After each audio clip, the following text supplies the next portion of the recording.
What is up, YouTube, Facebook, Twitter, Twitch, Apple, Spotify, and everyone tuned in on the Texas Sports Unfiltered app? Welcome in to another edition of Bucky and BK live on Texas Sports Unfiltered and on the free TSU app.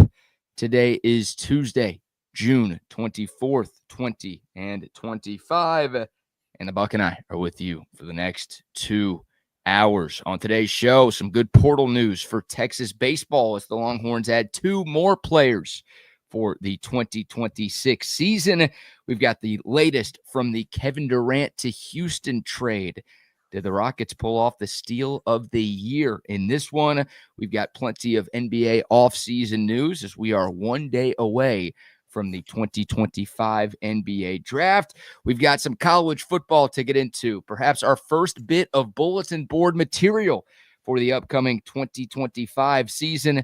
We are now officially less than 2 months away from the return of college football. We'll get into that. Plus, Paul Feinbaum's top 5 teams that he thinks can win the national championship this year. We've got some of that to get into. THC is still legal in Texas. We've got a random wedding story that I got to get the Bucks' opinion on, and plenty more of sports and fun to get into between now and 9 o'clock on a Tuesday edition of Bucky and BK. Hope everyone had a fantastic start to their week, and we appreciate everyone spending your Tuesday morning with us. How are you this morning, my man? I'm doing well, but how about you? How's your travels? You back home? You feel good? Back home, little tired. Probably need a few more good nights of sleep to get everything back on track, but it's good to sleep in my own bed again, and it's good to be in that relaxed back chair. I know all the different seats you've been on at weddings and different kind of chairs and different angles. Good to be in the relaxed back chair. Good to have my Sue Patrick hat back on. Good to have the Altstadt fridge in arm's reach. Good to have the OLIPOP back in the fridge. I mean, there are plenty of reasons why it's good to be home, but all of those things go to the very top of the list. Have you fulfilled all your obligations for your girl now? Anybody else in that family getting married? Not for the foreseeable future. I'm sure somebody at some point in that family will get married again, but no, I've got a little bit of a. Huh? You're gonna be that. The more weddings you go to, the more. Oh yeah. No, don't shake your head. It'll get there soon. I mean, have you met everybody? Have you met the entire family now? Or you already knew them? No, I didn't know everybody. I met a bunch of people this weekend. I know most of them. I don't know if I've met everybody, but God, it's a giant family. I feel like I met 500 people over the weekend. So you met the rich uncle? Is the rich uncle there yet? I don't know if the rich uncle was there. Oh, see, he didn't show up. There was an uncle with small hands who kept trying to touch me in weird spots, and I'm like, that. Well, everybody has that uncle. Everybody has the touchy-feely uncle, or the one that gets in your space and wants to talk to you like face to face. Like, okay, back up there, bro. Yeah. I met that. Everybody has that uncle. Why does everybody have that uncle? I don't know. It's just a thing. Somebody in the family has to be touchy or wants to bump you or get close or lean on you, or they want to talk to you like you're deaf and you're not, but they want to get up close to you so you can hear every word. They want their breath in your face. I mean, it's not a bad thing. It's just that's the way they communicate, especially to newbies that they think they want to hear everything that they say. Is that part of the hazing? Like, hey, you're trying to get in this family, you have to go through me first? Yeah, kind of, yes. It's like nobody wants that. Nobody in the family wants that. Nobody outside the family wants that. Just I don't need to smell what you had for lunch, guy. Take a few steps. Right, that's okay. Just a part of it. You get past that because once you get past that, nothing else is that bad. Why do they have to touch you so much? Just get your hands off of me, guy. I don't know you. Any Mrs. Robinsons in the family? Like, hey, there she is, but she likes them young. Ooh. No, there was the wedding we were at a couple of weeks ago in Boston. There was a hookup between a guy in his late 20s and a woman in her early 60s that happened. Yow, Mrs. Robinson. I would hope those weren't two family members, but I think at least one was a family member and one was just a friend who was there. But I don't think we had any shenanigans like that at this one, unfortunately. Yeah, I had a friend in high school whose mom always wanted to drive me home. Oh, I lived, my normal walk, maybe a mile and a half, but she was always, "Come on, let me take you home." And I'm like, I'll make it." I don't want to say the name, but I'll make it Mrs. Whatever. She was just a little friendly with me, like, "Hey, I've got fresh lemonade." But I always made sure that my friend was at the house. I never strolled over, because I had gotten calls when he wasn't around. You know what I'm saying? mhm. I But I got never made fresh that lemonade. I stroll. also have that. Yeah, iced tea and me. I'm like, no, no, thank you. Yeah, I got cake and No, cookies for you too if you'd like those. no, I didn't want any of the cookies. I didn't want any extracurriculars. I always walked home. I didn't give a shit what time it was. I don't care if it was midnight. I was going to make that walk. I wasn't getting in that car with that lady. Oh man, you missed out on some opportunities then. Yeah, that was a good Mrs. Robinson too, because in my mind I was thinking, that's my friend. I can't never do that. No, I can't do that. Yeah, but I'm a young guy. Yeah, I can because I'm stupid. Yeah, that's your time to do it. I didn't I was either too much of a loser as a kid to do stuff like that, or my friends' moms were too smart and good to do stuff like that. Well, they I didn't don't want know. anything to do with you. They didn't want you over the house anyway. No, you're right. Yeah, they wanted me as far away from there as possible. Yeah, get away from my son and my daughter and the rest of my kids. Why are you at my house again? Not driving you home. Like, find your own way home, but take Yeah, you home, please. you can walk, and the sooner you get out of here, the better. Oh man. No, I That's was no, that was a weird deal for me. I yeah, stayed that's friends with that guy for just about all my definitely through my high school years. But even I when had you to get got old enough to where it wouldn't have been as weird, you didn't go back to the mom and say, "Hey, no, remember me?" no, no, I wouldn't. I just wouldn't do that to my friend. I couldn't because I couldn't look my buddy in the eye. I'd be laughing too hard. I Yeah, you're just couldn't do it. Good morning to the soldiers at Fort Hood, Texas, the soldiers in the state of Texas, and all those that fight for us each and every day. Thank you for the job that you do for all of us. We do appreciate it. And once again, each and every day, you keep your head on a swivel, please, and be careful out there. hey, you're a good friend for doing what you didn't do. What about Ah, any I don't know. any Nobody would ever found out. No, but she drank a little bit. She would have spilled the beans somehow. Oh, okay. Well, that's a bad look for her. She Yeah, can't it be was. spilling beans. If you're gonna do something like that, like hooking up with your son's kid, you can't be the one telling people about it, you know? No, she would have spilled the beans. She'd have gotten blitzed in the middle of the day sometime and spilled the beans. We talk about these like student teacher hookup stories, and it's always the student who eventually rats because he realizes, like, or she realizes, like, it's probably bad, probably shouldn't be doing this, and it's kind of illegal what's going on. So, let me go ahead and tell my parents or tell somebody. It's very rarely the teacher in that situation, the adult in the room who like fesses up to it because they know they're in the wrong and they don't want anybody else to know that they're in the wrong on that Oh, day. no. So that would have been your doing. If anybody found out, I think it would have been the young buck Would have opened up his mouth? would have opened I up his wouldn't mouth. I wouldn't have I wouldn't have I'm not like these goofy kids that squeal on themselves. I never squealed on myself. I'm not a squealer. I'm not a rat. I could have held Listen, there's things that I can there's things that will go to the grave with me. I'm not a rat. I just can't do it. there you go. Well, she might have been the squealer then. We don't Yeah. know. That Yeah. would have been I'm good I'm information for us to know on TSU. But I'm just you glad that missed. I never did. I'm glad that I had enough restraint and that I was just some would say too dumb to do anything, but I'm glad I didn't. Any friends, sisters in the mix? Um, no, not no, no, Okay. I always had these girls that I fell in love with in high school that just I didn't I didn't have a whole gaggle of girls. I had girls that when I dated for like 2 years or a year or something till they said, "Hey, you gotta go," or the old man said, "Oh, no, you're not taking my daughter to the prom. You may think you're taking my daughter, but that ain't happening." Hmm. That's why I was having my own prom parties. Yeah. Yeah, nobody wanted to go to prom with you. That's Well, no father was letting their daughter go to the prom with me from my no, school. It was like, no, that's probably not going to happen. we're good on But that.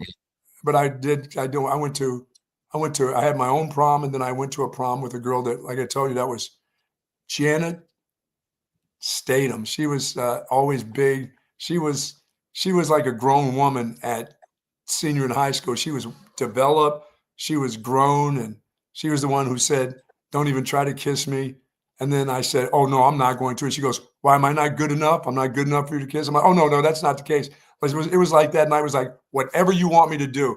If you want me to leave right after the prom, I'll go home. I'll walk. I'll do whatever you want me to do." After the dinner, after I've spent my money on you to dinner, let's if you need to drop me off at my house, I'll go there. If you want me to get naked with you, I'll get naked. Whatever you decide is good enough. She was one of those girls. I mean, she was developed. She was this mature woman, and I was this kid, and I was like horrified of her. Did she ask you to the dance, or did you ask her? No, she kind of asked me. We both didn't have anybody to go with because every boy at the public school was afraid of her, and I didn't have anybody to go with because the girl that I wanted to date, her old man said, "You're not taking my daughter to the prom, bro." Afraid of her? What, she looked like Brittany Griner or something? Oh no, she was a pretty girl. She was pretty. She was this beautiful black woman. Though I never thought of her as a girl. I always thought of her like my aunt. You know what I'm saying? No, I've never She hooked looked up with my aunt, so She didn't no, look I like one don't. of my peers. She looked like she was older than me because she didn't look like a high schooler. I mean, she had boobs with points on them. She didn't. I mean, you know what I'm saying? It looked like she had those pointy bras before they came out, and I think that's just the way she was built. And I was like, and guys at the prom were like, "Oh my God, look at the Catholic school boy with this grown woman here. How did he pull that?" Needless to say, that none of all those dudes were afraid to ask her to go to the prom, but I had known her family. My family knew her family from way back when my dad and her dad were at college together at North Carolina A&T, and it was like, okay. But I remember before the night even really got going, she said, and she goes, "And don't try to kiss me." And I just like, "Oh no, I'm not even thinking. That's not even on my mind." She goes, "What am I not good enough?" And I'm like, yeah, but hey, it's like whatever you want me to do, I'll do. You just give me directions, I'll do it." That's the most woman story I've ever heard. Like That is a they tell you not to do something, you don't do it, and then they're like, "Why didn't you do that?" It's like, you told me not to. Why are you mad at me for doing what you said? Now you're mad that I did what you said. You wanted me to yeah. not do what you said. What are She we was doing? like, "Am I not good enough for you?" And I'm like, "I'm here." And I just told her, I said, "Hey, this is your night. Whatever you want me to do." And boy, she went in. We had dinner. Went out to dinner. She ate like somebody's Clydesdale. I mean, it was like, wham, poof, that food was gone. Doing her And then best I'm Joey thinking, Chestnut impersonation. oh yeah, like where do we go from here? Because I was like, I mean, I was a senior in high school. That was the start of my boozing run.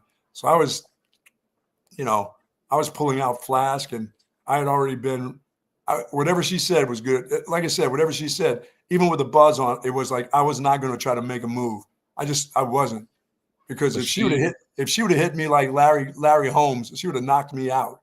was she drinking that night? Yeah, she had a little bit, but it got to be this big hug good night. Hung out at her house after it and sat around because her dad was there.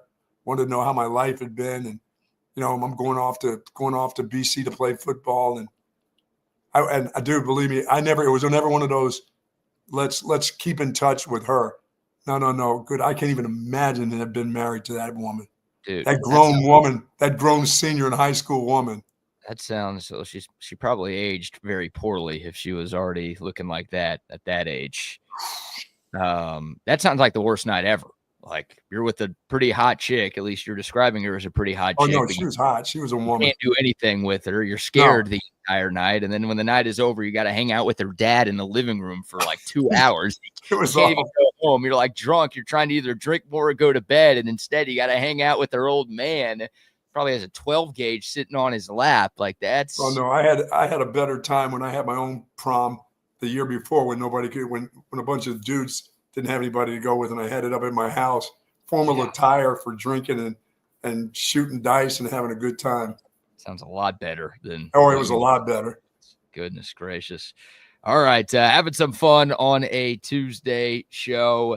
Plenty of sports to dive into as well. And Buck, you actually asked me yesterday about Texas baseball and what the Longhorns were going to do at catcher, right? Rylan Galvan, yes. First team all SEC, one of the best catchers in college baseball this season. He is more than likely going to leave. We'll see what happens with the MLB draft here shortly, but I would think Rylan Galvan's going to be a pretty high draft pick, and I think he's going to sign with an MLB club, meaning Texas is going to need a new starting catcher for the 2026 season. Yesterday, you asked what the plan was. It's almost like Jim Schlossnagle heard us talking about it because the Longhorns went out and got themselves a catcher from the transfer portal yesterday, and they didn't just get any catcher. They got a first-team All-American. Notre Dame transfer Carson Tinney. Yeah, Notre Dame, Buck, your favorite school.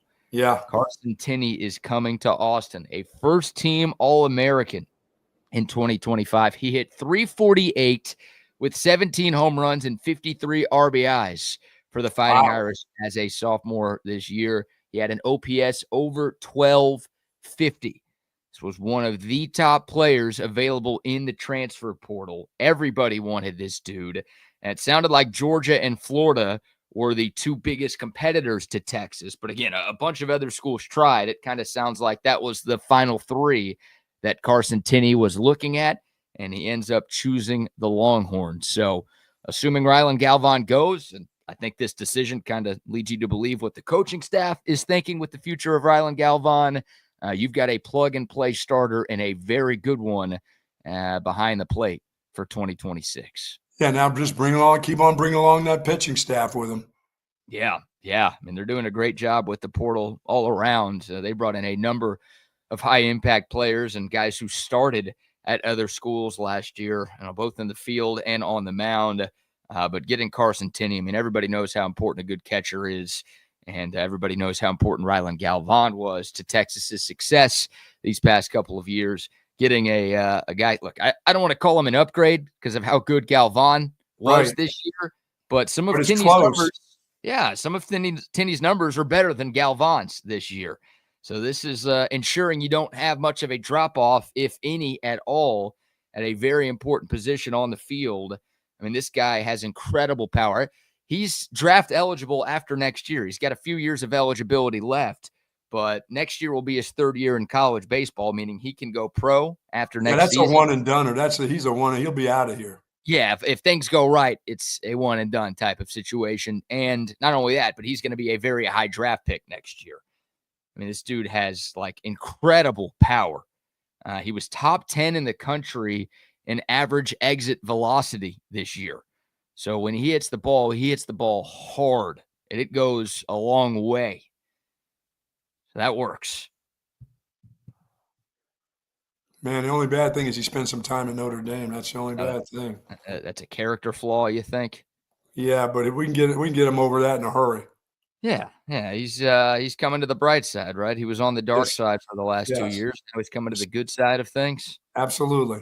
Take that. He's a pretty good defender as well. Great arm strength behind the plate. He's a plus framer as well. So he's pretty much the total package, and he's regarded as one of the best catchers in college baseball this season, like Rylan Galvan. And to go from one of those guys to another one of those guys is a great thing. For your pitching staff, man.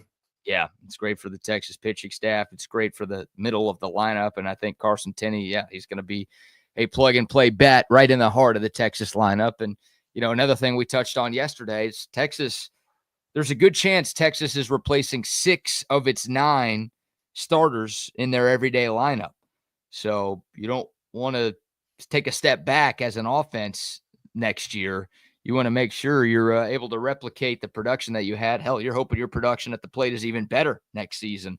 So to bring in all of these guys who started at other schools and had success at other schools, that's the beauty of the transfer portal, and that's the beauty of being at a place like Texas that can really benefit from the transfer portal. Now, is the shortstop for certain gone? He didn't have the kind of year that they thought. Is he not going to take another chance? He does have another year, correct? Oh, it's funny you say that. Yes, Jalen Flores does have another year if he wants it. He will get drafted at some point. You know, the Right. MLB I mean, draft is incredibly long, so can he he will make his get. stock rise again like it was the year before? I would think so, but Texas also got a transfer portal shortstop yesterday.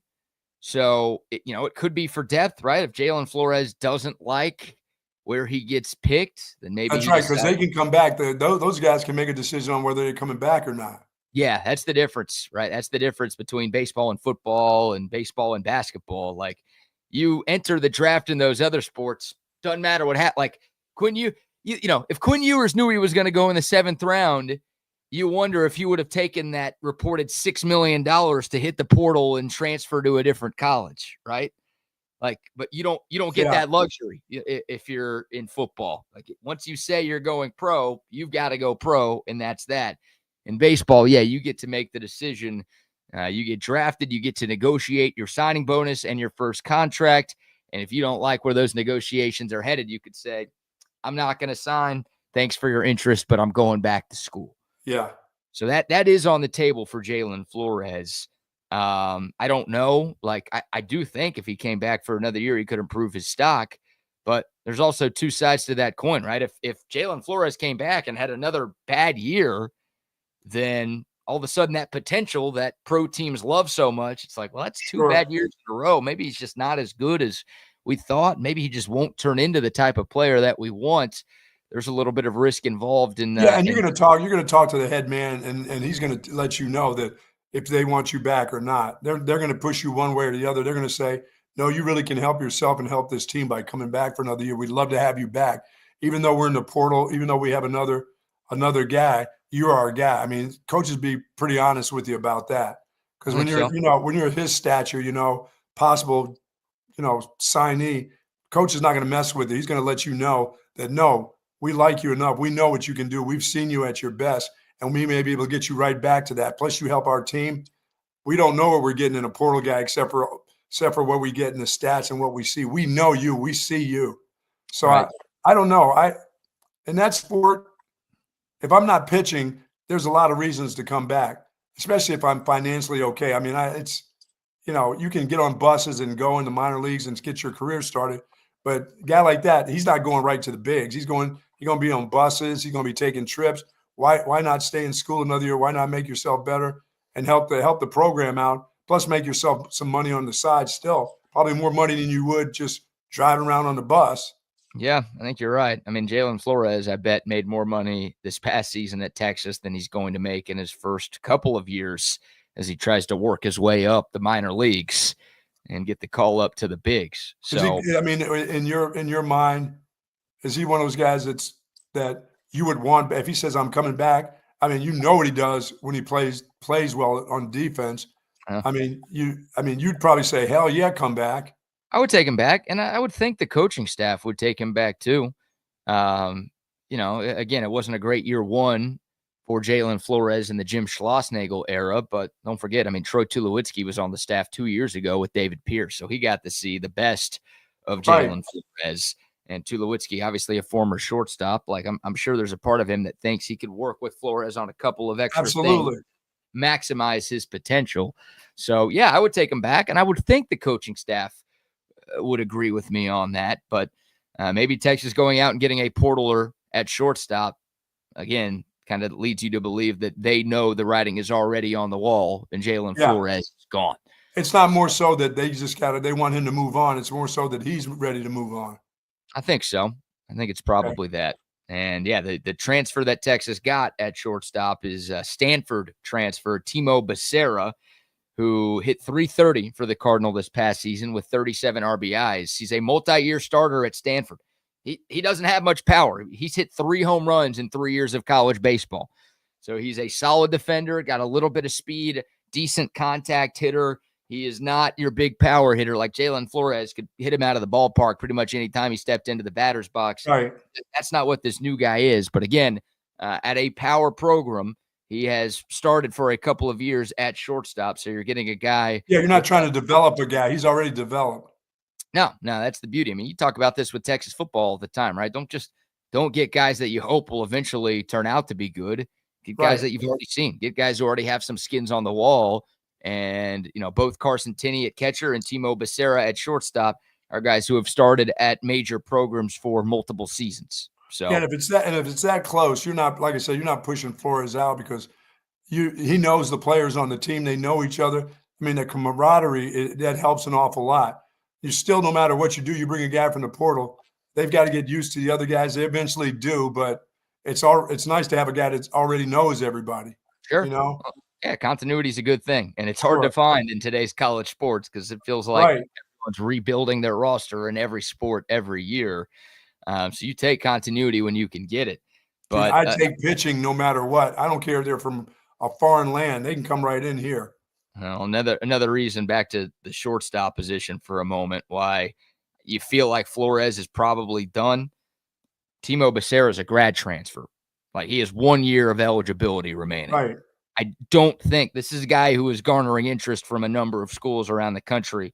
I don't think he's coming to Texas without some assurances like, hey, dude, you're going to be the starting shortstop here. So my guess is that conversation between coaching staff and Jalen Flores has already happened. Like, sure. And here's what the future looks like for you. And my guess is it was more of a Flores telling the coaches, hey, thanks for everything, but I'm leaving. So I think Jalen Flores is it's just sometimes it's good to just go ahead and start what you wanted as your professional career. Yeah. Yeah. I won't fault Flores for whatever decision he makes. I don't fault him at all. I think he could have used another year of college baseball to try to right some wrongs from this past season. But I still think he's going to be drafted decently high. And hey, I don't think Jalen Flores' goal was to play college baseball at Texas and then stop. I think his goal was to absolutely be a big league ball player. And obviously going pro gives him a better chance of doing that. So absolutely. We'll see what happens there. Texas, I know, was going after Virginia's shortstop in the portal. They were going after him hard, but he ended up withdrawing from the portal and going back to Virginia. So this was sort of the fallback option for the Longhorns. Again, Timo Becerra. He actually played against Texas in the 2023 Super Regional that the Longhorns lost in Palo Alto, thanks to the ridiculous lights in the marine layer out there on the left coast.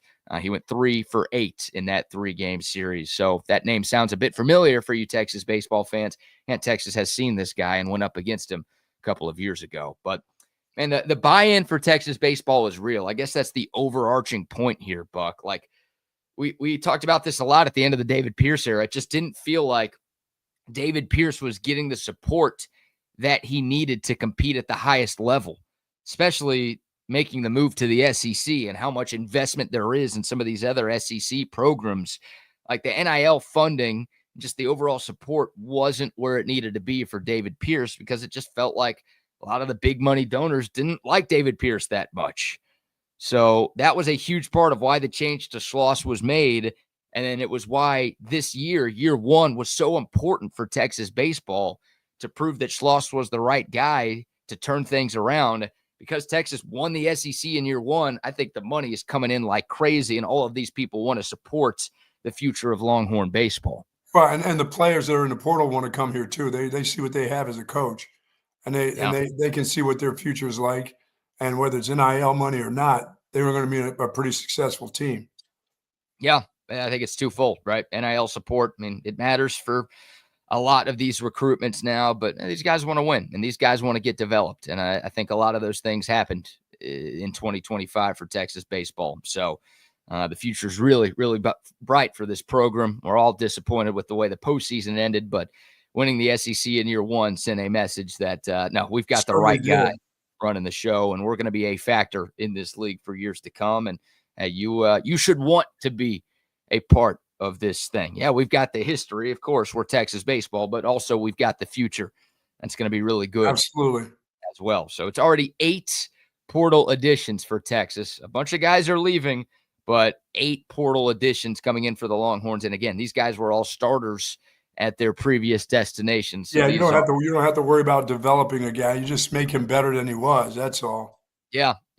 So that's a great thing, man. If you're a Texas baseball fan, I think you're very excited about the state of the program right now, and there are plenty of reasons to be optimistic about where Schloss is steering this ship going forward. So a couple Like of big additions to Texas. Yesterday, you got your catcher and you got your shortstop, assuming Galvan and Flores are off to the pro ranks.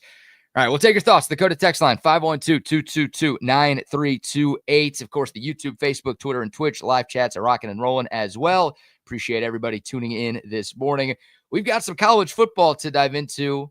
Maybe our first bit of trash talk for the 2025 season. Yeah, we're still 68 days away from week 1, but we already have some bulletin board material out there right now. I hope it's coming from the Sooners. I'll say that.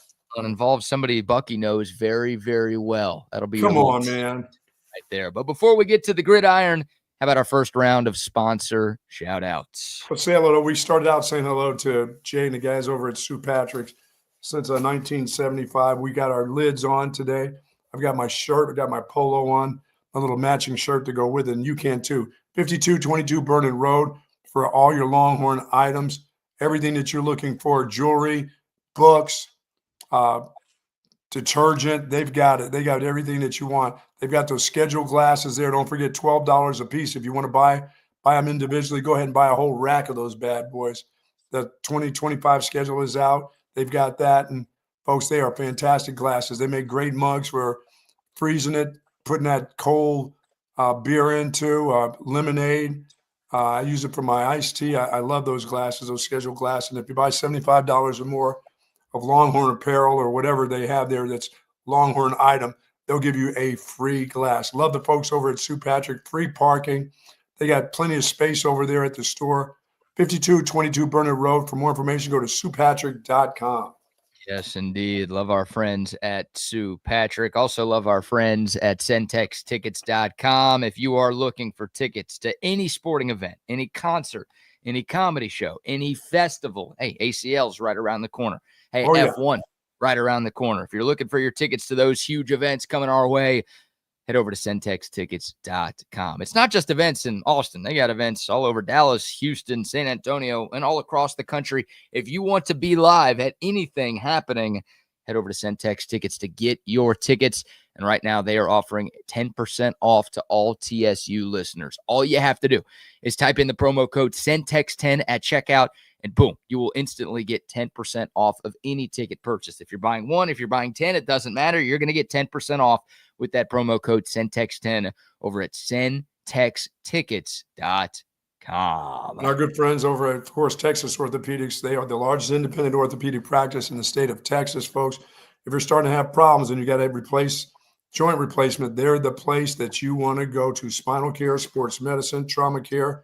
Of course, Dr. Danny, I talked to him last week. They're doing well. He and Dr. Stockton, dedicated orthopedic surgeons there. That's right. They're surgeons. They were former football players that have turned into surgeons. They fix up your body instead of tearing up that body. As I said, Texas Orthopedics is the largest independent orthopedic practice in the state of Texas. For more information, go to txortho.com. Yes, sir. Yes, sir. And there's a new lawyer in town.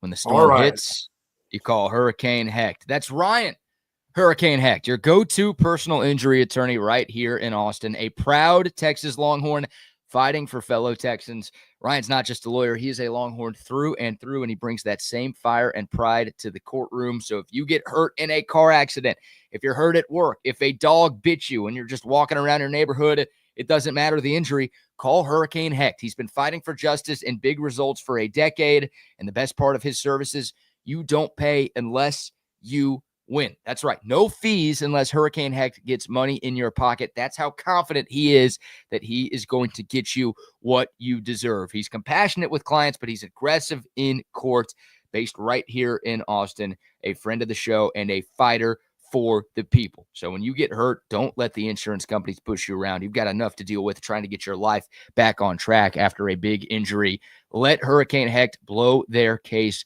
wide open. Give them a call. If you don't need them today, put this number in your phone because at some point you might need it. Call Hurricane Hecht, 512-938-8929. Again, 512-938-8929. You can shoot him an email as well, ryan@hechtlawfirm.com. Hecht is spelled Hecht. ryan@hechtlawfirm.com. Make sure you tell him that TSU sent you. All right, Buck. I misspoke a moment ago. We are now 67 days away from week 1 of the college football season, which means we're 67 days away from Texas playing Ohio State to open up the Longhorns 2025 campaign. We are 60 days away from week 0. Remember, we got a few week 0 games, and we'll talk about one of those in a moment because I can't quite figure out what the Big 12 is doing. And, well, it's not the first time I'm not quite sure what the Big 12 is doing.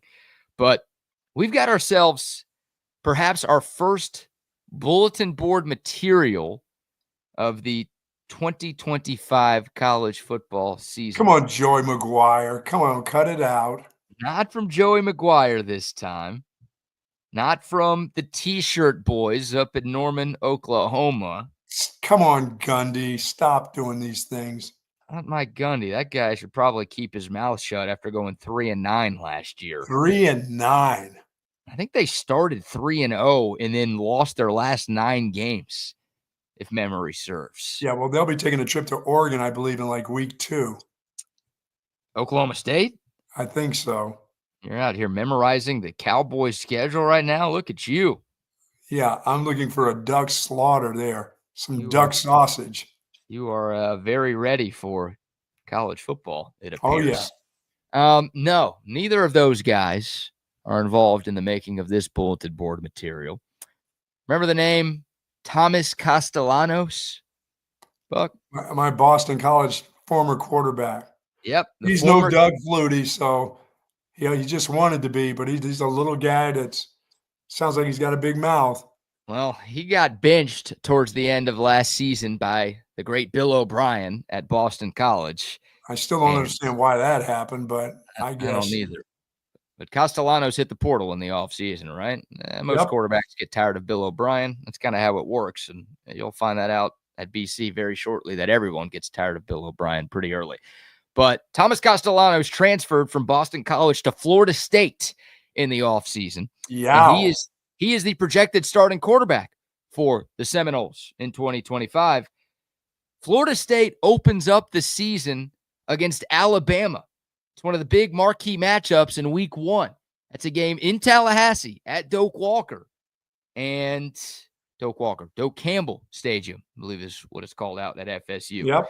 And Thomas Castellanos recently had a sit down with the folks over at On3, and he was asked about that week 1 matchup against Alabama, and he's called playing the Crimson Tide a dream. And he also said, and I'll do a little screen share here so you've got it in front of you. He said, quotes, "They don't have Nick Saban to save them. I just don't see them stopping me." End quote. That was Thomas Castellanos when asked about playing Alabama to open up the 2025 season, Buck. Yeah, Nick has never played it down on defense or offense for him. They don't have Nick Saban to save them. I just don't see them stopping me. He wasn't saving them at the end there, Thomas. That's one you just – that's making the board there. Yeah. Oh, my God. You think Kalen DeBoer isn't using that as motivation? Yeah, because he needs some motivation. That's it. That's all that guy needed right there. Yeah. He's already coaching for his job, as crazy as that sounds. But you know how crazy those Bama fans are. Like, they go 9-3, which for a lot of coaches in year 1, that's pretty damn good. But yes, it is. For that coach and really just for that school and that fan base, that's not good enough.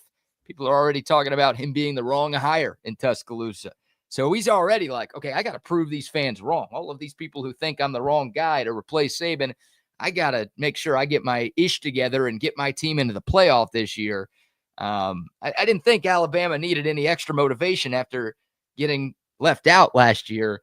But now, boom, how about this? In week 1, the other team's quarterback says, I just don't see them stopping me. Yeah, does he realize where he is too? What did Florida State go last year? 2-10?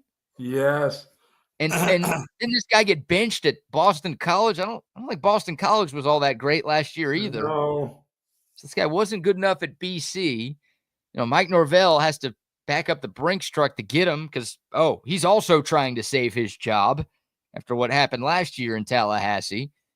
And I don't think he is really happy with his new quarterback, stirring the pot like this. Boy, that kid better win that game.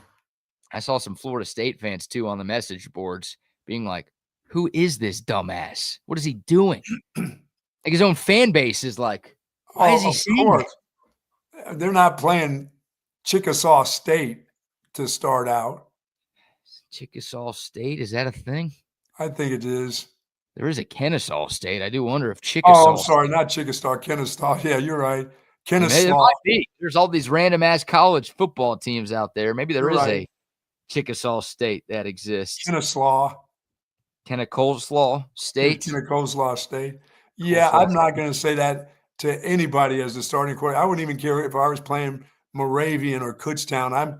I'm not opening up my mouth as a starter at a place that only won 2 games last year, and I'm playing Alabama with or without Nick Saban. No thanks. Yeah, the last quarterback that played at Florida State and was a short guy that ran around, had his leg on backwards when I saw him on the field. And now there's not even playing the sport anymore, I don't believe. Well, I think Florida State would love if Thomas Castellanos turns into Jordan Travis. Yeah. Like that guy, I mean, Florida State should have made a playoff 2 years ago with Jordan Travis. So if Castellanos is that good, then that'll work. He's a pretty good quarterback. He's a pretty good quarterback. He likes to move around, you know. He's one of those quarterbacks. I say he wants to be like Doug Flutie, you know, the Boston College run around guy, but this Castellanos has a little bit of a squatty body. Ooh. Oh no. I'm sorry about that, Jay. If you checked out his, I got to believe that guy's about 190. I mean, he's about 5'10", 190, almost 2 bills. He's a squatty body guy. He's not Doug Flutie, 5'9", 170. You're changing the prerequisites of being a squatty body. Oh, squatty body for a quarterback. I mean, come on. So there's squatty bodies at different positions. Oh, yeah, for sure. It's like 300 pounds, but under 6'2". That's what makes you a squatty body. But that's just for the lines of scrimmage. That's for the lines of scrimmage. For a quarterback, if you're 5'9", 5'10" like this guy, and you're like 205, 210, that's a squatty body quarterback. You're not 170 running around. You know what I mean? According to a quick Google search, Thomas Castellanos, 5'11", 201 pounds. Ooh, what close. Is that squatty? That's 5'11", 2 bills is okay. Just kind of solidly built. Now, here we go. We might have some controversy here, Buck, because taking a look at Boston College's roster from this past season. And what they say about him? 5'9", $196. Yeah, he's just a little round-shouldered there. Almost 5'9", almost 2 bills. He grew 2 inches apparently this offseason when he went from Boston to Tallahassee. But last time he was on a football field, he was only 5'9" and 196, apparently. Yeah, he's a little squatty-bodied quarterback. Man, he can move though. A squatty body. He moves okay. It's pretty fast. And he throws okay. If he's in the right system, he'll be all right. And probably without Jim O'Brien, he'll probably be better anyway. But I wouldn't say that. I wouldn't say that about Alabama. That's the last thing that should be on his mind. He should be thinking, I need to survive game number 1. We were 2 and what were they last year? They only won 2 games at Florida State. 2-10. Did you call him Jim O'Brien, by the way? Who's that? Billy O. Is there a Jim O'Brien? I'm sure there's some Jim O'Brien. Well, it's Boston. I guarantee there's a Jim O'Brien up there somewhere. Yeah, I think you're right. Yeah, man, that's just a bold thing to say. Alabama right now, by the way, Buck, is we're talking about trying to get a TSU trip to Vegas before the college football season gets here. If you and your cousin are curious, the Crimson Tide are currently 12.5-point road favorites for that game at Florida State. I wouldn't be surprised if that line goes up after this trash talk, because I think everybody's reaction when they saw this quote yesterday was, what a dumbass. Did you really say that? And then it was, oh, I'm betting Alabama for sure. You don't do that to that team, do you? Yeah, he's lucky he didn't do that to Rutgers, because Rutgers would tear him a new one. Yeah, I think he'd have a better chance against Rutgers than he would against what? Roll Tide or High Tide, whatever we're supposed to say now. We are the dark knights of whatever it is Rutgers Yeah. is. What type of year do you think Florida State has in 2025? You think Norvell gets canned at the end of this one? Yeah, because they'll only win about 6 because that guy won't. He may start at quarterback, but he won't finish at quarterback. Oh, well, that'd be a problem because they got DJ out of the portal last year, and that guy was a disaster. I mean, everything was a disaster for FSU, but DJU was horrible, horrible. So if they go 0 for 2, if they spend big money on another portal quarterback and he also sucks and he can't even finish the year, then yeah, that would spell trouble for Mike Norvell. He is a giant buyout because they gave him that huge extension after they, again, should have made the playoff 2 years ago. They went undefeated. They won the ACC, but they got left out because their QB got hurt. They paid him a ton of money and gave him a few extra years at the end of his deal. So that's the only reason he's still there right now. Yeah, I don't think I think Bama knows what they have to do. I mean, their head coach understands that he can't be losing to a Florida State team in game 1 with a brand new quarterback who struggled. They'll get after that dude. They'll win by probably 10 or more points. Yeah, that's a much bigger game for Alabama than it is for Florida State. Yes, it is. Obviously, the Cinnamon Rolls would love to have that, right? What a huge win that would be to start their year and to get things back on track. But yeah, I mean, Alabama, now we know they're a double-digit favorite. Like they can't lose that one with all of the tough SEC games that they've got on their slate this year. Like they cannot be losing to Florida State in week 1. Otherwise, the call for the boar's head will be very loud. Yeah, I like Alabama in that. That's just a dumb thing to say for a young quarterback. Not a young quarterback, but a quarterback that's played in the ACC. Yeah, it's a little different going up against Alabama. You couldn't beat like NC State and Pitt and some of those other teams. Oh my God! Talking smack about Roll Tide.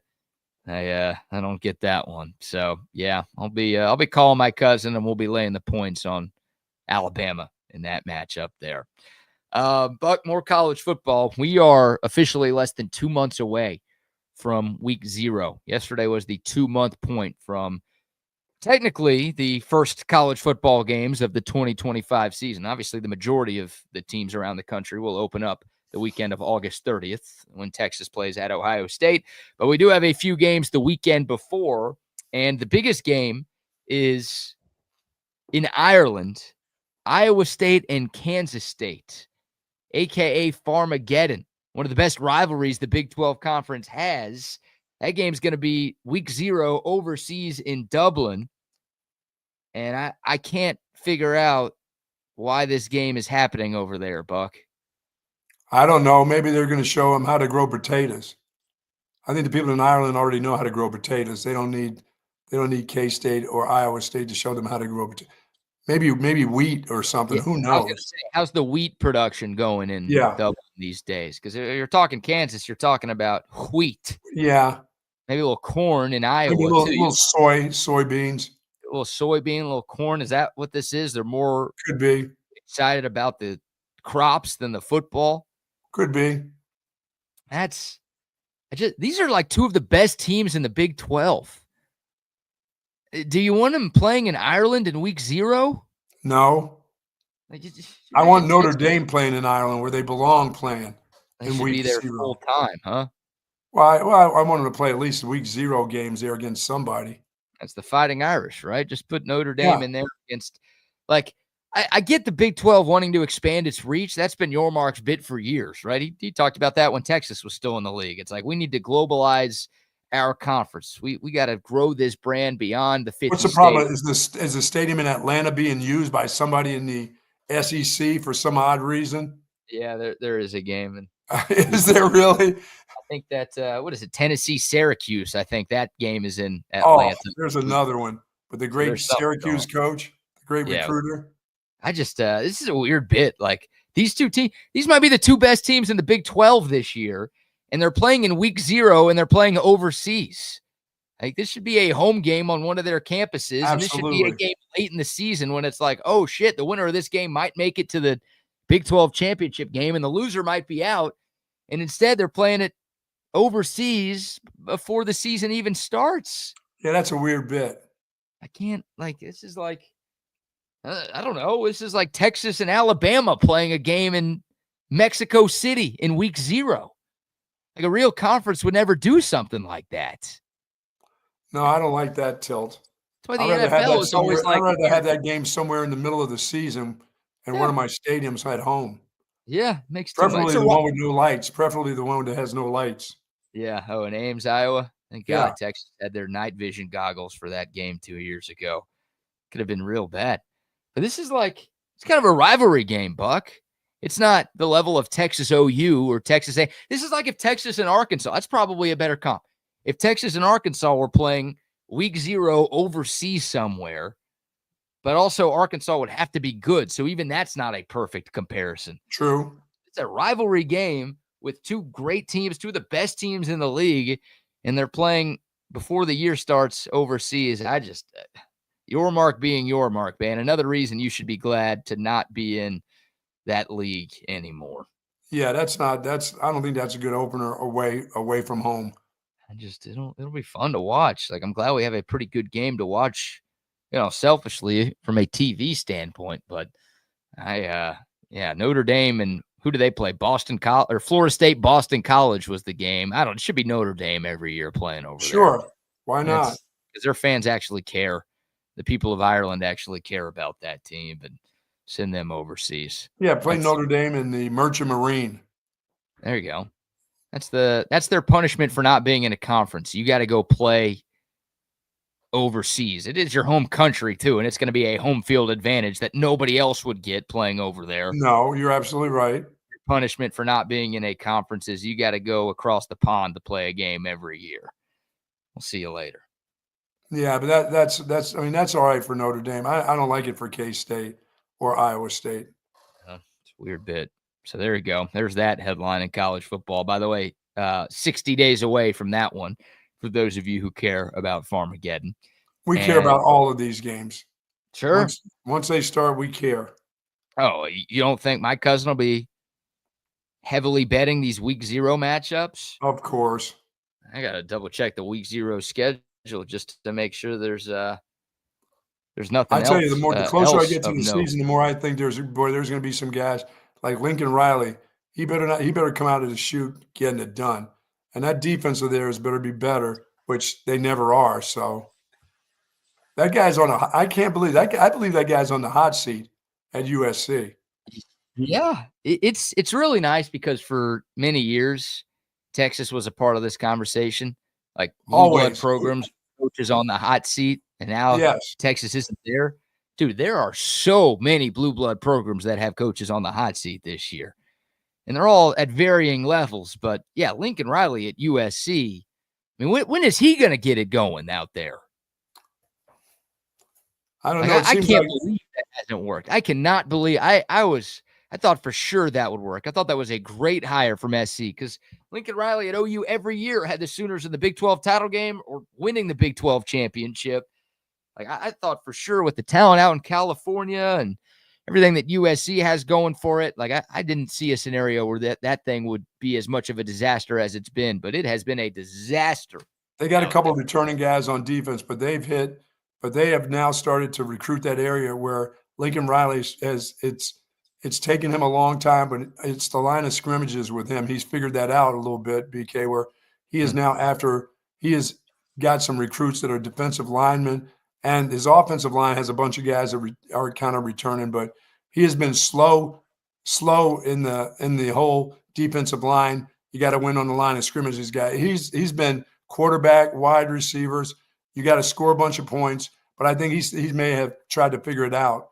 I don't know if it's too late. I don't know if it's, in his career, but he's in a place that will, have some defensive linemen. But I think he's figured that I can't win unless I get the line of scrimmages straightened out. No matter who I get at quarterback, it's not going to matter. Should have figured that out a long time ago. I mean, look, his issue at Oklahoma was his defenses couldn't stop anybody. So you would think, all right, find a way to build on your defense a little bit more. And no matter if I go somewhere else, I'm still going to have to do that because I'm going to be good offensively. He hired Alex Grinch out there, the guy who sucked as the defensive coordinator at Oklahoma, like Lincoln Riley had a chance to rip that Band-Aid off and say, no, this didn't work. I'm going to go bring in a better defensive coordinator. And instead, he went with Grinch. He's already fired that dude, so he's on another defensive coordinator. Like, I don't know. Year one was great. They went 11-3. They did choke away a chance to make the playoff when they lost to Utah in the Pac-12 title game. But they went 11-3. They had the Heisman winner. That was a great first year because USC went 4-8 the year prior. But then since then, it's 8-5 and 7-6. Ooh, that sounds terrible for USC. Yeah, it's not what they expect to do. And 8-5, by the way, was with Caleb Williams still there. Hey, by the way, they're Sooners. He keeps that up, he'll end up back there in Norman. Oh, well, you're calling Lincoln Riley back to OU? Why not? No matter what they say, if Lincoln Riley said, I'd love to come back, and they had the guy blowing out of hoses, they'd take Lincoln Riley back. They're not that pissed. They wouldn't take him back. Dude, they love to see Heisman Trophy quarterbacks. They love to see offense. They don't like to see a guy blowing and going and all that other making T-shirts. They could care less.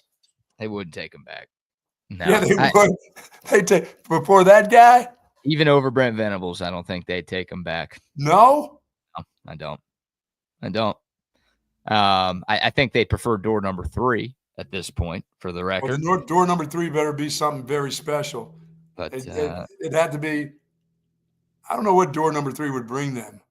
How can you? Well, we're still talking about a blue blood at Oklahoma. They're going to get coaches lining up at their door to. They just have to make the right hire. Like, I don't think they did with. Yeah, by that time, Scott Frost will win some games at Central Florida. He'll be available. They'll probably jump at something like that. Ooh. That would be the group that would jump at a guy like Scott Frost. Scott Frost would come back to Central Florida and win 9 games.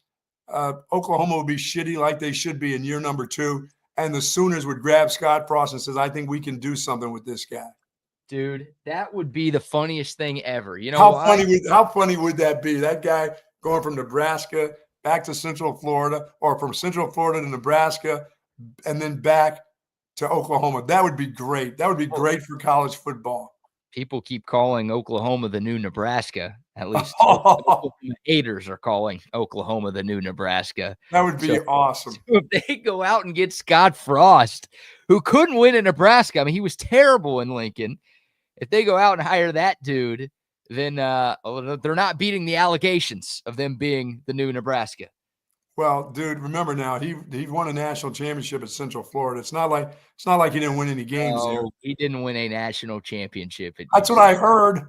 Yeah, I know they have it on their stadium, and I know their fans think they won one, but nobody else outside of Orlando does.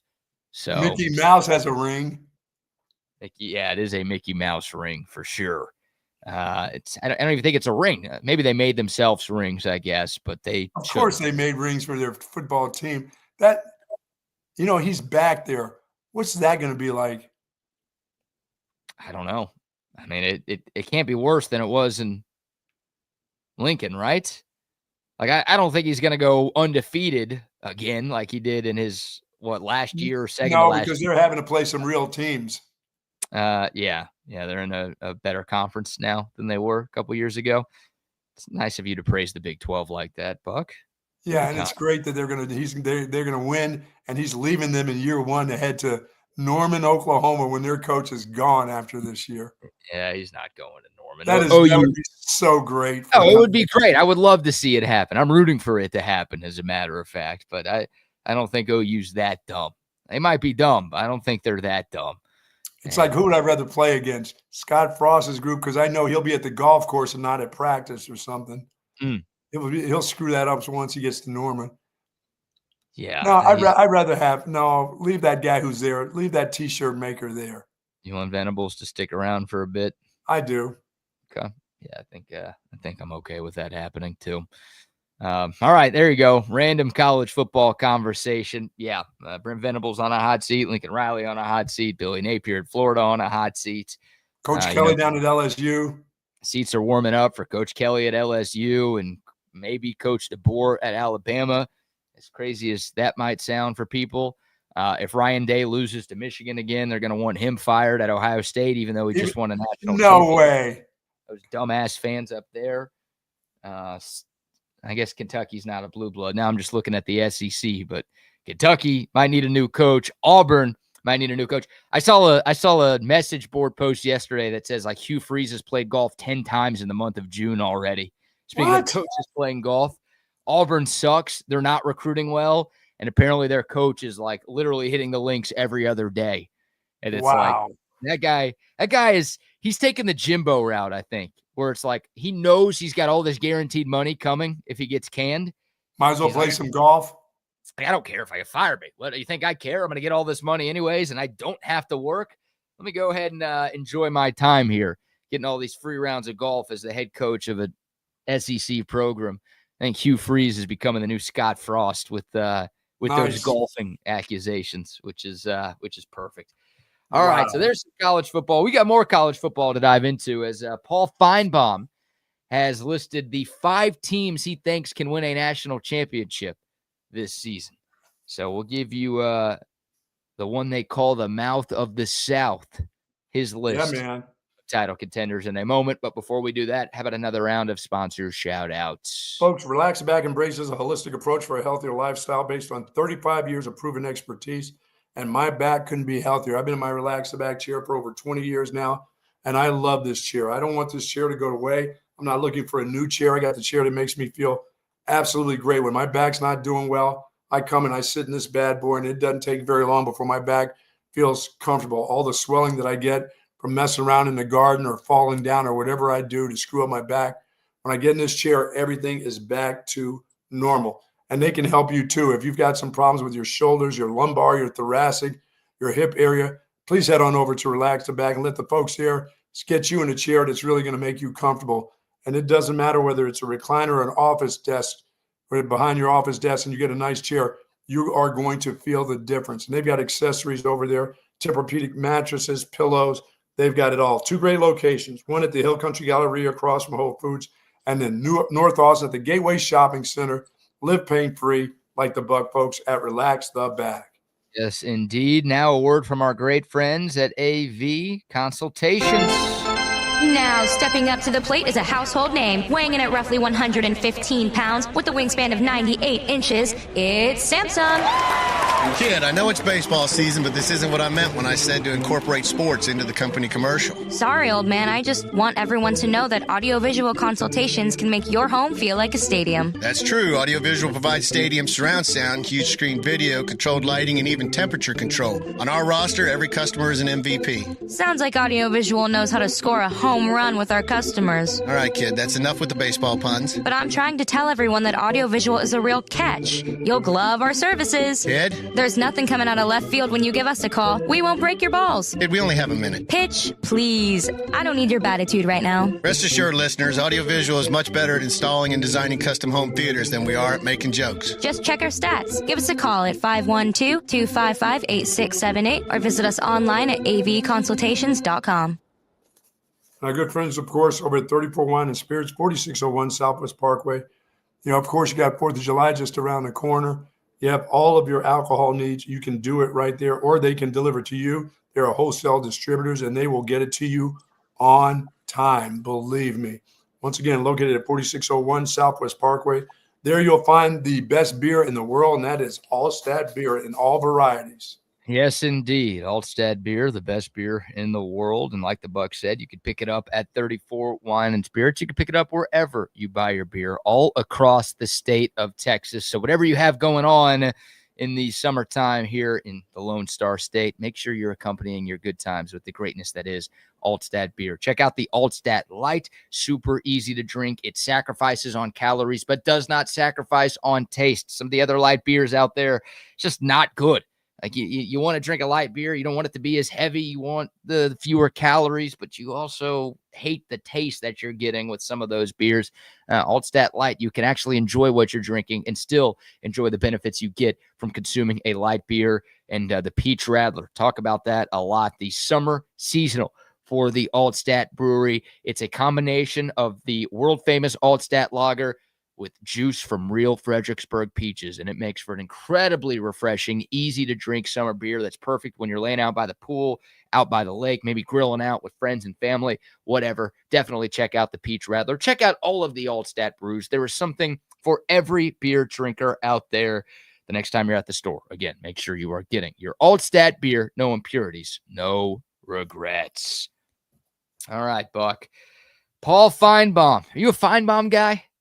You know, when the show is on in the middle of the afternoon and I'm just kind of channel surfing and I'm not watching court TV and I hit it, yeah, I listen to him. I mean, I like his cast of characters that call in. I mean, there's some really knowledgeable people that call into his show, and there's some ass clowns, and I enjoy them all. It's kind of fun. I don't ever watch his show, but the best part of his show is the callers for sure. Oh yeah. Paul Feinbaum by himself. Look, he knows his stuff. I just don't think he's entertaining enough to like get my time, for lack of a better phrase. Sure. But yeah, all of the guests, he brings on some great guests, a lot of players, a lot of analysts, a lot of coaches, and the phone calls. Yeah, when you get those crazies, I don't want the knowledgeable callers. I want the ass clowns, as you say. Yeah. Oh yeah. They're the best. Those hicks from middle of nowhere, Alabama or Mississippi, who are, just sucking off their teams basically. And they just sound like idiots, and now it's gold. It's gold. I love that. Anyways, Paul Feinbaum, he has listed his 5 teams that he thinks can win a national championship this year. Okay. You care to take any guesses, Buck, on where the mouth of the South is leaning for his biggest title contenders for 2025? I would say he's got Ohio State in there. Wow. I didn't think you'd miss the first one, but you missed the first one. Texas is in there. Georgia. Wow. I need a better buzzer sounder than me. No, that's pretty good. He's not going to have anybody in the Big 12 in there. Is that a question or a statement? I'm going to say that's a question. Nobody in the Big 12 in there. Okay. You've got one of his 5. Penn State, of course. Penn State is correct. Ding, ding, ding. It's 2. Notre Dame.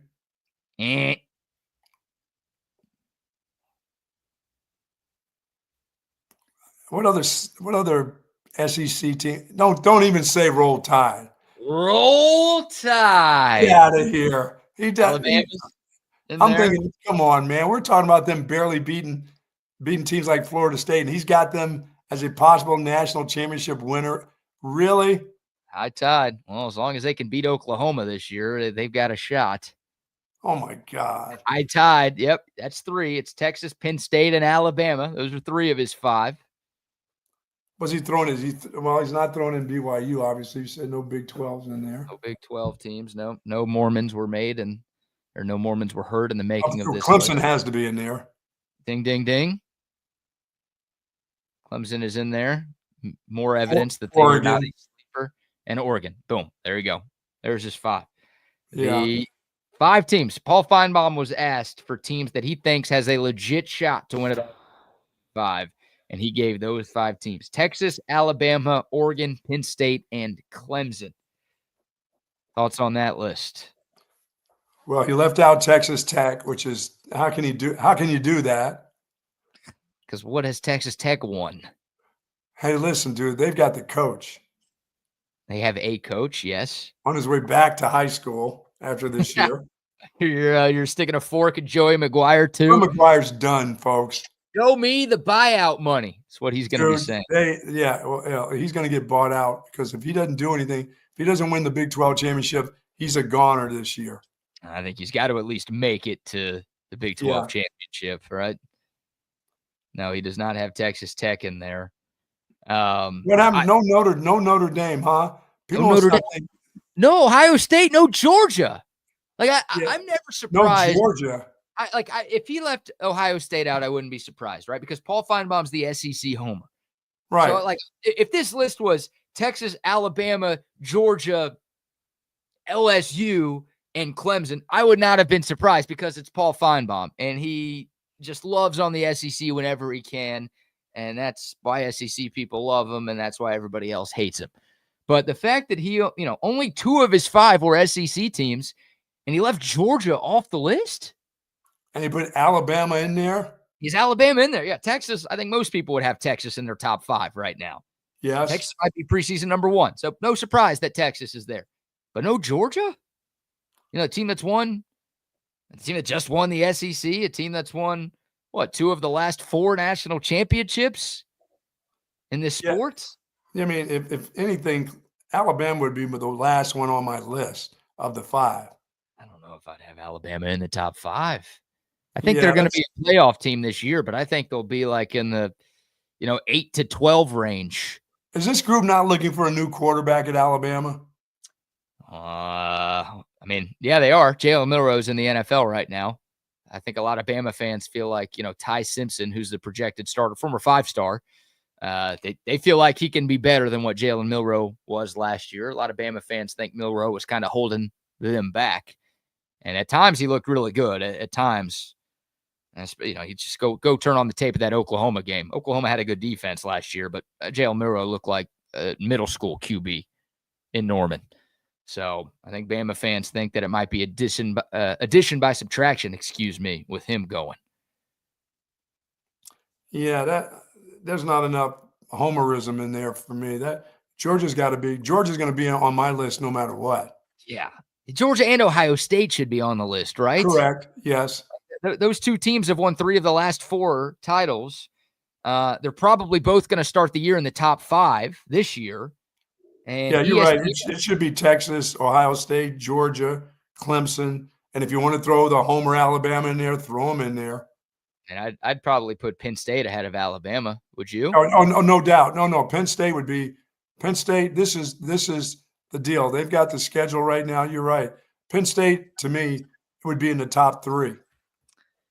Yeah, I think that'd be my top 5 right there. And that's pretty cookie cutter. That might be your like AP top 5 when we get to the start of the season. But yeah, Texas, Ohio State, Georgia, Penn State, and I'd put Clemson in there too. Those are I think the 5 most. You got to put my sleeper in there, Clemson. Again, you can't call them a sleeper if everyone has them in the top 5. I don't give you that one.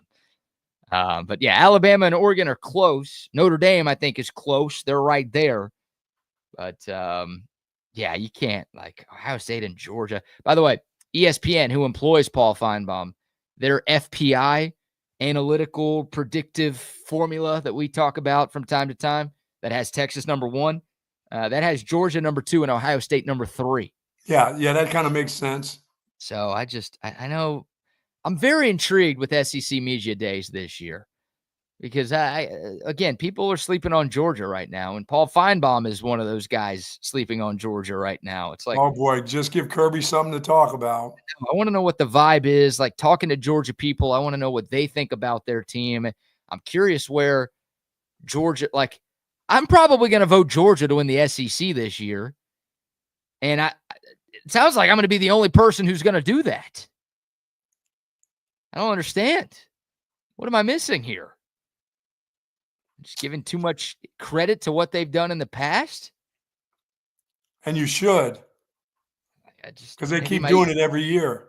It's my UTSD kicking in, but it's not like they're only beating Texas. They're beating everybody else in that conference too.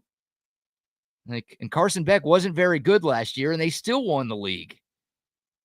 So yeah, I that's kind of hard to leave them out. I'm stunned that again the biggest SEC homer in the history of the known universe only has 2 SEC teams in there, and Georgia isn't one of them. Yeah, I think that probably the team that everybody's sleeping on is just because of who they are, who had the head coaches. But Penn State is loaded on both sides of the ball.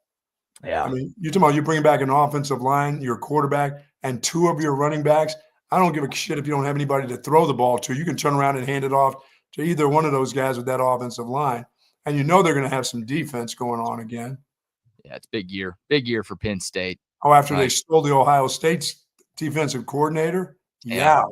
They went and got Jim Knowles from Ohio State. They went and stole, stealing from Ohio State's kind of a big deal, but stealing Kansas's offensive coordinator 2 years ago, that's an even bigger deal. Yes. Approaching away from my Jayhawks, man. Like that, the Kotelnicki hire really worked. That guy was a stud at KU and was a stud his first year at Penn State. Big part of why they made the run that they made in the playoff. They've got a great coaching staff. They've got a great team. They've got a ton of experience. It's it's a big year for Penn State. I mean, we talked about like the Athlon Sports Magazine, which I left back in New York. That was dumb. I got to go buy another copy of that. But the Athlon Magazine that you and I both have, or at least purchased, they've got Texas and Penn State meeting in the national championship game. Boy, that'd be awesome. Those are the expectations for Penn State this year. Like, they're supposed to be better. Hard to get much better than making the Final Four, which is where they got a season to go. Dude, and having your whole backfield back, my God. That's it. They're thinking they should be even better this year. So it's like anything short of. I just thought to have one of those dudes back at running back was going to be hard to do, but to have them both come back. Yeah, no, it's they're a good team. They went and got a couple of receivers from the portal. They do lose Abdul Carter and a couple of other key figures on that. We saw some defensive linemen for them that didn't go in the draft. They were coming back for another year. Yeah. Denied Dennis Sutton, big time name. Yes. He could be the next, first round edge rusher out of Penn State. They've had a few of them recently. Obviously, Micah Parsons fits that mold too. It's a good team. It's a really, really good team. The question for Penn State is, can they beat good teams? Like, you look at I'm not very impressed by what Penn State did in the playoff last year. It's like, they made it to the semifinal. That's great. But who did they beat to get there? Well, they beat SMU at home, and then they beat Boise State, like two lesser conference teams that just don't, that they didn't have to beat Ohio State. They didn't have to beat Georgia. They didn't have to beat Texas. They didn't have to beat Notre Dame. They couldn't beat Notre Dame. They lost to them when they played somebody really good. And, dude, they have lost to Ohio State like 7 straight years. 7 straight years? To Ohio State every year. Like, you chalk that one up as a loss already this year. They usually lose to Michigan when they play them. I'm not chalking it up this year. Penn State's going to beat Ohio State this year. In Columbus. Yes. Okay. Penn State's getting that one. That's a big money play for me because Penn State's going to be 4 to 5 point dog in that game. And I like Penn State in that game. To go to Columbus and win that game. Penn State does avoid Michigan this year. Thank they goodness. They do have to play Oregon. They host Oregon at the end of September. I like that. Then I like that for Penn State. I like Penn State winning. I like Penn State only having one loss this season.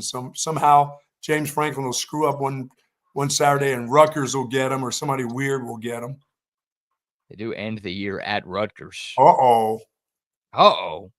That's not like Penn State, though. You're going against the grain with this pick because Penn State always beats the Rutgerses of the world. Like, they're not the team. There are plenty of teams that, like, just get upset by some random-ass school every year. That's never Penn State. No, they'll let their guard down, BK. They'll already be in the playoff deal, and they'll let their guard down, and they'll get beat by them. And Schiano they'll be pissed at Franklin, and they'll be talking about Schiano needs to be the next head coach of Penn State. They're not beating both Oregon and Ohio State. Well, unless by that time Texas has decided to take 2 more coaches from Rutgers, somehow, some way, since they're in quite the demand. And Texas hires one coach from Rutgers, and now don't ever do that again. All of a sudden, they're going to hire 5 more in the middle of the season. They'll get them at the end of the season. They'll say they'll make a deal with 2 more of them. You can't get over that Mark Orfe hire. Sorry. Hope that guy's good. He's bad. You're going to be beating. I'm going to have a field day with that one. You already are. You're already beating a horse that's been dead for a long time. Really? Am I been on that guy? Yeah. Orfe. Penn State, big year for them. I don't know. Can they beat the big boys? Like, they had their chances last year. They couldn't do it. They lost to Ohio State. They lost to Oregon in the Big Ten championship game. And obviously they lost to the best team they played in the college football playoff with Notre Dame. So, dude, the last time I saw Penn State and Texas play, my guy Ricky was getting his bell rung, and we were getting the crap knocked out of us. That's another group that I've only beaten one time in my coaching and playing career. Was Penn State was Doug Flutie, the Shower Boys of Penn State. My gosh, yeah, that's tough. Well, if Texas loses to Penn State in the championship, you're going to be hearing that from your people up in PA for a long time. They're not Eagles fans, but they ain't far from it. Penn State? Yeah, they're not as wacky, but they're fanatical. They really are now. I think Ohio State is closer to Eagles fans than yes, very much. You're right. You're absolutely right. I think Ohio State is, and then I think Texas Tech also is. But Texas Tech is like Eagles fans pre-2017 because now the Eagles have won something. So it's like, all right, you can talk a little smack. You're still obnoxious and annoying, and everybody outside of Pennsylvania hates you. But like, hey, you've won 2 rings now. Like the Eagles before then, they would talk more trash than any other fan base in the NFL, and they hadn't won jack shit. And now that's what Texas Tech is, because they also have not won jack shit, but they talk more trash than like any other fan base. Yeah, and I will be rooting for Tech in the Big 12 because I don't want to see that group from Arizona State back in there again. Yeah, you root for A&M, you root for Texas Tech, you root for Baylor. I'm not rooting for. I don't care about Baylor. They can lose every game. It doesn't matter. They're next. I feel like they're next on your no Texas rivals that you're going to be rooting for this year. No, I don't root for them. No, they can lose all their games, but I'll root for Tech. I will not. I don't want to see. I don't want to see Joey McGuire have to go back to high school. Oh man. District 29 6A runs through Lake Travis. We got to get that for Joey. I don't want to see that. I don't want to see that guy get back to high school. No, I don't want to put the hex on Hank Carter, too. I don't think that guy's going anywhere. Yeah, and they'll find a quarterback that will last at Tech for like the first 2 weeks, and then he'll be hurt. And then they'll be bringing somebody up that's a true freshman. That's going to be the next savior there. So. Yeah, that's I do wonder about, because Tech obviously spent a ton of money in the transfer portal. I think they spent more money than any other team in college football. More than Texas? Come on. Yeah. There's a report out there that they paid their athletes, $55 million this year. They spent like Texas really wanted, who was it? David Bailey, the edge rusher from Stanford. That was the guy Texas was going after. Texas Tech reportedly paid him $2.5 million for 1 year to go there. Jeez. Texas was like, nah, like we're good on that. You guys can you can win. You can use Cody Campbell's money and brag about beating us in this bidding war here. Well, they spent that money on Bigfoot on the softball mound, so Bigfoot. He's fat. No. She's just got big you can't feet. Call somebody Bigfoot and not be insinuating that they're big. It's in the name, Buck. She's Bigfoot. $2 million, $1 million a year, but it did get their softball program on the map. It worked, and they're looking at that, and they're like, well, it's harder to do that in football than it is in softball because you have plenty of teams spending millions of dollars on a football roster, and you don't have that in softball. No, so you're right. It's easier in those Olympic sports because you got less competition from a financial standpoint. But yeah, Texas Tech's like, hey, we damn near bought ourselves a national championship in softball. Let's try to do that in football here. That's their plan. But Bigfoot, golly, that is. Heard plenty of nicknames for Nyjah Kennedy. I don't think I've ever heard Bigfoot. She's not hard to find, and she's fat and she's hairy. You saying she's hairy too? I didn't do that. I thought she had big feet. Mm. And I didn't get a chance to see her arm fall off on the mound. I was waiting for that to happen. Might as well have with the way Texas got to her in Game 3. Yeah, let's not forget that. She might have been better throwing with her opposite arm because her right arm was clearly tired after pitching every other pitch for Tech in the Women's College World Series. But Tech did not go Tech in something every once in a while. Why not football? Why not? They don't. That's no big deal to us. We don't play them, which I hate. We don't play them, in football which we should. It's not as big of a deal anymore, I guess. No, it's not. You don't play them every season, but I don't know. I still consider them a rival. I don't root for my rivals to win. Like the Cowboys don't play the Steelers every year in football. I still root against the Steelers every year. Always. Yeah, it's like there's certain teams that you just hate because you're supposed to hate them. Texas Tech's one of those teams that, like, even if you don't play them every year, we're still supposed to hate them, so I'm going to hate them. I got too many friends who went to Texas Tech. I don't want them to be happy.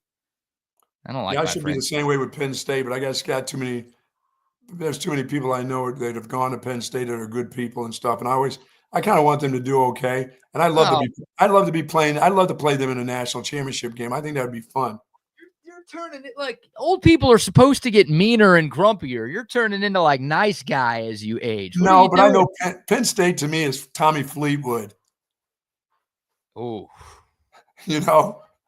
God, that hurts. That's not the comp. Except for that dude doesn't win any regular season events. Well, no, he did come in second place at the Olympics, Oh, second place. You got a silver.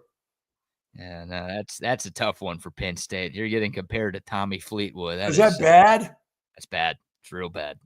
It's hard. Yeah, I don't know how you make a golfer football team comparison because it's tough, but You like that one though, don't you? You like them to be compared to Tommy Fleetwood?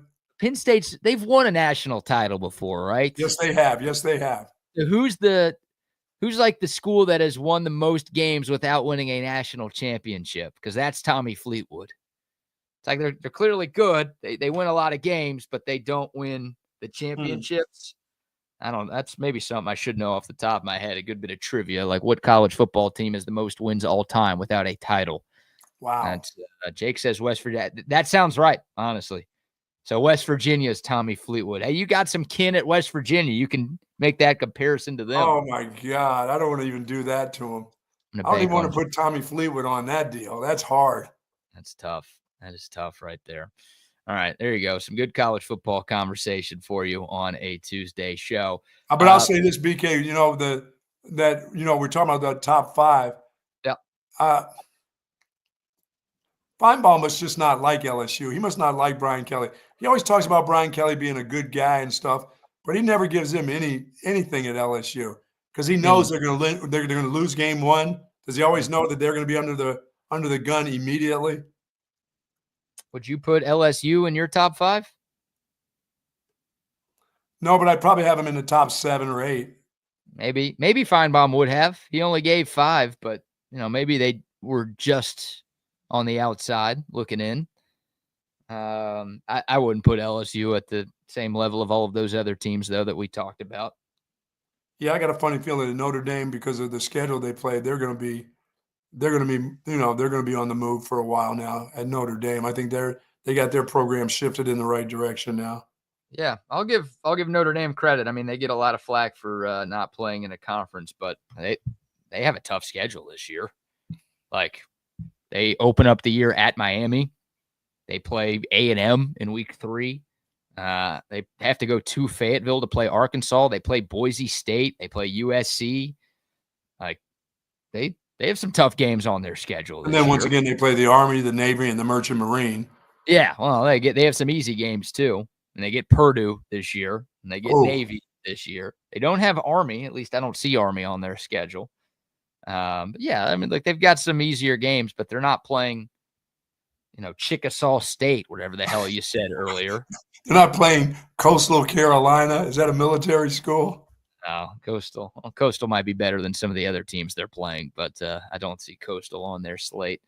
All right, we've got some special guests joining us here in a few minutes, but before they come on, Buck, how about a few more sponsor shout-outs? So our friends at Hat Creek Burger, today is my Hat Creek Burger Day, so I'm going to have myself a double with cheese and, of course, those fries. I'm going to have a strawberry shake today. Better not say that too loud. My wife's still in the house. But, yeah, I love Hat Creek Burger, folks. Quality hamburgers.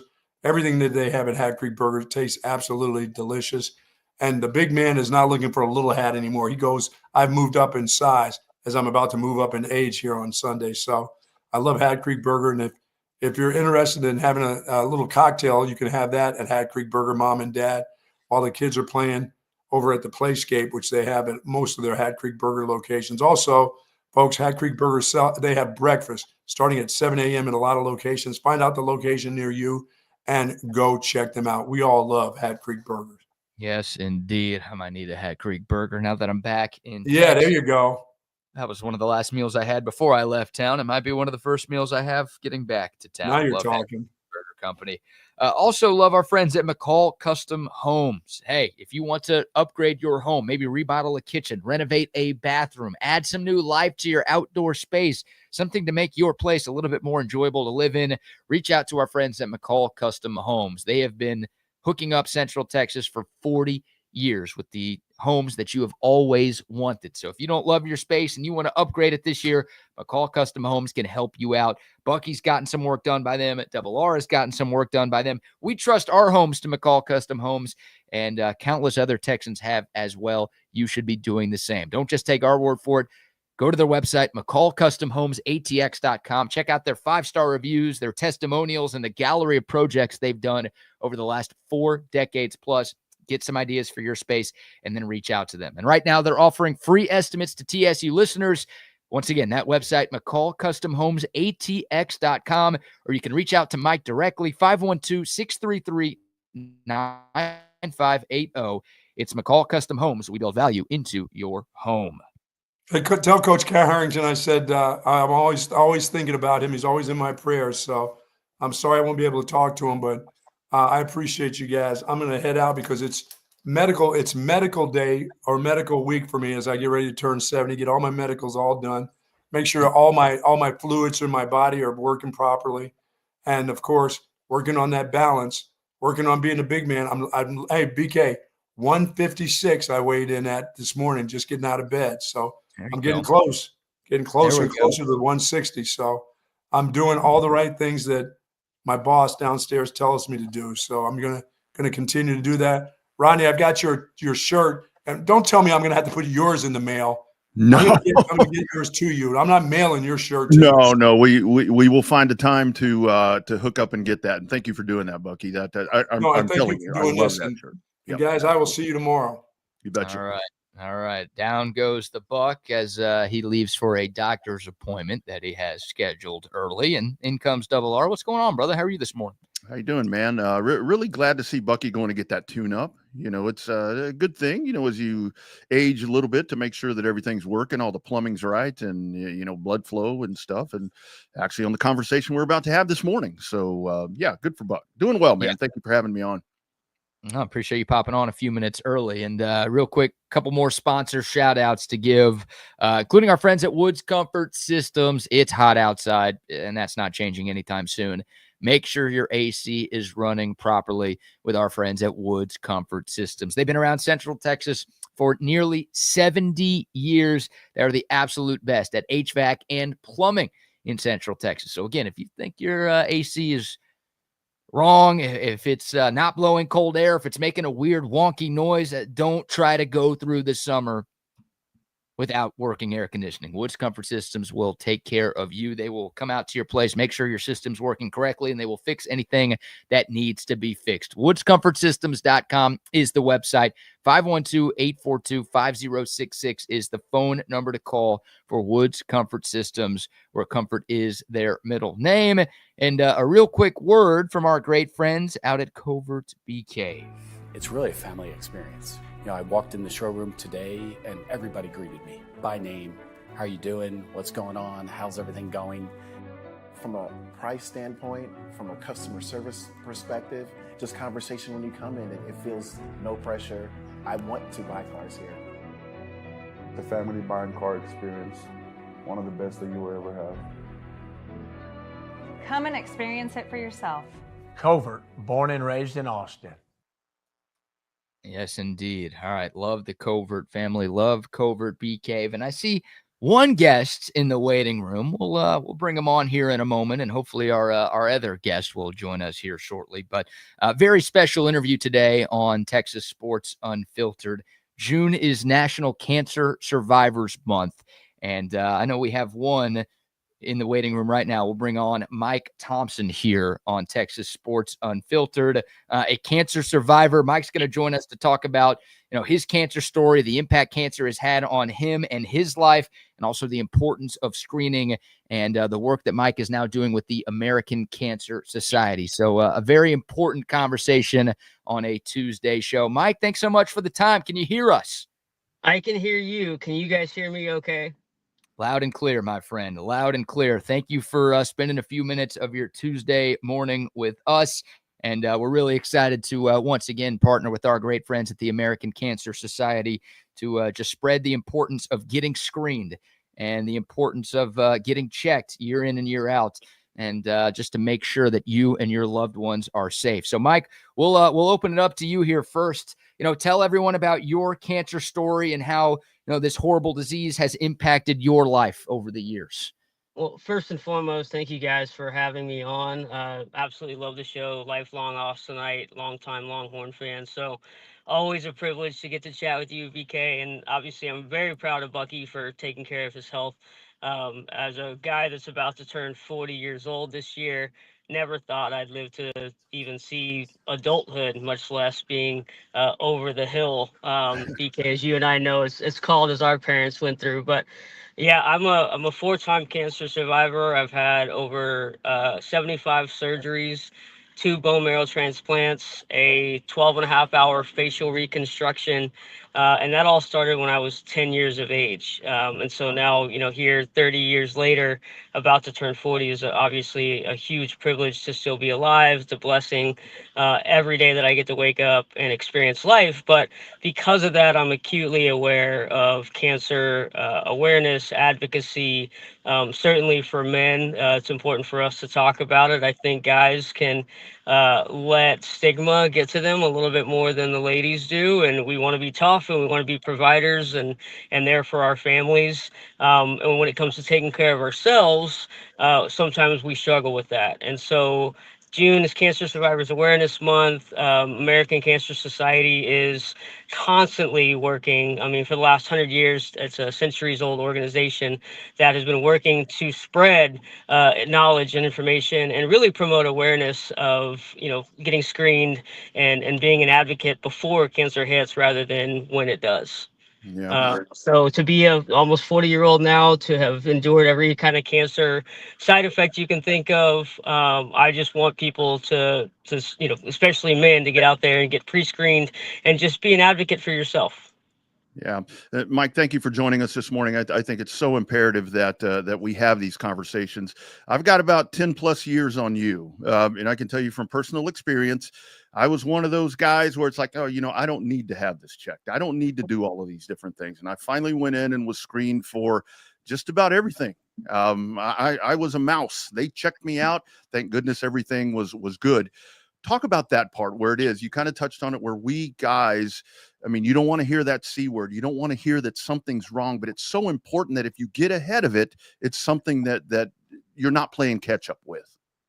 No, that's probably the most important lesson I think I want your listeners to take away from today is that, yeah, we don't want to hear that. We don't want to hear the diagnosis. We don't want a test to come back negative. All right, we want it to come back negative in terms of cancer screening, but we want a positive result. But we know life isn't perfect, and we know that there are things that can happen. And a lot of times, especially with things like prostate cancer and colorectal cancer, especially in younger men, the warning signs aren't always there. And so it's important to get screened. It's important to get your annual physical. It's important to get, especially when you turn, like you may have 10 years on me. I think we look young and handsome as the day we were born. But it's important at, age 40, 45, 50 to start getting prostate screenings, to get colorectal cancer screenings, to just get basic lab work done. Can show a lot in terms of how your body's reacting to age and growth and time. And so, yeah, all these things are incredibly important. I've had friends, a friend of mine 2 years ago, I'm going to try not to get choked up, but perfectly healthy life, out of nowhere, diagnosed with colorectal cancer, and he was gone within 6 weeks. And so you never know how quickly this is going to set in, and that's why you kind of have to be diligent all the time. And I'm not suggesting that men, women, should live a life in fear, but just heightened awareness of your body, and letting the medical professionals do what they do best. Let American Cancer Society do what it does best, which is create a world without cancer now.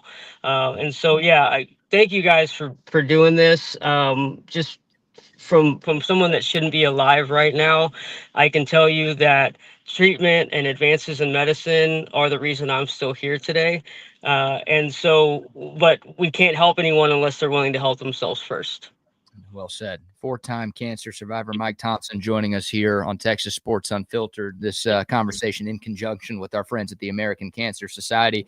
And Mike, you talked about the work that they do just a second ago. I'm curious, how did you get involved with ACS, and why is your relationship with them so important to you, and why is the work that they're doing so important to so many people out there? Well, as a childhood cancer survivor, someone, like I said, if those are just joining us, I turned 40 in 2 months. I shouldn't have lived past 18.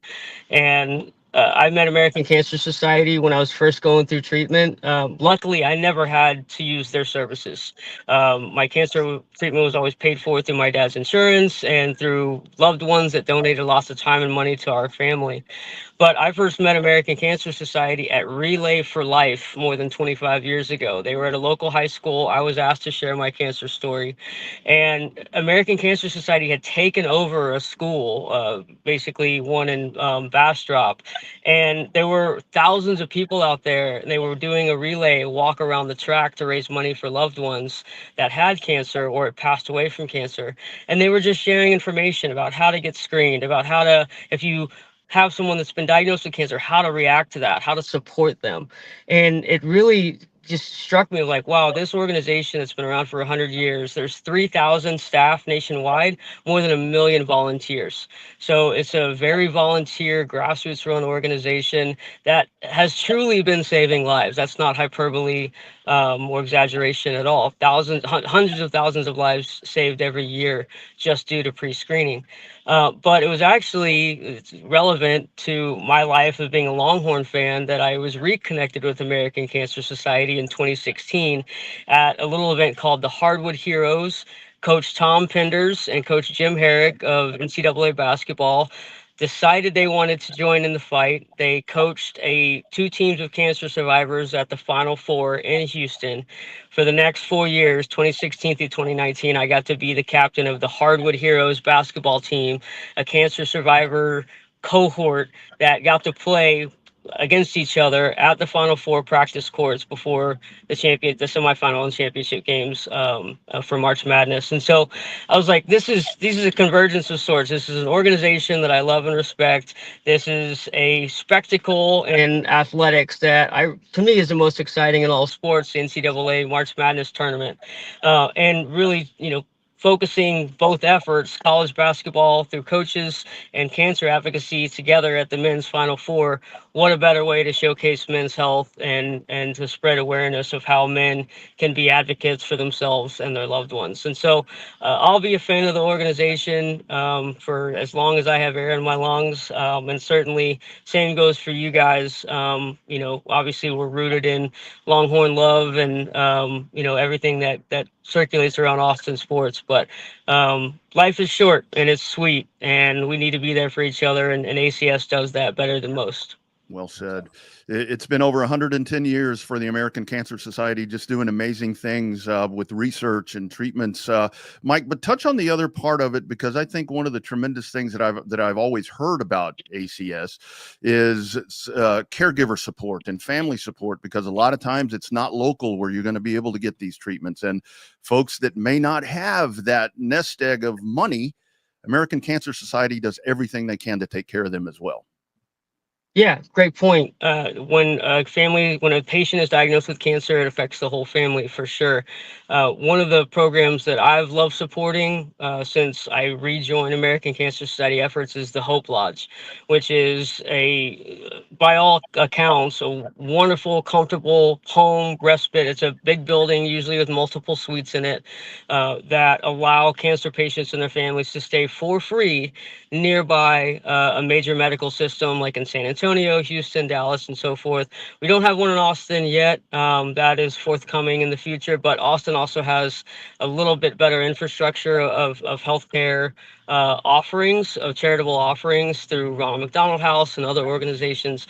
But Hope Lodge is incredibly important. Now, back 30 years ago when I was fighting for my life in Fort Worth, Texas, I got to stay at this place called the Ronald McDonald House. And we didn't have enough money to afford one of the suites at the hospital. So we were reliant on, charitable giving and charitable entities to do that. But you're absolutely right. I mean, when my sisters were in school, when my mom was trying to figure out work, when my dad was looking at insurance, there were a lot of questions that we had absolutely no idea how to find the answers to. And so American Cancer Society and other organizations for sure, but I think American Cancer Society does it best, is really knowing how to, if they don't have the answer, they'll help you find it. How to pay for your next meal, how to cover prescriptions and co-pays, how to get a referral approved through insurance. All of those resources resources are there available for you through American Cancer Society programs and resources. And so, yeah, great point. It affects the family, not just the patient. Mike, that's well said. I can't thank you enough for joining us this morning. But since you are a Texas fan, we got to ask you a Texas football question, man. How you feeling about the team going into 2025? I've stopped putting hope into it. I really have. Every year I think this is it.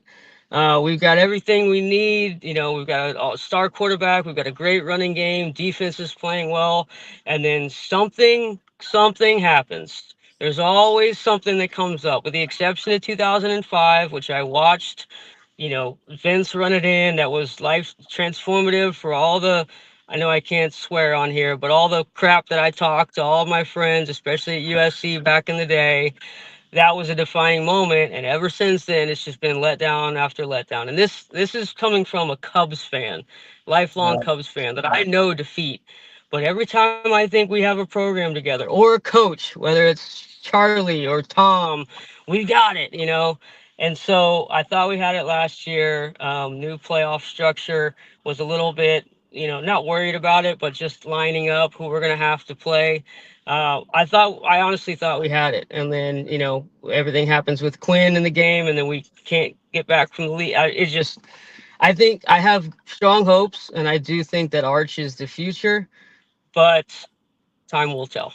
I'm not going to hold my breath. All right, maybe you changing your strategy will help Texas. Like, it's a reverse jinx kind of thing. Like, this is the first year you have no hope. Maybe that means it'll be the first time in 20 years that they win a championship, you know?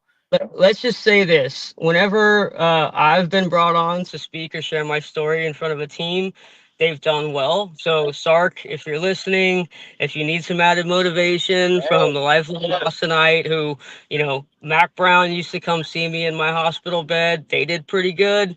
You need my help, he knows where to find me. So, BK, feel free to pass along my info. Hey, Mike, but how great, you know, maybe you can get some of that softball mojo that'll kind of roll over to the football team right there, and kind of feel what Mike White and that group's doing, because that was really cool to latch on to. I am of the Cat Osterman generation, so I thought that back then was going to be the dynasty, right? And so, to her point, it's like our girl Lizzo says, it's about damn time. You know, congratulations to the girls. They're carrying us right now. Women's sports are. But I have faith. I think it's going to be a very entertaining year in college football. But certainly for a UT fan, I don't think I've been this excited in a long time. That's great. Yeah, Mike, I had a lot of expectations for this conversation. I did not have a Lizzo reference on my bingo card. Well done with that one, my friend. You checked it off as a wild. There it is. That is a wild card. Mike, can't thank you enough for joining us, man. Really appreciate your time this morning. Really appreciate the work that you do with ACS, and you coming on and telling your story. It's an emotional one. It's an incredibly inspirational one. But you know, most importantly, it's a reminder to our listeners of the importance of getting screened and making sure you tell your loved ones to get screened. Everybody has that family member or that friend who's like, nah, I don't want to go. Maybe it's not you, but it's somebody you know. Just the importance of getting out ahead of this thing, because that increases your chances of getting treatment and surviving.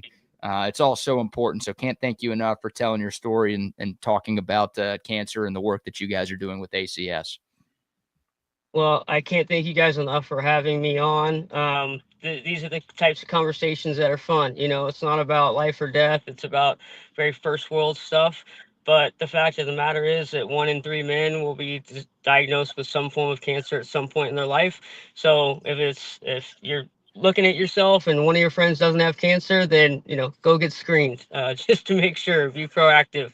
But as a lifelong Austinite, cancer survivor, sports fan, I appreciate what you guys do every day. And whenever I get to combine my passion for sports with my love of helping people, especially the cancer community, I embrace and cherish those moments all the time. So thank you guys so much. If you're listening, get out there, get screened, be an advocate for yourself and for others. And more than anything, keep finding good.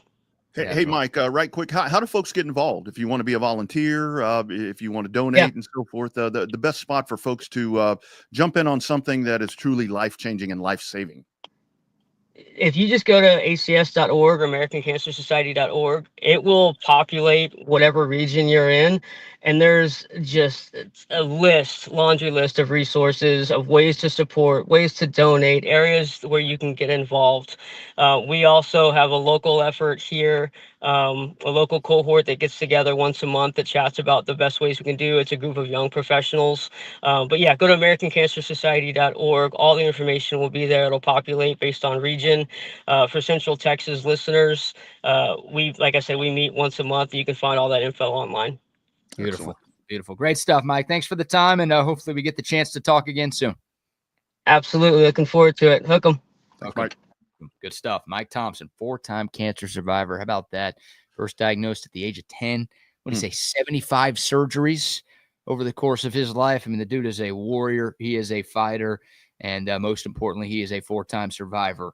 And it's very awesome to get to chop it up with him today. And I'm glad you asked that at the end. Cancer.org. Cancer.org. You can donate there. You can learn more about volunteering there. You can also sign up to be a volunteer there.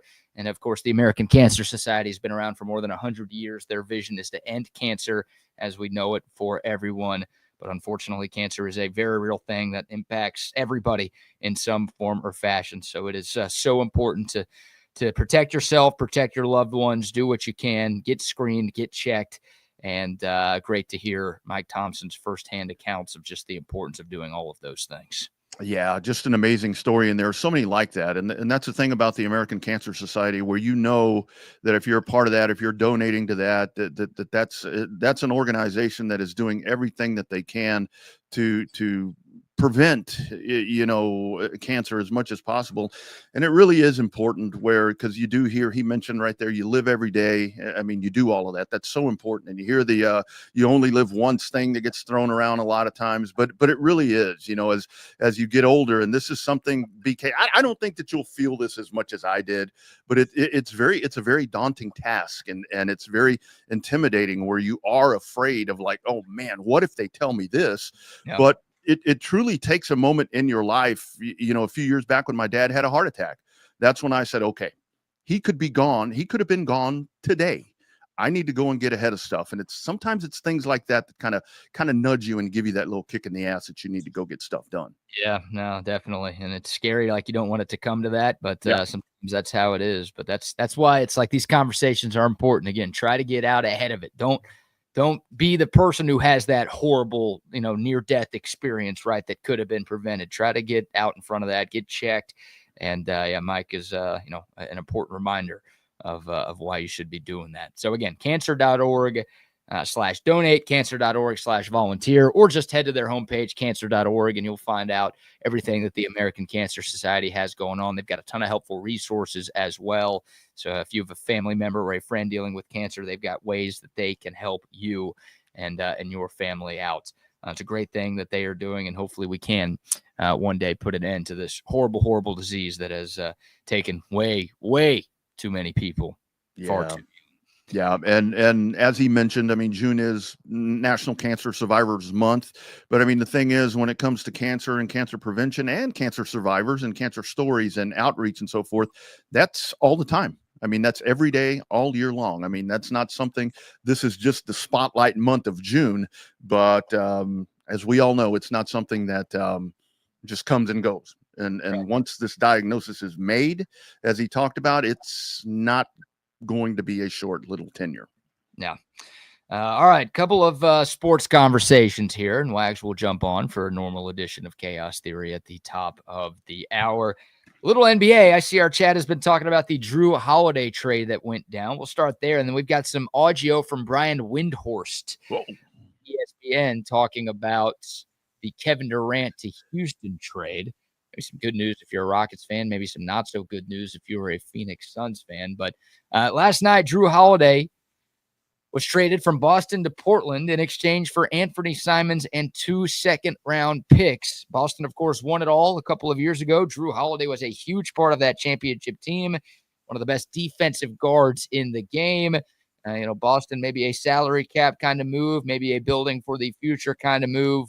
They move off of Drew Holiday. Your initial reaction to that trade?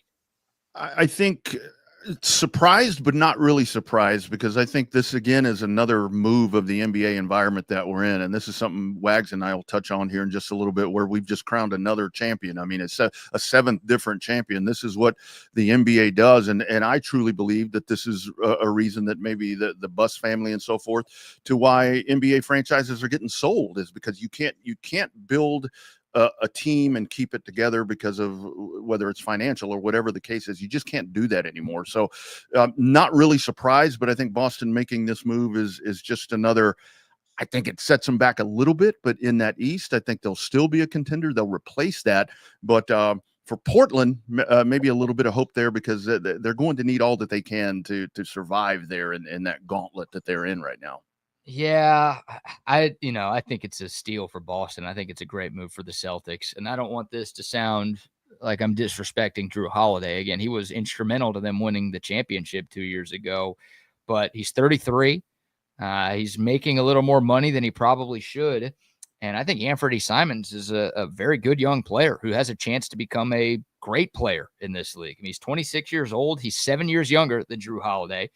He scored 19 points per game this past season. Like, he's gotten better every year that he's been in the league. So for Boston, to me, this is more of like, look, I don't know what the Celtics are going to be next year, because Jason Tatum's out. And like, if he doesn't play at all, or if he barely plays, I don't know if they're a legit title contender.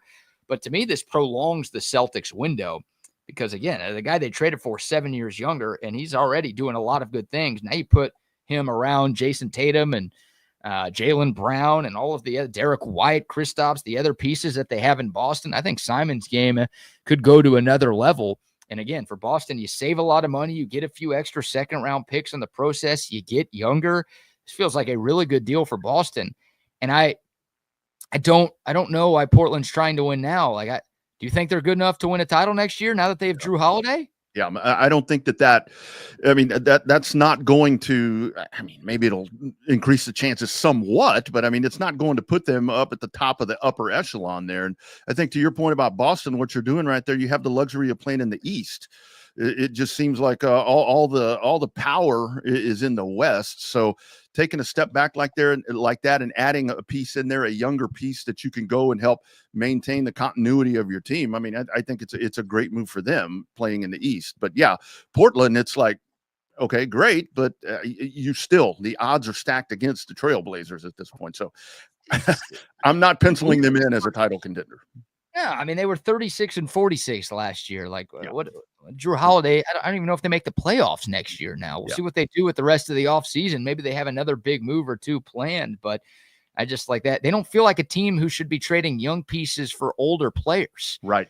Like, maybe they're looking at Scoot Henderson and Shaden Sharp, and they're saying, well, these are our guys, and Simons, there's no space for you here. You're not a part of our long-term plan, so let's just get whatever we can for you. But I don't think trading for a 33-year-old who's on the backside of his career is the right move for that team right now. It just, teams get so nervous and they get so antsy to be good that they'll just, instead of planning for like, okay, how do we slow play this thing? They'll just rush. Like, look at what Oklahoma City did. They were awful for years, and they were comfortable being awful for years. And they made some moves. A lot of it was with draft picks. They acquired a lot of draft picks. They drafted a lot of players. And they traded, Paul George, their old guy, for a young guy in SGA, and it turned out to be the catalyst for their championship run this year. Like, that's what you have to do. I'm worried from like a Dallas and a San Antonio standpoint. Like, you got the Mavs put themselves in a rebuild. It was stupid, but now they're in a rebuilding spot. Don't make a move that jeopardizes your chance to build around Cooper Flagg and Derek Lively and some of the young pieces on your team. If you're San Antonio, don't do something stupid that like jeopardizes your ability to build around Wemby and probably Dylan Harper after tomorrow. Like, teams they get so in a hurry to try to win that they make stupid moves like this. And to me, this is a stupid move for Portland. Yeah, and that's where, like San Antonio, for example, based on history, they do really good business. They make really, really smart moves. And I think if you're a Spurs fan like I am, you hang your hope on that's not going to change. And I don't think it will. But this was the same conversation that we were having about Kevin Durant when all of that was going on, about maybe a fit for San Antonio, maybe a fit for Houston or Miami or wherever. And then the Knicks come into that. It's like, okay, that dude 10 years ago, yes, absolutely. You do whatever you can. But now is that something that you want to throw everything at this guy? And obviously Houston makes the move, but I'm just not sure that's going to catapult them past Oklahoma City right now. I mean, for the Rockets, it makes more sense than Portland, right? I mean, I'm with you. I don't know if this move makes Houston the favorites in the West, but it makes them better. And that's a team that won 50-something games this past Number year. 2 seed. So, yeah. like that's a team that should be trying to win now. Portland was 36-46 last year. Like they're nowhere close to winning now. Like the title, Houston's now has the second best odds to win the championship next year, behind Oklahoma City. So that's why that move makes sense for them. Like they didn't have that 3 days ago. Now they have it now. For Portland, I haven't even looked. I don't know if the odds have changed at all for their chances to win a championship next season. So I just I think the timelines are different. Look, there are plenty of Rockets fans out there who are like, man, we really traded Jalen Green, like a young rising player who's gotten better every year he's been in the league. We really traded him for a 36 going on 37-year-old Kevin Durant. I don't think you're alone with that skepticism. And you look at KD, he hasn't won a ring anywhere outside of Golden State. So you're like, well, is he the guy who's going to get us over the hump? I get the questions there, but I think for Houston and where they're at, they needed a player like that to get over the hump. I don't know what Drew Holiday really does for Portland. Instead, they're trading draft picks and young pieces who they could build around in the future. I don't quite get that bit for them. Need to look at the San Antonio model. And it truly is for me with Durant. I mean, you bring that guy in and you're going to get maybe half of the regular season. I mean, depending on load management and so forth. But, if you have that dude crisp and fresh and whatever at the beginning of playoff time, I mean, well, that's where you're going to utilize him. And that's where you make your run. Because like you said, I mean, it was a number 2 seed last year in the West. So, the benchmark is set right there. It's just it's a playoff toy that you can go in and maybe get over the hump. I don't know, but that Oklahoma City team, man, like you said, man, homegrown, and then at the same time with a couple of key trades, and they've got themselves a championship. Way to go, Seattle Supersonics. I will say this, like everyone's kind of penciling in OKC as the favorite next year, and everyone's saying, oh, they're going to go back to back, and this is the next dynasty in the NBA. We were doing this exact same shit last year with Boston. Yep. And they lost in round 2. Yep. So back, they could win another title with this core. Like they're not done or anything. But we did it with Denver when they won their first championship. With Boston, now we're doing it with Oklahoma City. Like it's every sport. It happens all the time. It's just like you assume that a team is going to go back to back, and it's a lot harder to do than people realize. So that's the Rockets have a chance. Don't crown Oklahoma City just yet for next year. All right, see Wags in the waiting room. I did promise some windy audio, guys. You care to hear from Brian Windhorst about the Kevin Durant trade? Sure. Okay. Thank you. What is it? What are they doing here in Utah? What exactly does that mean? Is that where he's from? Is he from Utah? No, he followed LeBron in Ohio. Oh, that's right. He's a Cleveland guy, right? So he just he's been jerking LeBron and riding his coattails for the last 2 decades. Probably eating all the food LeBron didn't want either when they were together. That was unnecessary. Here's Windhorst talking about it was necessary. It was necessary. Yeah, he is. Windy talking about the KD to Houston trade. He went to ownership and said, and front office and said, "Can we get Kevin Durant and get him?" The other thing was they couldn't say no to the price. The price was just so low they just couldn't say no. So the Rockets had this happen because Kevin Durant controlled this process. Last winter, the Warriors were ready to trade for him. And he said, I don't want to go there. And they backed off. Last week, the Timberwolves were on the verge of trading for him. I don't want to go there. I don't want to go there. And Ant Edwards could have tried to talk him into it. He did not. He said, this is not my place. KD, you do what you do. And so the price came down, the Rockets moved in. That's how you elevate yourself as a team. Mm-hmm. You buy low, and you have a great opportunity. It's buy low and sell high. I've never heard buy low and have a great opportunity, but how about that right there? Like I'm intrigued that he didn't want to go to Minnesota. I'm wondering what turned him off from Minnesota. Like, because Chris Finch strikes me as a coach that people would want to play for anyways, right? Like he's a good X's and O's guy, but I say that, but he allowed Anthony Edwards to shoot as many threes, in the playoffs instead of having him drive and get to the cup. But I don't know your thoughts on that, on not wanting to go to Minnesota. Yeah, I don't know if it's a team thing. Maybe it's a city thing, right? Maybe Kevin Durant doesn't like the cold. He just doesn't want to live in Minneapolis. Maybe No it's taxes here. Taxes in Texas, that's a big thing. Durant didn't have a no trade clause. So it's like, well, how could he control he didn't have a no. Kevin Durant's going into his last year on his contract. So he basically was like, hey, if you trade me to Minnesota, I'm not going to sign long-term there. And Minnesota's like, well, if he's not going to sign long-term here, we're not giving up all of this shit for 1 year of Kevin Durant. For a rental, right. We need him to finish his career here. We need 3-4 years, whatever he has left.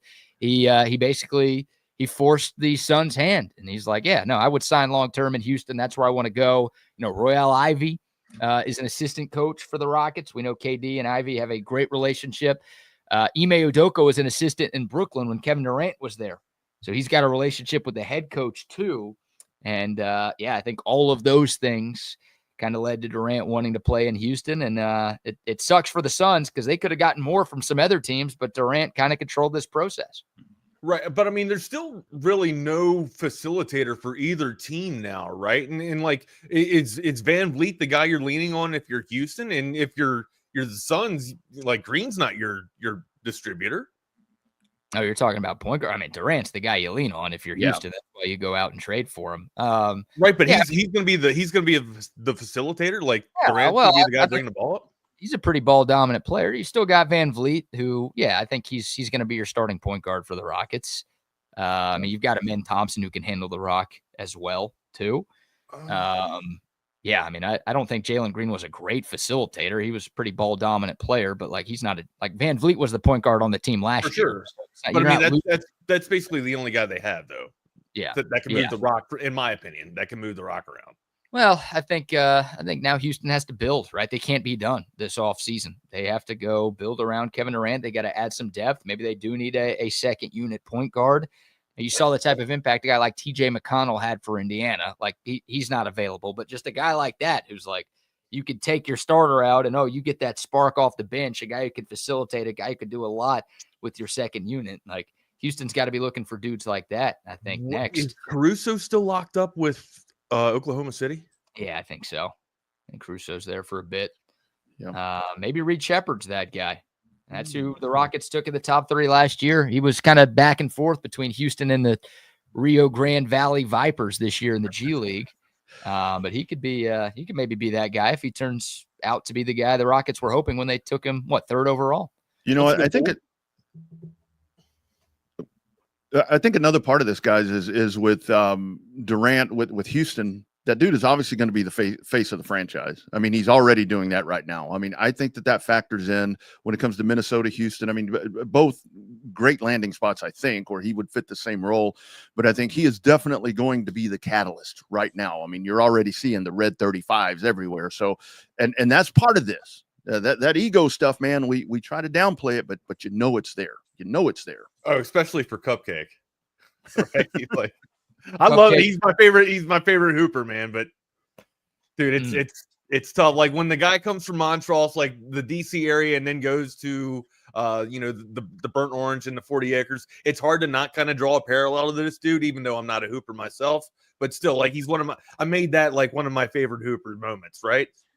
It's hard to not root for the guy, but we got to call reality. Like he's pretty soft.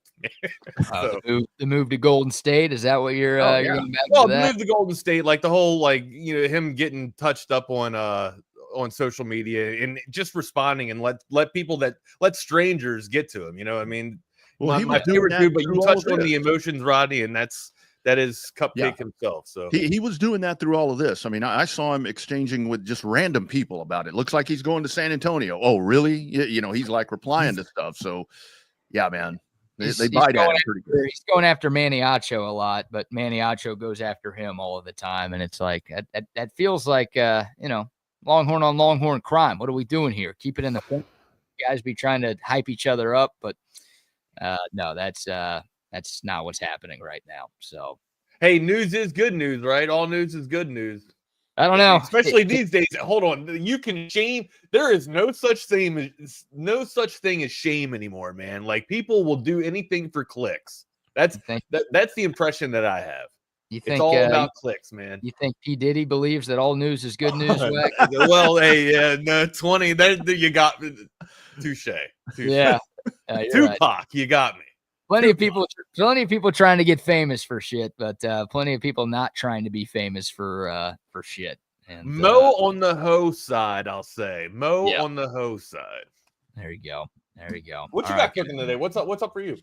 Oh, back in Austin, which is great, but a lot of things to catch up on work wise, and my fridge is as bare as it could possibly be. So got to hit the store and get me some food at some point. And you're going to Taco Bell. Altstadt Beer. Probably will. Probably will have an Altstadt beer too. It feels late enough. It's 9:00 in the morning. Feels like a good time for a cold one, right? Yeah, absolutely. I mean, it is later for you. You're used to that East Coast time, so you've endured. Yeah, it's 10. And plus, you've been in flights back and forth, man. You've been traveling, my guy. Too much traveling. Let loose. Let the summer of BK happen. Summer of George. The summer of BK is happening. Summer of BK. I like there that. It is. So I like what you're doing, though. You're getting all this out of the way before football season. It's out of the way. Don't get married during football season. Just be a better person than that. You're a bad friend too if you have a wedding during football season. Any because the weddings are falling on a Saturday or a Sunday, right? You're a bad friend. Yeah, it's like, oh, it's during a bye week. Well, other teams are playing. I want to watch them. Yeah. Oh, we're playing this crappy team. I still want to watch. What do you mean? It doesn't matter. Don't get married during the fall. Here's your PSA, your tip for the kids out there. All right, guys. I'll let y'all get to it. I'll be listening. Later, brother. Be good.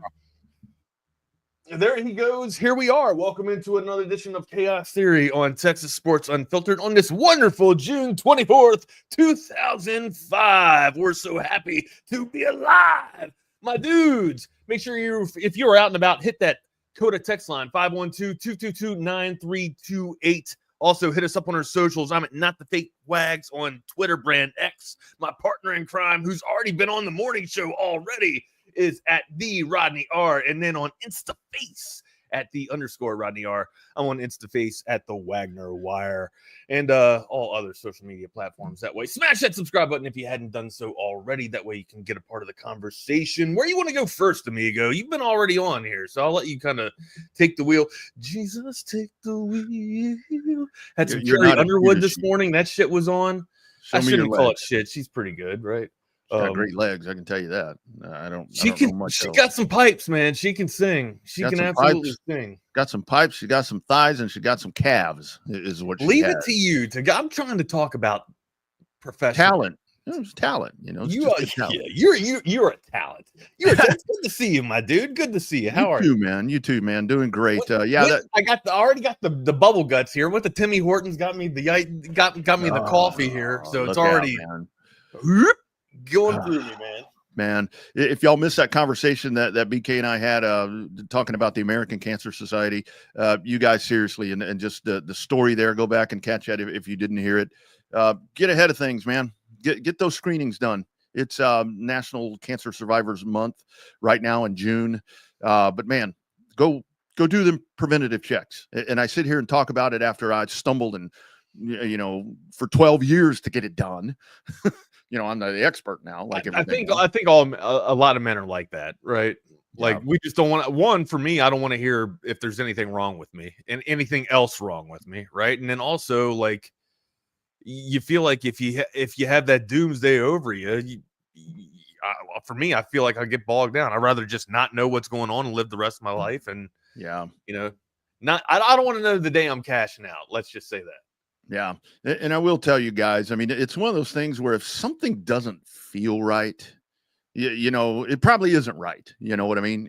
A lot of that, though, is because I think before I got those checks done, I had a just incredible anxiety about, oh, shit, something's wrong. And it's so funny. After you get those tests done and after you find out that you're okay, it's like, I feel okay. Yeah, because there's that part. Did you go on the internet looking up your symptoms and shit? Oh, dude, that's the worst mistake you can make. Everything leads to the worst, man. Symptoms, everything is the same symptom where it crosses over and then it just gets the algorithm or I guess it's search engine optimizers if you're talking about algorithms there. Yeah, it's like you get a mosquito bite that won't go away, and you look it up. Mosquito bite will not go away. Well, it could be terminal. Whoa, you know, that's yeah. Don't go to the WebMD or any of that stuff, because that I make that mistake all the time. Oh, I do too, dude. I'm notorious for it. I do it too, man. Yeah, I heard the conversation. Katie and I heard the conversation in the car ride coming home, man. Fantastic. Absolutely. Go ahead. I don't want to steal your thunder. Take it away, man. One time when I was a runner, I had a jacked up toenail. I did a long run and I had a toenail that was just looking really, really bad. And so I'm like, okay, how do I heal this? And I go and I look it up, and it's like, okay, it tells you what you can do. Then down below, it's like, it could be caused by this. And I'm like, holy shit. When it's just an ingrown toenail. My days are numbered, man. What the hell? Oh my God. Hey, look at this right here. Somebody has actually put up 19 years with our man Ike Coronas. I've met Ike and I've met Michelle. I'm gonna have to say that the endurance trophy goes to Michelle here. All right, like I love Ike completely, but Michelle is the saint. She clearly is.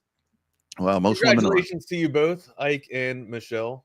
I wonder, 19, man. 19. What's the best number 19 for you? Johnny Unitas is the first one that pops off in my head. What's your Joe Montana with the Chiefs? That's a good one. That's a good one. But Montana will always be 16 for me. Me too, Johnny man. U is 19 for me. Yeah. Yeah. Hey, congratulations. Happy 19. Happy 19. Yeah. Mike McCall says his wife is a saint. Yeah. Yes, we know. We know, Mike, that your wife is a saint. Willis Reed's a good one. That's a good one. Good pull there. Where do you guys want to go first, Mr. Rodney, double R here? Where do you want to go? That conversation there that we were kind of touching on there with Holiday, with the trade to Portland, I think here we go again to where here's another move where you're moving stuff around. You're moving maybe an older dude to Portland, and you're kind of restocking there if you're Boston. But here we go to where the NFL is just, or the NBA is just a constant movement once again, and it's very indicated by the fact that you've had 7 different champions in the last 7 years, I think. Yeah, 7 champions in different. I mean, a lot of people. I love that. I love that. It's. I mean, I don't know where I'm at for that. Like, I do appreciate the parody. 100%. But also, like, I appreciate supremacy too, right? Like, I respect supremacy. Honestly, like, when the Lakers were doing their thing, when Chicago, like, that's what got me into basketball, was Chicago's the Michael Jordan era and Phil Jackson era. You know what I mean? Like, that was magical to me. I hadn't seen anything like that. And me being from, the Baltimore area, I'm supposed to root for the Washington Bullet, or excuse me, the Wizards, right? That's what they were. They were the Bullets back then. And basketball, besides Bernard King, there wasn't many people helping out. We had Mark Price, I think we had Brett Price, which was Mark Price's little brother, right? And he wasn't exactly the hot hand that Mark Price was for the Cavaliers. But besides that, it was just Bernard King and company for the Wizards, right? Yeah. Or Bullets back then. So naturally, I gravitated rather to Scottie Pippen, Michael Jordan, or I can't believe I put Michael Jordan behind Scottie Pippen, but Jordan, Pippen, and Horace Grant, right? Like, that was even started doing the Bill Cartwright, mimicking Bill Cartwright's free throws and stuff. It was, I don't know, they were just the team to be. So supremacy is just as important as parity. It is cool to see 7 different champions in the NBA, but also, like, I kind of have to throw out the bubble season. Right.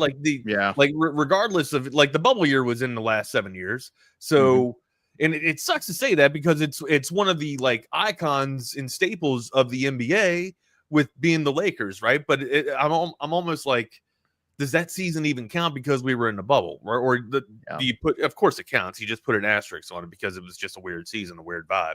But no, I appreciate the parody.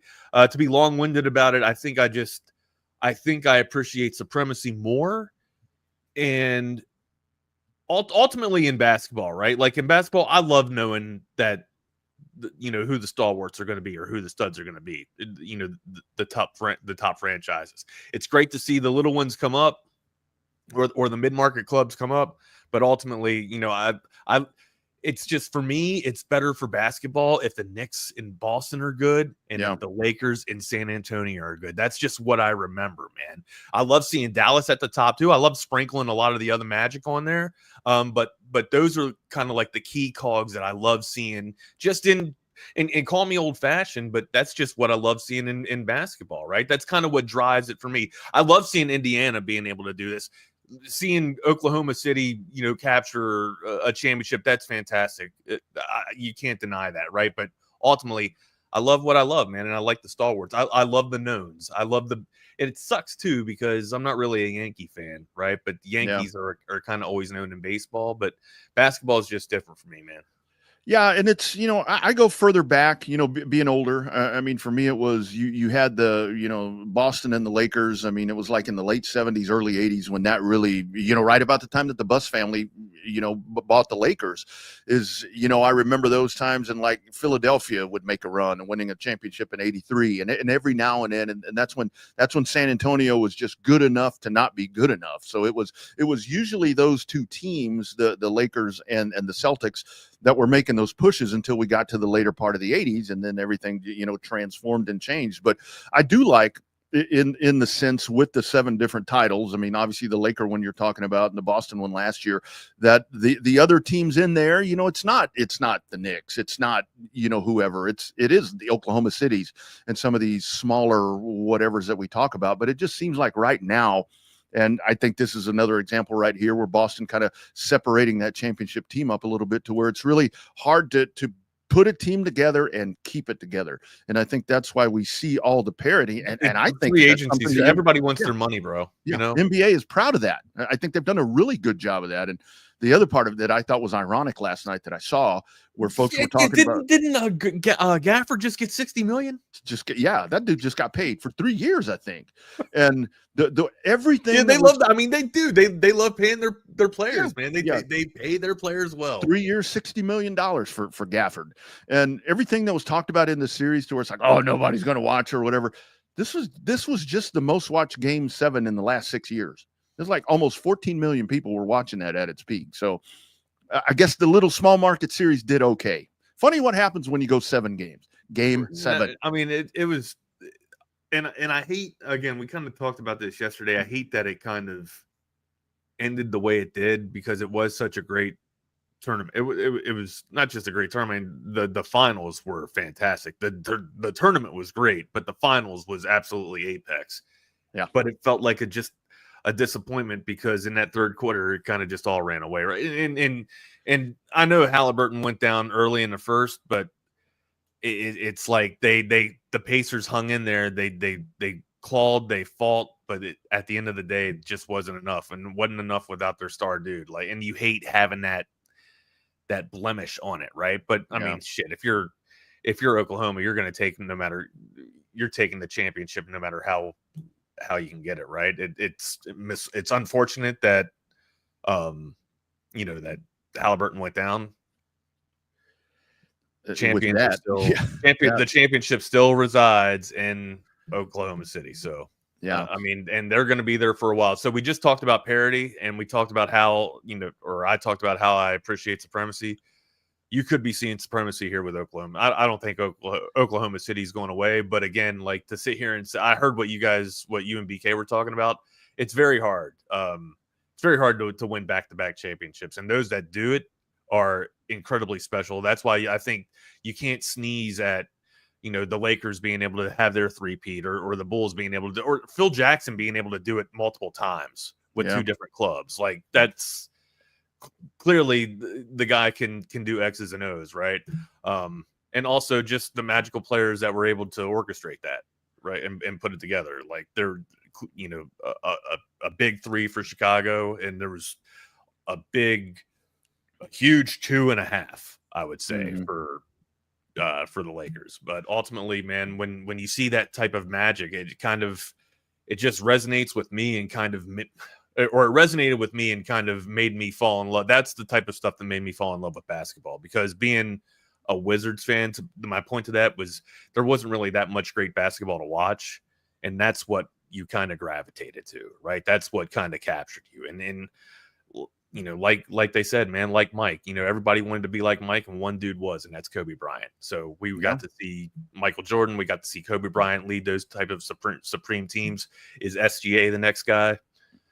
We shall see, man. Only time will tell. But he's got a lot to orchestrate with. He's got a lot of young, solid pieces to work with too, and a lot of good key components. I see a lot of talking about parity. I see a lot of similarities with this Oklahoma City team in the way that not so much the Lakers, but the Bulls were built, just with not so much the superstardom, but with the pieces, right? The high end pieces that are able to come in and substitute, like a BJ Armstrong, like can be a Dort, where he was, good perimeter defense and great, knockdown three, or it could be a Wallace even, or even a Caruso, like with Paxson and hell, other, key component, like a Kukoc actually ended up starting at the end of it. But you bring in Rodman. I mean, right, there's just so many things that can move back and forth with this Oklahoma City team. They're young, they're vibrant, and they're going to be here for a while. And we talk about the parity over the last 7 years, but there's a good chance that this could be a run for Oklahoma City. To your point, though, it is definitely tough to repeat. So we shall see. And BK said it best too. Like, we thought Boston was going to do this again last year, right? Like, Boston was so dominant in the postseason and in the finals that we thought they were going to be able to repeat. No, and also I think you touched on it a little bit. Drew Holiday. We didn't talk about Drew Holiday and Anthony Simmons. Your opinion on that? Like BK mentioned, I mean, if you're the Trailblazers, why are you doing this now? I mean, you're kind of doing business backwards. Why are you going and getting an older dude? This is what you and I talked about with Durant when it came to the age. I mean, what are you doing now? Is this really going to help your chances? For the Trailblazers? That's the only thing I can think of is perimeter defense, right? Like, that's what I'm seeing with both of this, or with, I mean, and I'm not trying to flap away the 2 second-round picks, but ultimately I don't think they'll mature into much. I see offense to defense here when I'm looking at this. You're giving up, tough perimeter defense and steals, off-ball defense too with steals. Blocks are pretty similar, but also you're getting 5 points a game on offense, 5 points more a game on offense in terms of Simmons, right? Is Drew I don't think Drew's gonna be the facilitator in Portland. I know Simmons isn't gonna be the facilitator in Boston. So this looks like a position for position trade here, and ultimately I think Simmons has the better rank in terms of stat category for shooting guard. It's just tough, giving up that tight of perimeter defense for Boston. I kind of felt like that was their MO, was just how well they played, tight on the perimeter there, and it kind of turned into fast break points or turnovers to the opposition and fast break points for Boston. He was not just a key cog, he was a key component of the starting five. So he's going to be hard to replace, and we'll see how Simmons fits in with the rest of that four there. And I do think the other thing that I mentioned this morning was this with the East. I mean, because we've been talking for 2 years about the West, and right now the West is only getting to be more treacherous right now. With Houston making the move, and Dallas, the possible Cooper Flag, and San Antonio continuing to build, and so forth and so on, and Denver and all the different things that you have there.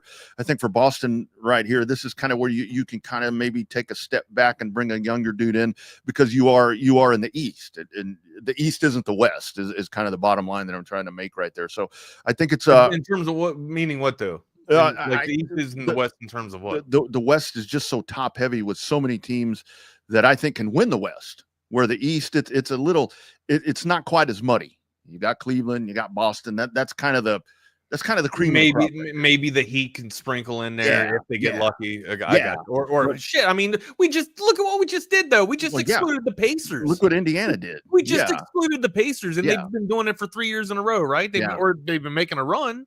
Yeah, and that's where this year the East. I mean, number 6. How easily forgotten they are. I mean, it's not. It's just shitty. It's crazy, isn't it? And that's where where folks were talking about as this final series started to where it's like, oh, wow, this is kind of a, upset series. I'm like, not for Oklahoma City. I mean, that didn't surprise me.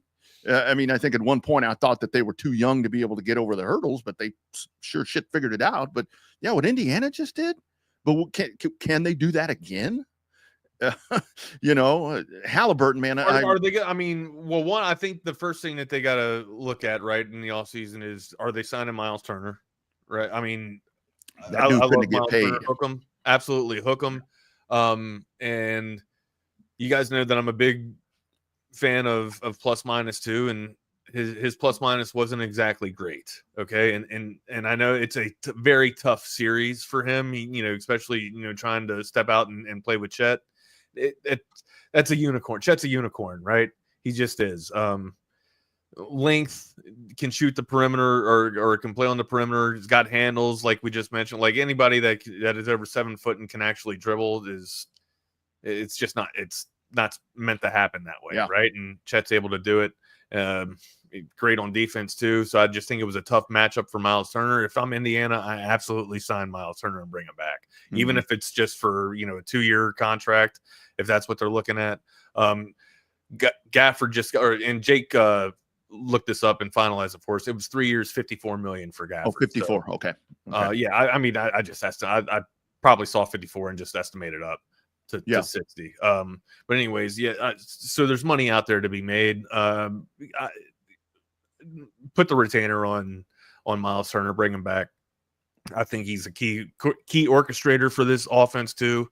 And if I know Rick Carlisle, he'll be chirping in the ear of the front office and he'll be like, I need Miles. So yeah, and I think it's going to be fascinating to see what happens with the Knicks. I mean, the Knicks kind of being on the cusp right there, and again with the back and forth and what was going to happen there. I mean, you have to factor them in. And the other part about it is, I mean, with the Knicks being good, I mean, that's good for business. I mean, let's not bullshit anybody here, but I think at the same time, when you got Indiana that's able to make these kind of runs like they do with Rick Carlisle, and it really gets funny as this series was going on. Why did you say it like that? Like Carlisle's legit. But I totally agree. But I was watching as these playoffs went. I started hearing different people saying, well, the genius of Rick Carlisle is really starting to show. I'm like, yeah, no shit. Are you just figuring this out?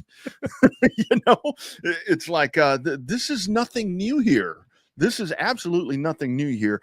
I tell you what's going to be fun to watch, Wags, because I think with the Lakers being sold, I think we're going to see a lot of that Dodger mindset and that Dodger business start to get done with the Lakers. I think what's going to happen with the Lakers is what I've said for the longest time needs to happen with the Cowboys, is they need to start doing business in this sports environment right now.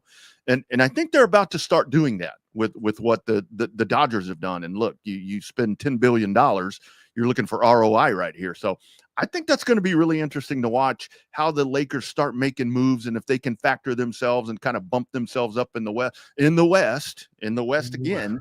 So that's going to be really cool to watch. I'm trying to think of who's available and who fits, right? Because it's not just about availability, right? And now it's about who fits with Luka. And you think, Wags, what the hell are you talking about? Luka's a generational player. Anybody can play around. Anybody can play with him, right? I don't know if that's true. Okay, I think you need people that can flow with Luka's pace, which is slow. Yeah. Right? It's a lot of slow basketball. Lethargic at times. Yeah. Very, very lethargic at times. And I think if you're I think they're going to re-sign LeBron.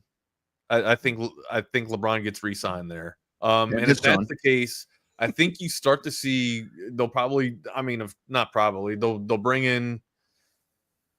They got to bring in a big. That's the number one thing that they have to do. One sign LeBron and then bring in a big, right? That way you can get a lot of good 2-man basketball going. Not just off the perimeter with LeBron there, right? But also Luka can play the pick and roll, and then if the lob's not there and the fadeaway is not there, he can kick it out to LeBron, and LeBron can either shoot the rock or pump fake and drive, and nobody can stop LeBron if he's driving and going downhill, even at this age. That to me is where the Lakers need to go. The number one off season. So it should be fun to watch. We'll see what's going down. Hey man, it was funny when I saw that Gafford had gotten paid. I'm like, man, he could have gone and played with Luka. Don't say that. Don't make that move again. Don't say that. We're trying to see how this experiment's going to work with the huge 3 down low. All right, we need to see the huge 3 down low for Dallas. It really is weird. Though. Look, I'm telling you, man. Lively, Gafford, and Anthony Davis. This should be the triple towers, man. It should be wild, dude. Because Davis is going to probably step out every now and then and shoot, a few here and there. I mean, he doesn't exactly fall in love with the perimeter. I don't have him like a Karl Anthony Towns, but he doesn't exactly bang and throw it around as heavy as Gafford or Lively does. And Lively's a stud. Just sucks that Lively got hurt last year. Yeah. It's funny. I happened to look up at one of the Tom McKay TVs, and I guess ESPN is on, and it says more at stake with new team, KD or Rodgers. Hey, funny. They're both moving, right? Yeah, there you go. I think Houston's going to be in good shape. I do worry about the facilitation or the distribution there. I would like to see Van Vliet more as in the shooting guard position and have like an actual point guard there to facilitate. But here's the beauty about Van Vliet, though. He can get his own shot, right? He can pull up and get his own shot. And that's what you absolutely need in a point guard, especially in this day and age in the NBA. It's kind of shaped or restructured itself to where the point guard is the main focal point of the attack, right? And if the dude can get up and get his, look at SGA. If you can get up and play downhill and get your own shot, you're putting the opposition on its heels already.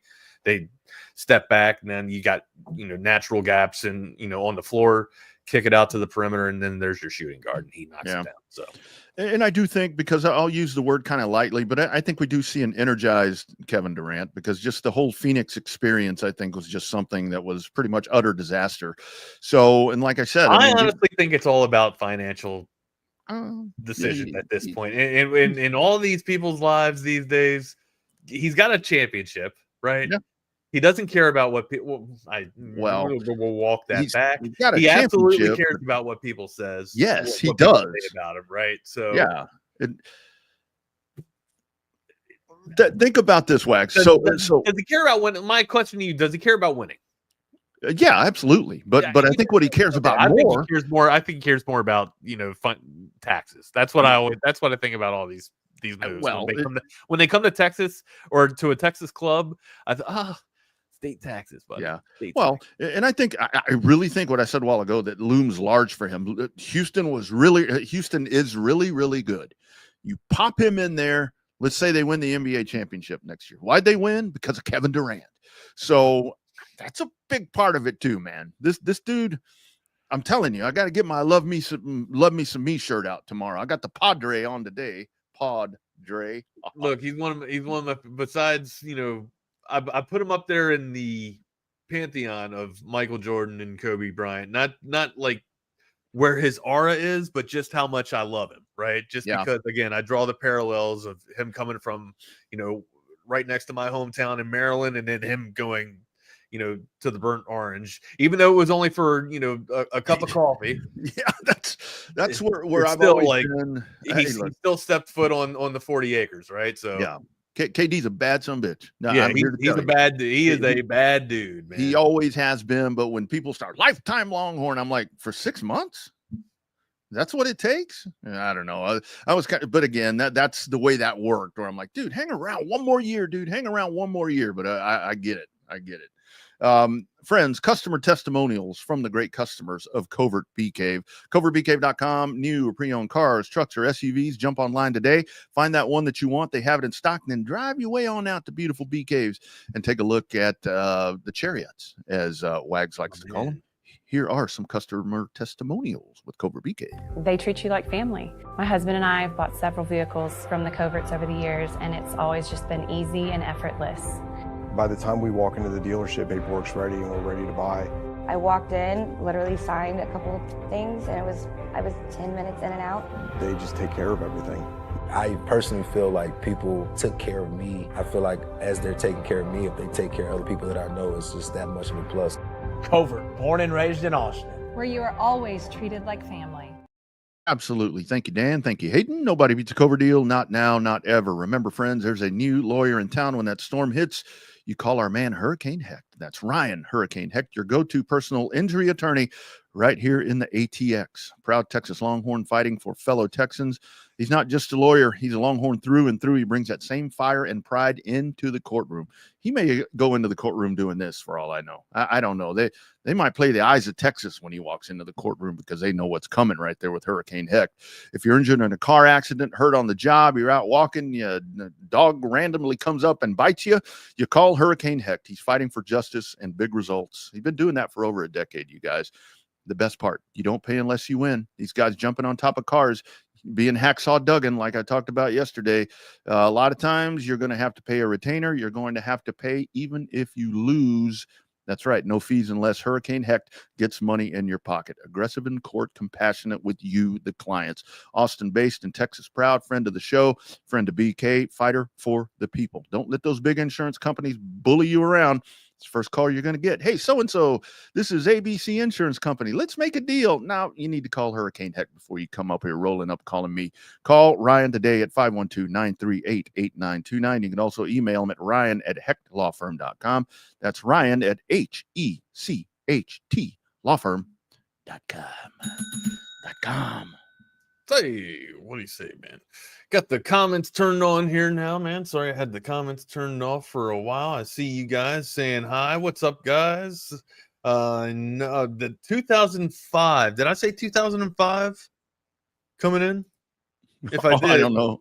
If I did, excuse me. I'm not, no, we did not just drop 20 years. You know, so the other day I posted on the Facebook yesterday because the other night I was trimming my goatee and I messed up. And it was all jacked up. It was all crooked wags. I don't know if it was in NASCAR beers or what. So I had to shave everything off. This is kind of what I looked like in 2005. I like it. Younger. 2005. Ooh, that's a long time ago. Yeah, I saw you, or I heard you say something that Tracy said that she can't, or she didn't see that you shaved, or didn't notice that you shaved. No, she came in and said, "Where's your beard?" And I said I was trimming it up a little bit, and I kind of messed up. So she goes out to the recycling bin and she goes, "Oh, I see. Damn NASCAR." It'll get you, man. It'll get you. No, you look good though, bro. Oh yeah, kind of. About 10 years younger. I ain't gonna gonna leave it off for a while. People say I look like my dad. I'm like, man, that's the best compliment I've ever gotten. Shit, that's nice. That's nice. I wish I could be the person he is.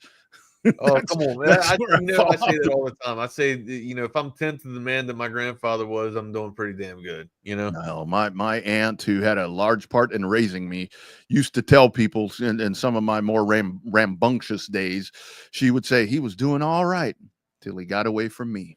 And it's like, oh, come on, Dia. What you talking about here, man? Oh, it's all good. Hey, good business model for the NBA right now with talks of expansion, with all this parity. Why wouldn't you want to take a crack at a new team? Yeah, who were we talking about? I'm sorry, were we talking about another team? It seems like Seattle. Seattle seems to be the front runner, and I think Seattle should get another team. I think that those folks are, especially after their team just won.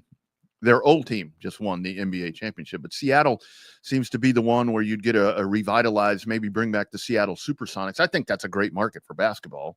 It always was back then. You bring back the Seattle Supersonics after the Thunder just won? Yeah, man. I think that would be the perfect time to bring them back. Bring them back. I feel like that's kind of an asshole thing to do, isn't it? Well, because a lot of what was happening is, so folks were saying with Oklahoma City, I saw where they were saying, well, yeah, but this franchise has won an NBA championship in 1979. And the Seattle fans are like, bullshit. The Seattle Supersonics won the championship in 1979, not the Oklahoma Thunder. So I think it'd be a really good time to bring them back. I'm trying to think of another city. Austin. No, there's too many. There's three in Texas already. Yeah. No, I wasn't ignoring you guys. I wasn't ignoring you. I had the damn sounders turned on. So how Stream Deck works, or StreamYard works, right, is if you hit one button, the other stuff goes away. So I had the commercials pulled up because I was gonna hit a commercial, but then I forgot my ass with ADHD. I forgot to click it back to the damn comment section, and I had you guys turned off. My apologies, guys. Now I'm with you. Okay. Don't be ignoring the people, man. I atone for my wrongings that I've done to you this morning. Yeah. Don't. Pool party. What'd you say you had? Your what kicked in? My ADHD. At age.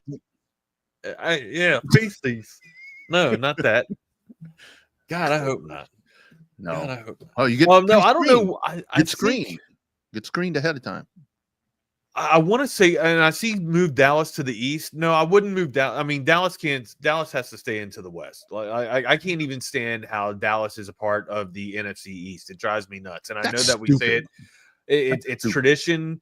I get it. It's traditional to have them. Washington versus Dallas. I get it. And at this point, it's just hate. At this point, right? Like everyone just loves the hate that's fueled between all four of these teams. Yeah. And Dallas is part of that cusp. So Dallas will never leave the NFC East.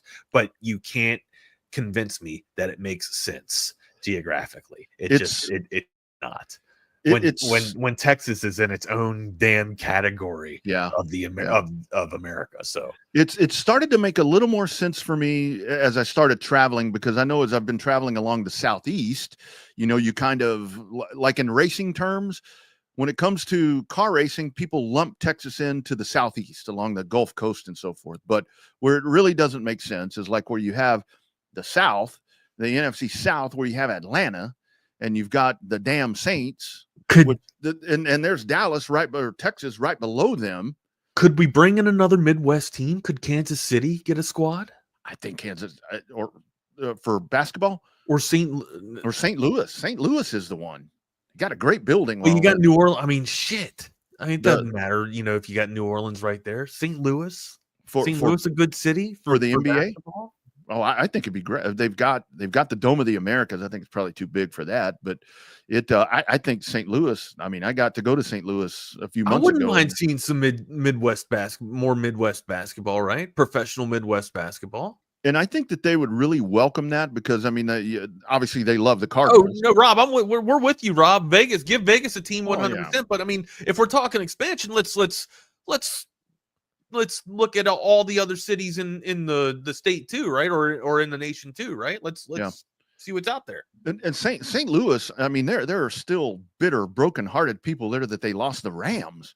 I mean, I couldn't get over that. I had multiple conversations with people where it was like, oh man, the day the Rams left, it was hell, that wasn't even their team before. They came from LA. You had the St. Louis Cardinals, but yeah, I think St. Louis would be great. I would love to see a basketball team in St. Louis. I do agree with you guys though. Seattle. I would like to see basketball back in Seattle.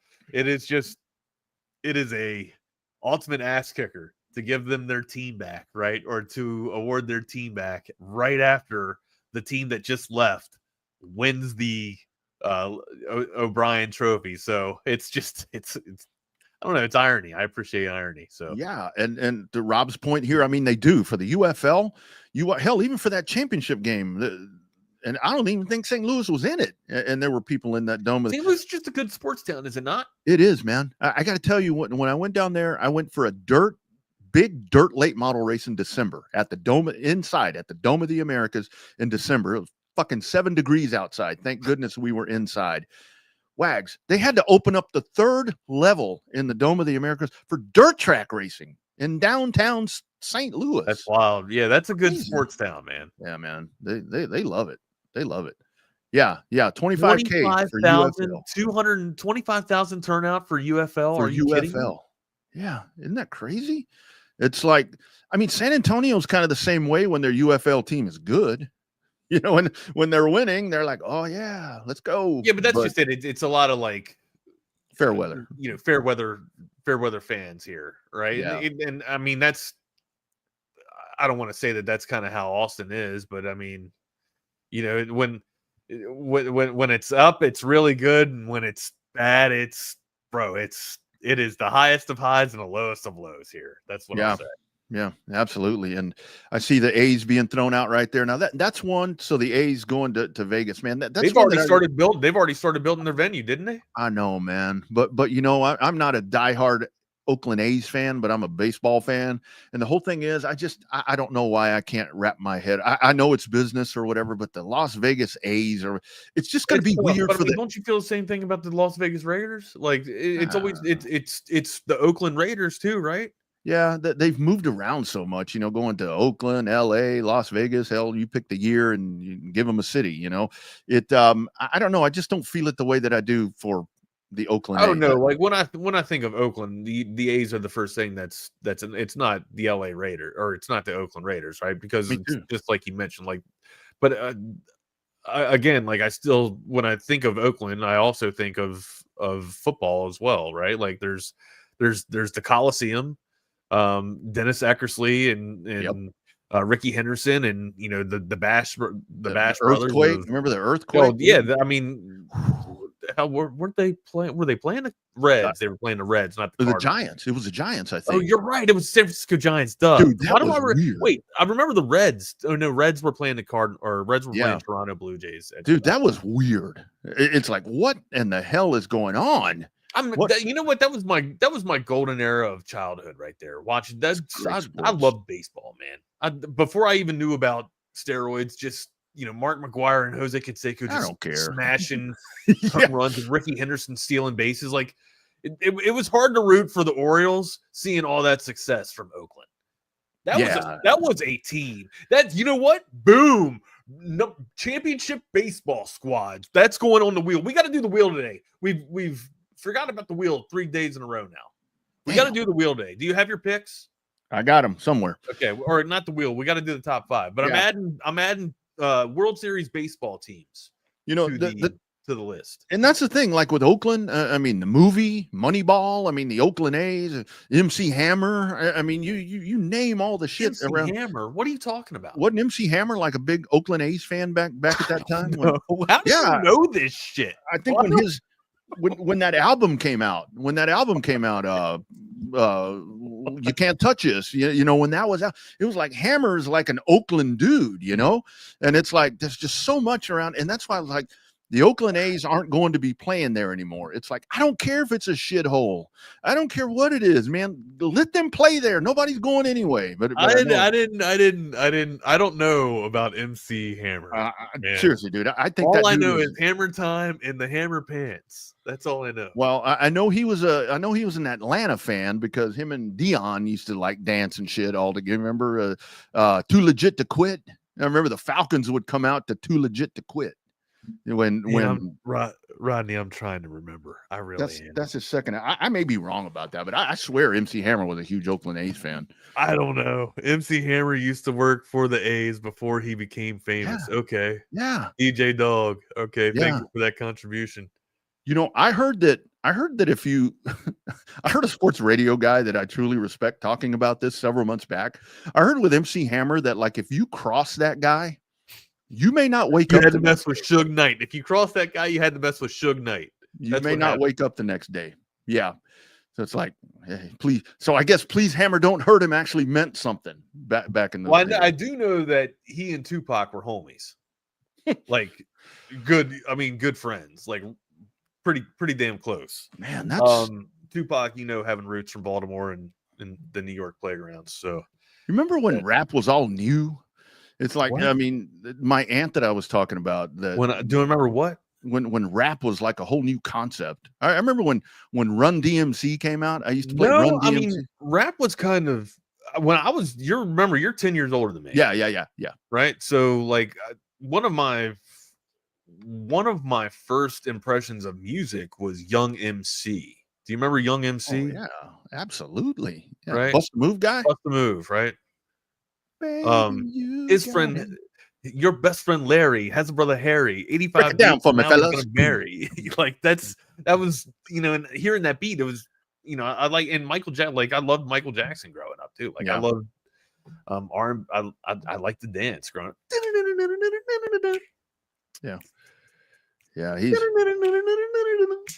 I don't know. I like the groove, dude. Well, it was so when Run DMC came out, I got that cassette and I'm with my aunt that I'm talking about that's raising me, and I'm a young lad, probably 15. Beastie Boys, but like I mean, Depeche Mode, like British pop and hip hop. That's or rap rather. Yeah. And so my aunt is used to hearing Def Leppard or Quiet Riot or all that shit that I was listening to back at that time. And so I turn on this Run DMC and she comes walking in one day and she's like, "What is that?" I said, "That's Run DMC. That's rap." And she goes, "That guy's just talking."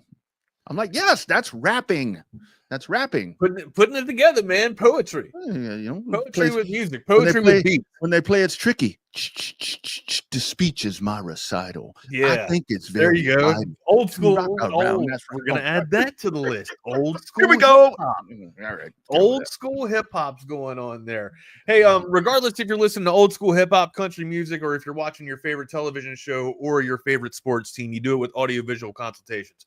512-255-8678. That's avconsultations.com. For the past 37 years, been setting the standard in audiovisual automation. Just look them up on their website. See the gallery of projects that they've done over the past 37 years since 1988, setting the standard in audiovisual automation. It's avconsultations.com. That's the website. The lottery numbers again, 512-255-8678. No jobs too big, no jobs too small. Just give the boys a call. Again, that number is 512-255-8678. That's avconsultations.com.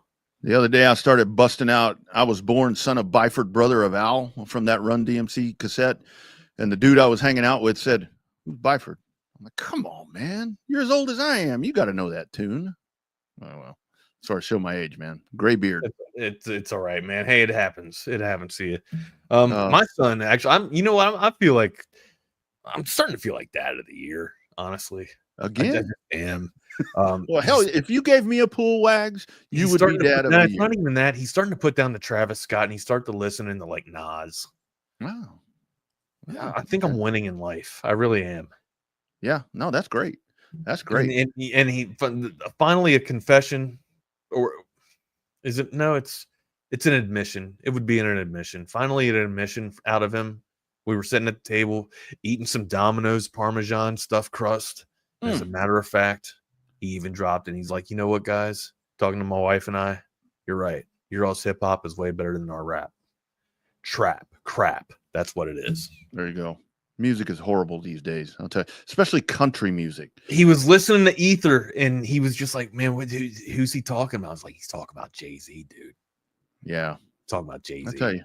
So, yeah, I grew up with, my dad was a country music fan, still is. And, I like country music too, but that's just what I was raised and influenced mostly on hip hop, man. Yeah. Well, when I see Beyonce Country Entertainer of the Year, what? A little different, right? A little different. Come on, man. That, I don't know. There's still some good stuff. I prefer the Red Dirt Texas country like they used to have at the Coke Fest. That kind of stuff. What did you watch any sports last night? What did I watch last night? What was last night? Monday? Was there any on? Yeah, Baltimore and Texas. Oh, no, I didn't. Didn't what did I do last night? I don't know. I don't know what I did last night. I know what I did. I went outside and hit some golf balls. There you go. Working on your stroke, huh? I stroked it as much as I could last night. Billy Squire, you stroking it with Billy Squire there? Yeah, there is always baseball because you will find baseball. But no, I kind of checked out, had some stuff I actually had some work to do. So I got all of that caught up and I don't check it. Double R, I don't want to jinx this guy, but the Orioles have been searching for some arms for a while. Okay. And he's had a couple of really good outings just in short stints. But last night he tossed 8 frames and he looked fantastic. I want you guys to keep an eye out for Trevor Rogers. All right. And I hope I just didn't jinx his arm by talking about him or bringing him up, but he's locked. He's dialed in. He's dealing right now. He's got Tommy John coming up. He's got some nasty stuff. Tommy Johnson. He's got some nasty stuff, and he was on point last night. Orioles took down the Rangers 6-0. And yeah, like you guys said, there's always baseball on. It's been bad for Baltimore. baseball has been bad for Baltimore this year. It's been a very disappointing year. I've talked about Mike Elias in the front office not addressing some of the offseason issues that they needed, and it's kind of come to fruition, and it's bit them in the ass. It's costed them their skipper. It's a shame because Brandon Hyde is one of the big reasons of success on why the Orioles have been so successful in the past couple of seasons, in my opinion. And ultimately, I thought he had the right finger, no pun intended, to push the button on, for this team to make it kind of flow. But yeah,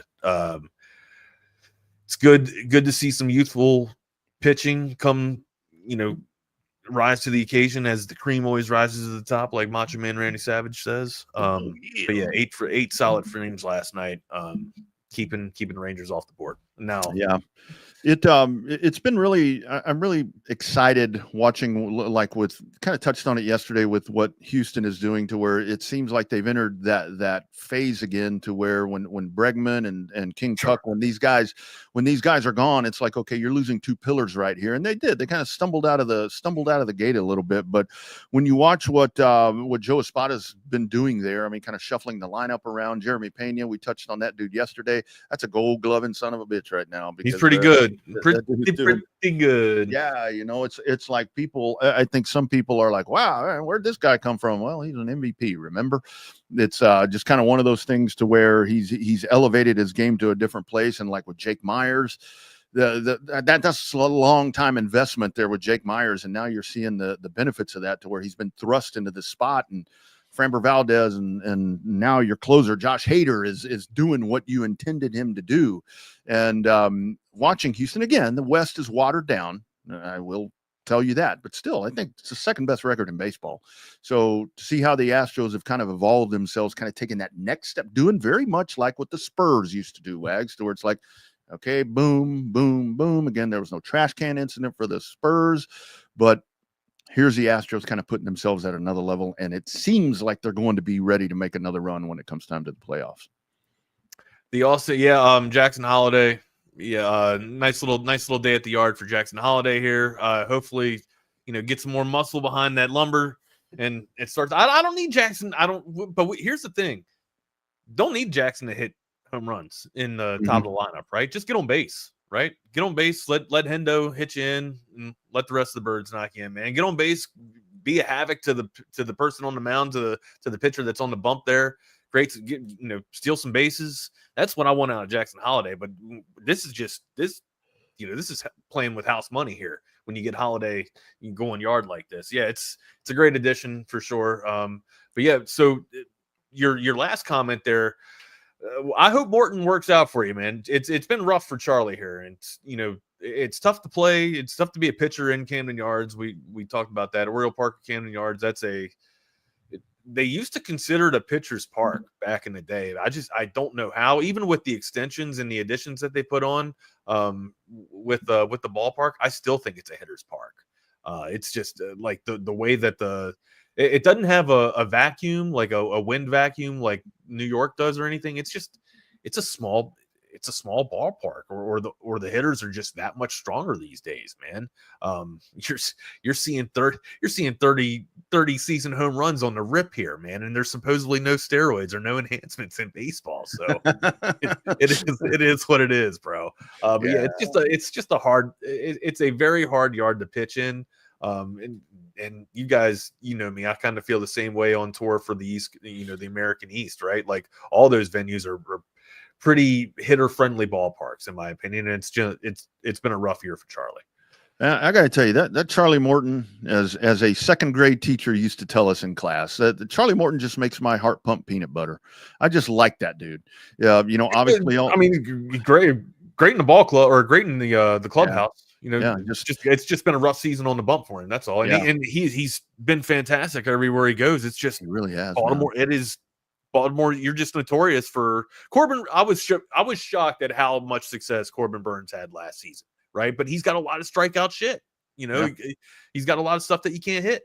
And there were some days though where he got touched up and tuned up pretty well. It's just rough outings for pitchers in Baltimore. It just is. Yeah, and Charlie Morton's still hurling there at 41 years old. He's been on the tour, so yeah, not as old as when Charlie Huff was doing it. Doesn't have to reside to the knuckleballer yet, but yeah, it's like a lot of these guys, and that is a classic.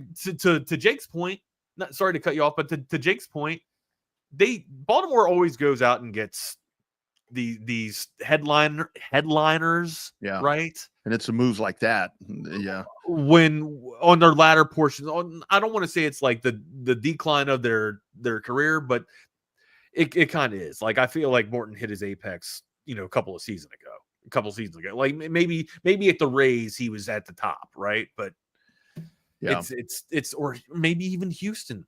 It's been tough. It's been tough for Orioles to find their ace, so to speak, on the bump.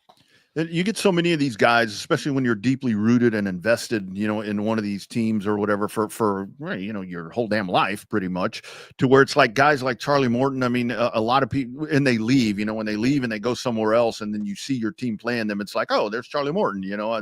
I want good things like Carlos Correa. A lot of folks are like, you still root for Correa? I mean, I love Carlos Correa. Okay.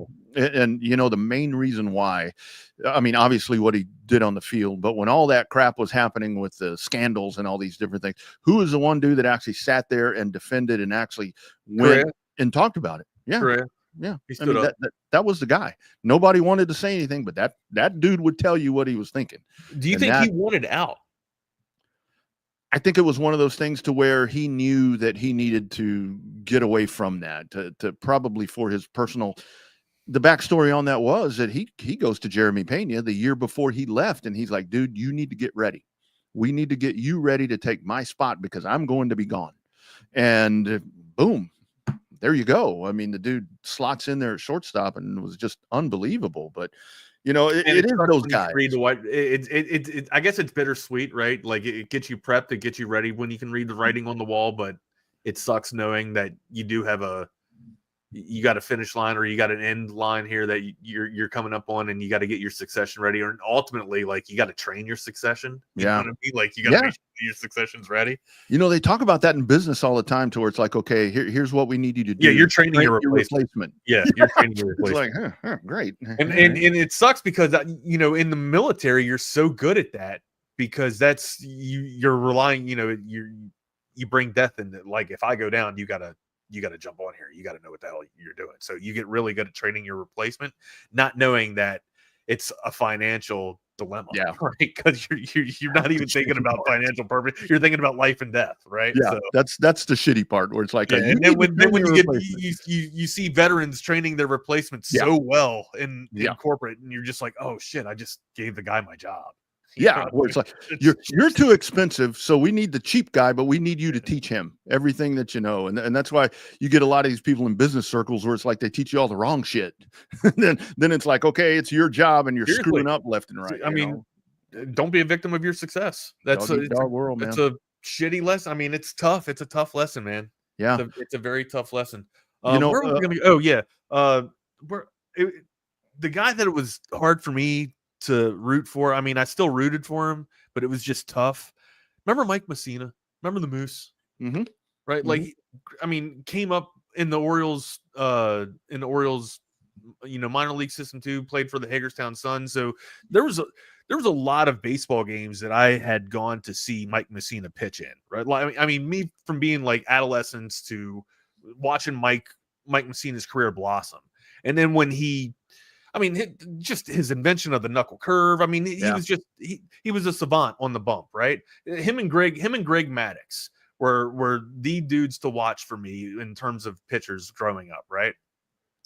My heart was absolutely destroyed and crushed when the Orioles didn't re-sign him and he went to the Yankees. Like that, but yet, like it's sacrilegious, right, to root for anybody in pinstripes. It just is. If you come from Baltimore, it's just sacrilegious to root for the Yankees or Boston. It's honestly sacrilegious to root for anybody outside of your club. But ultimately, those two clubs in particular, right? And to have Messina, to have the Moose, pitch and hurl for the Yankees for the pinstripes against the Birds was just it was gut wrenching to watch.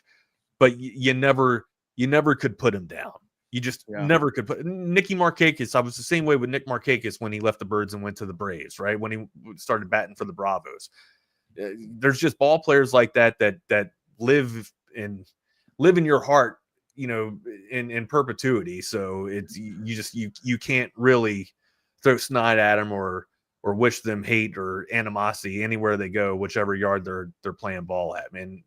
And to your point about, Correa, it was very tough for me to hate on Mike Mussina, even though he was in pinstripes. I was just thinking about this during the NHL finals before we bring the guys on, like Brad Marchand. How many Florida people probably hated that dude? Right. Now they it's like, number one, the dude he knocked out. We love the rat. Bring the rat back. Bring the rat back, baby. Yeah. Yeah, they're all the guy that he knocked out last year. They're all riding out together. Absolutely hated. He was one of the most hated players, probably. Right now, Florida just loves him. What's up, boys? How we doing? I'm muted there, Turbo. That well? You guys are doing that well? Awesome. I'm doing that great. That great. I can't even talk. What's on the agenda today, man? A lot of recruiting. I have some interesting ideas. I've not run by Turbo yet, so we're gonna have fun doing that. Probably on the fly. I can't wait to hear this. Oh yeah, probably gonna have some NBA talk as well. Will's Rockets picked up a pretty notable Texas Longhorns since we last talked, so probably we'll start with that. Sounds good, man. Can't wait to hear it. We're gonna dip out of here and let you guys have your show. Y'all be good. Have a good show, man. Awesome. See you guys. Well, welcome into the Lone Star Playbook. I'm Jordan Scruggs. That's Will Turboff. Will, let's start it off with this Kevin Durant talk. Pretty big news. Can't remember exactly what they traded up. No, they got rid of Jalen Green's overrated ass. Second-round pick or two, right? Talk to us about this trade. How are you feeling as a Houston native, lifelong Rockets fan of Clutch City? Kevin Durant is my favorite basketball player of all time. I think I've actually said it on the show before. Was saying it on Saturday, actually. It was like, I remember this was before the trade happened. I saw a picture of myself at 9 or 10 years old, Kevin Durant jersey on, in the OKC, even though I hated the Thunder. And then, man, wouldn't that be nice if the Rockets actually get this one done and trade for him? Sure enough, Jalen Green, Brooks, 5 second-round picks is all it takes. Kevin Durant on the Rockets, primed for, a big step up. Brooks is a pretty big loss, but you're still getting Kevin Durant. No matter how old he is, you're still getting, in my eyes, the most athletically gifted basketball player in the history of the game. So I couldn't be happier. And I got the draft coming up tomorrow. I know the Rockets aren't going to be picking anymore, but still a lot of exciting things going on in the NBA. Celtics just made a trade, so we could talk hoops all week if we didn't have probably 3 hours worth of football recruiting talk. Hey, real quick, Kevin Durant. He's averaged 25 or more points per game each season of his career since his rookie year when he averaged 20.3. How much longer is he going to be able to average north of 25? Probably 2 more years, this coming year, the one after. And, maybe only this coming year. But he's always, he wants to make a longish term commitment to Houston and finish out his career here. So, signs are pointing up that he's still in good shape and he still wants to win. I don't think this is the Rockets team Charles Barkley in 1999. It's a little bit different than that. So, what a great pickup.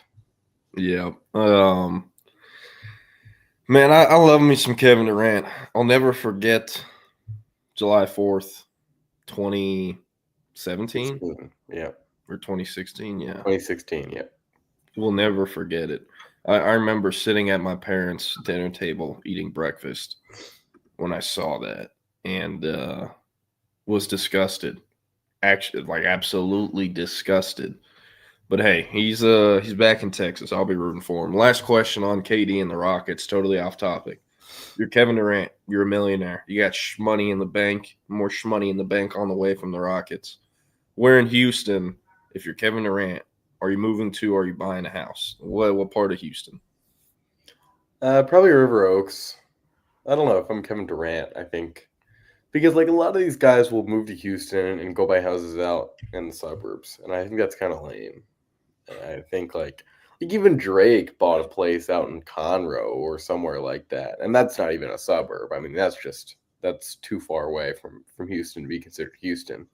Yeah, I'd say River Oaks, maybe a nice.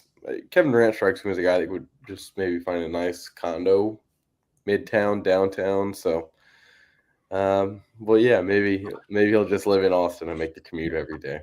Yeah, Will said I'd be outside in River Oaks. They announced what number he's going to be wearing. Oh, the trade is still not official, so there's no confirmation from either side, but all the players have acknowledged it. Green and Brooks, and now KD has too. So I don't know if you saw it, but KD was actually at the Fanatics event in New York doing a panel as the news came out. I mean, I think he said that he already knew that it was probably going to happen at some point on Sunday. But really cool moment for him to be, up at the podium. Yeah, I saw the headline, but I haven't watched the video for his live reaction. There wasn't anyone in Houston wearing 35 last year, though, right? That number's available.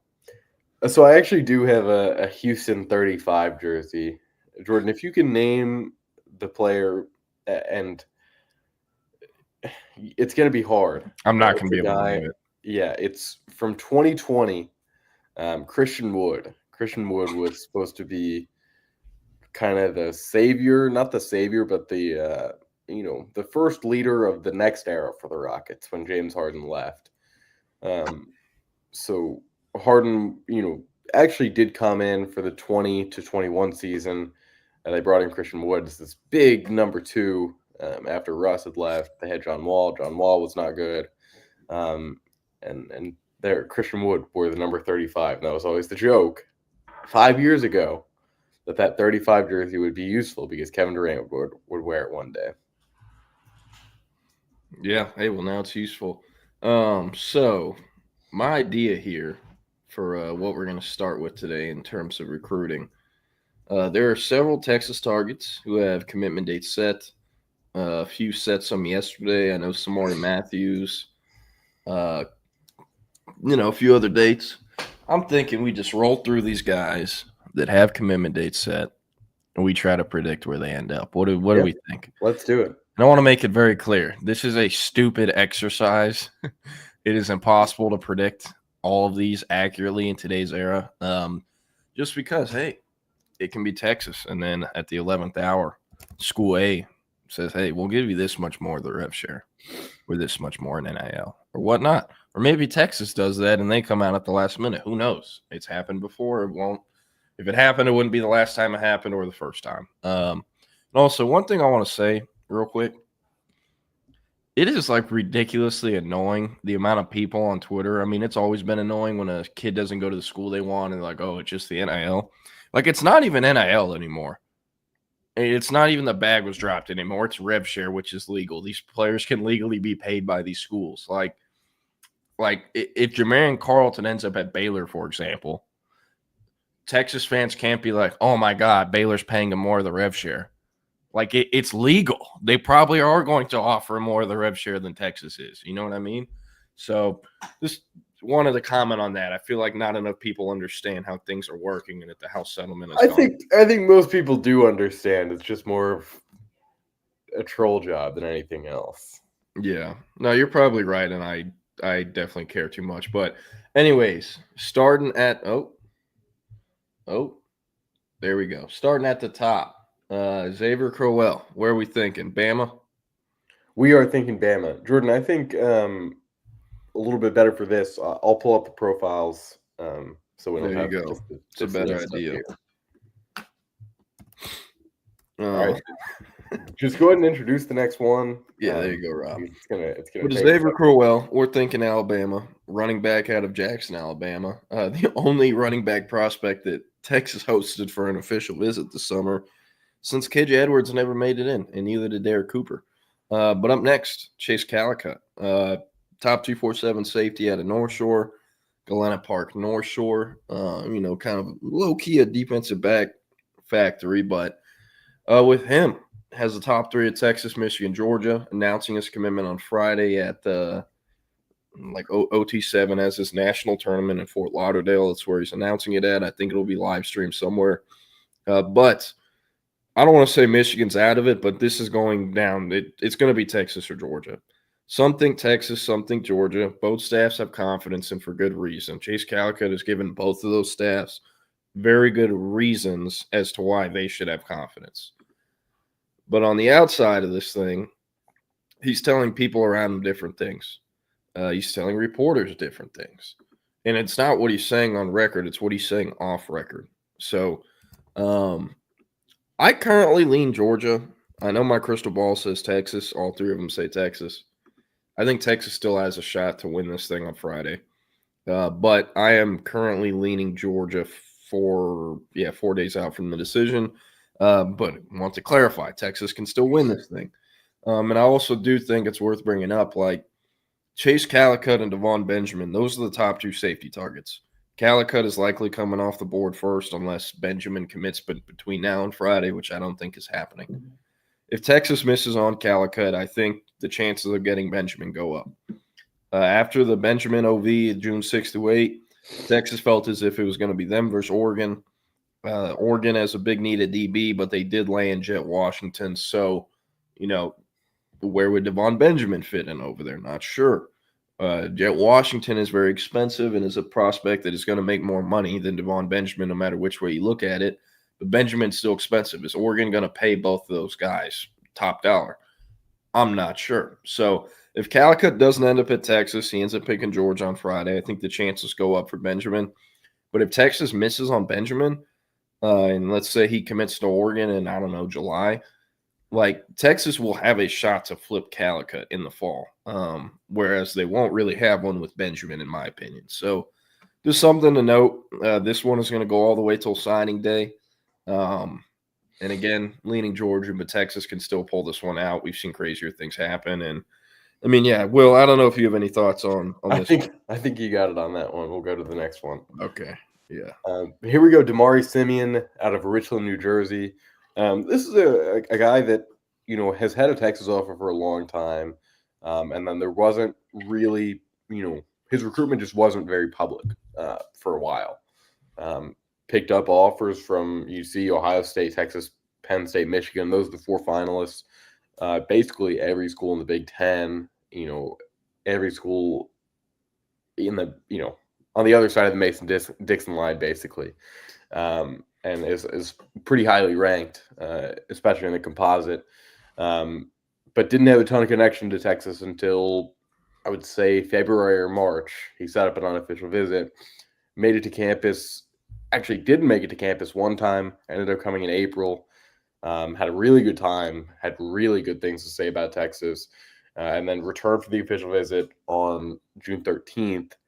That was kind of important scheduling because, Texas would have preferred, I think, to have him on campus this past weekend, be the last ones, because Ohio State has always been, kind of thought of as the team to watch out for here. And they get the last one.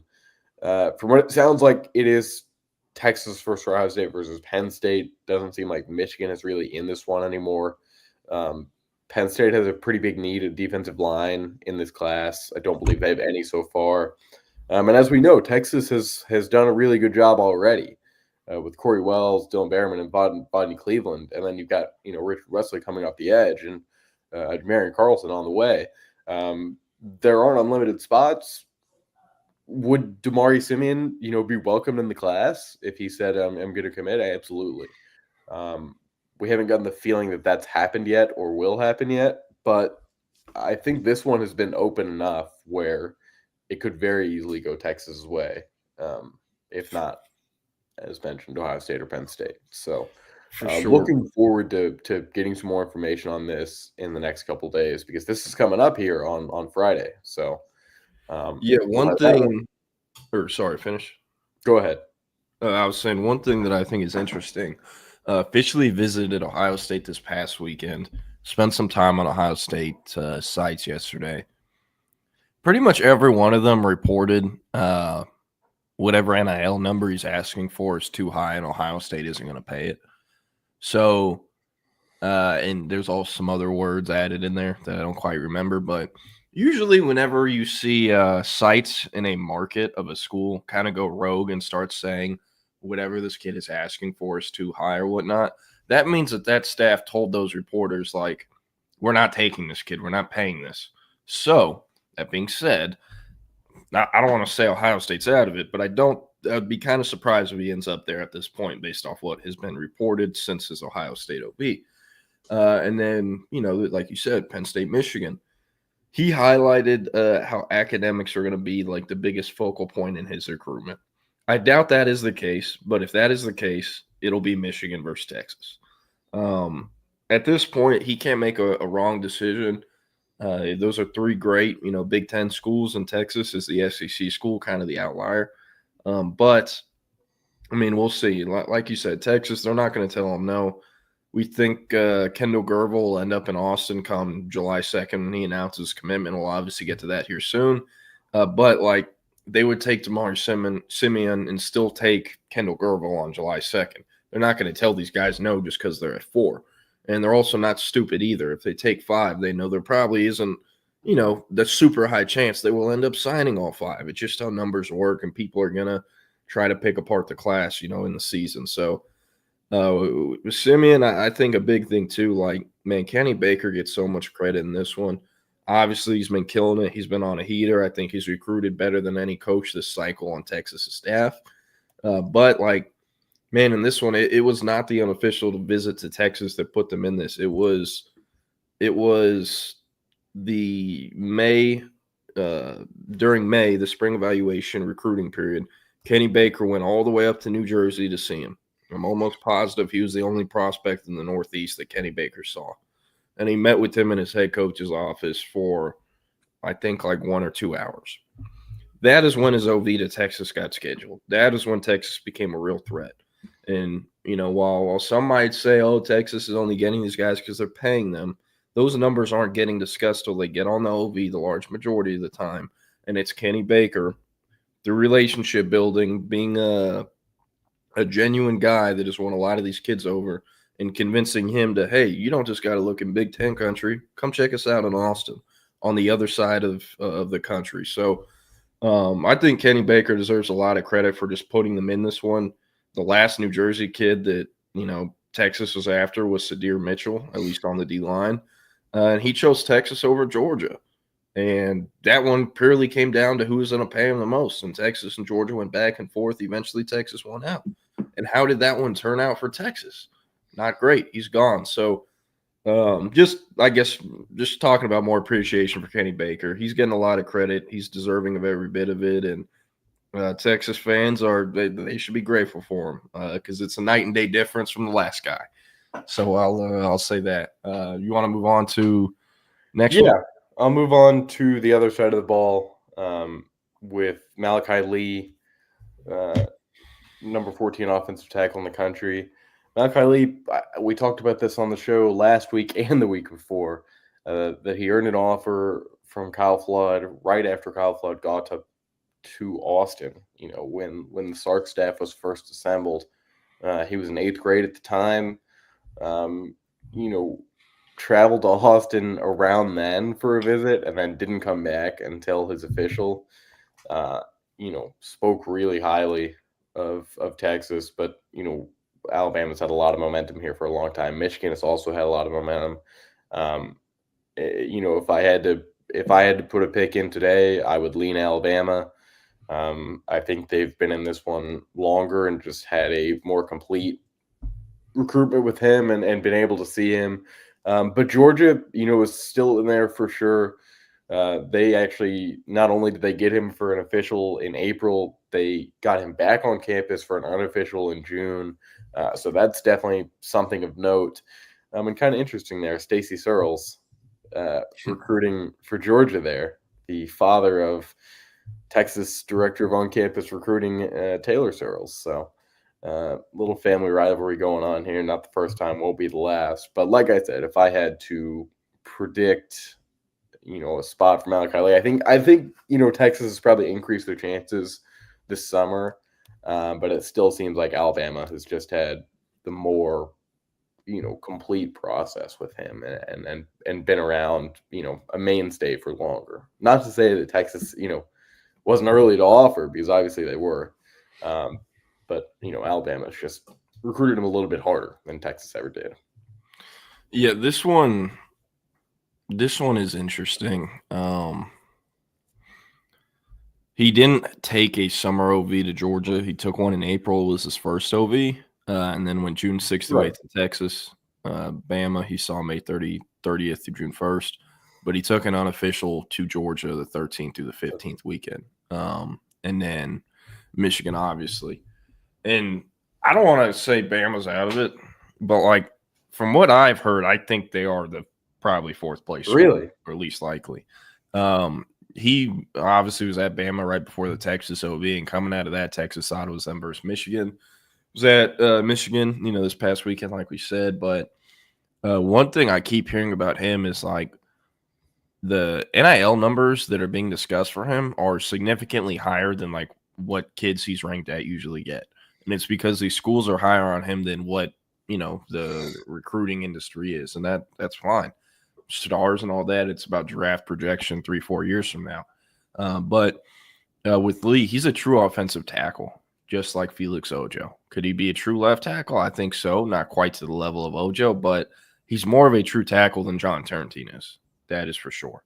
And, with these numbers being thrown out at him, Georgia's being very, very, very aggressive. They would not have OV'd him in April and then figured out a way to get him all the way to Athens again in the middle of the summer when this kid is a Hawaii kid. That is a far trip to make twice in the span of 2 months. So, with him, I'd watch out for Georgia, Michigan. I think those two are probably more of a threat than Bama, but we'll see. A lot of different things can unfold. And Bama, under the DeBoer staff, have done a great job at recruiting Polynesians from the West Coast. They landed Sam Utu earlier this summer, top 247 guard tackle tweener from SoCal. So with Lee, I just went and looked at Georgia, kind of their recruiting outlook on O-line. They have 3 IOL takes and then 1 true tackle take. Akina Ugboko, who could play left or right tackle, probably a true left tackle. And if Lee was to end up there, he'd be right. So I'm curious how that is going to factor into the decision. We haven't heard if he prefers left or right. Most kids prefer left because it's more money, but I don't know. It'll be interesting. Texas can definitely land him, and it's fascinating to think too, because Turntine and Ojo have been the 2 main guys for Texas fans this whole cycle, and Malachi Lee could very well end up committing to Texas before any of them do. So just thought that was interesting, but. It could still be Alabama. I lean more towards Texas, Michigan, or Georgia, though. And again, this is a player that all these schools are higher on than the recruiting industry is. So I always think that's interesting, because usually it's the opposite way around. The next one we have is I would say the second highest rated prospect that Texas is still in the mix for. Xavier Griffin out of Gainesville, Georgia, the number 1 linebacker in the country. It is down to Florida State, Texas, Alabama, and Ohio State.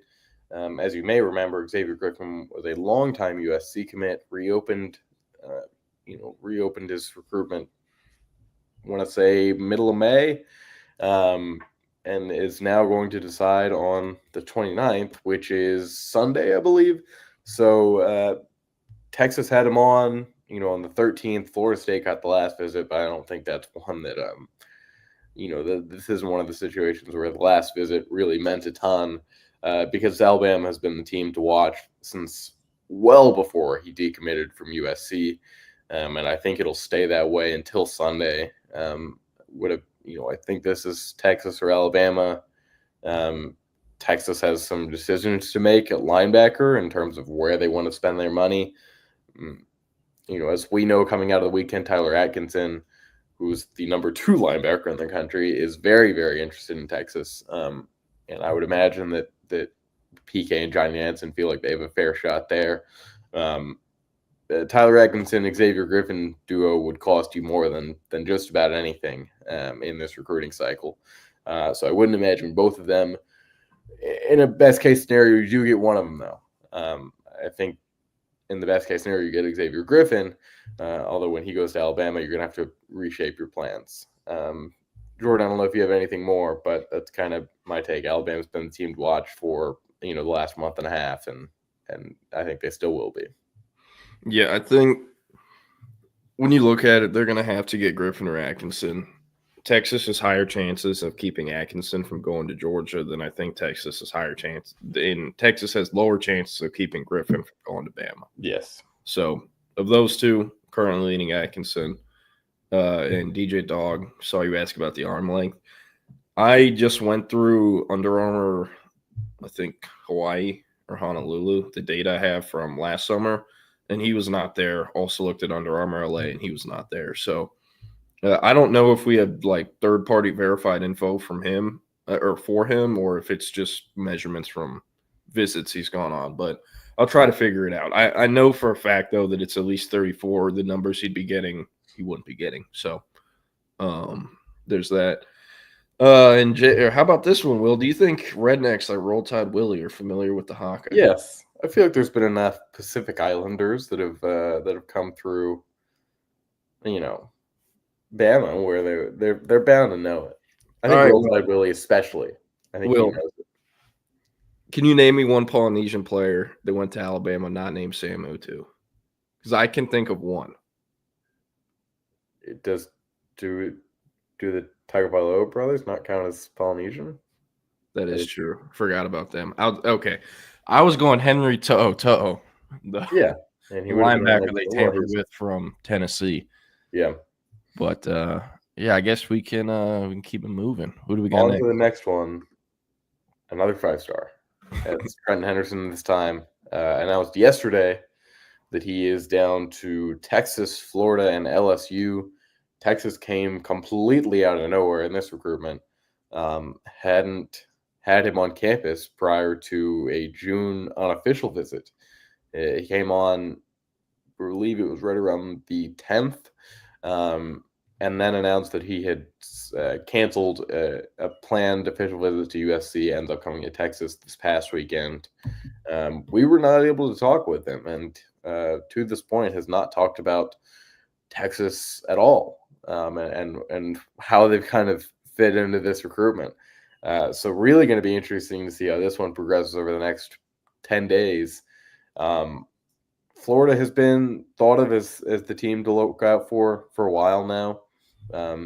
LSU does not feel great, so it feels like that puts Texas right in the middle. You just landed Richard Wesley, and you're very likely to land Jamarian Carlton at some point, in the next couple of weeks here. So does Trenton Henderson completely fit into this class with what he's going to cost?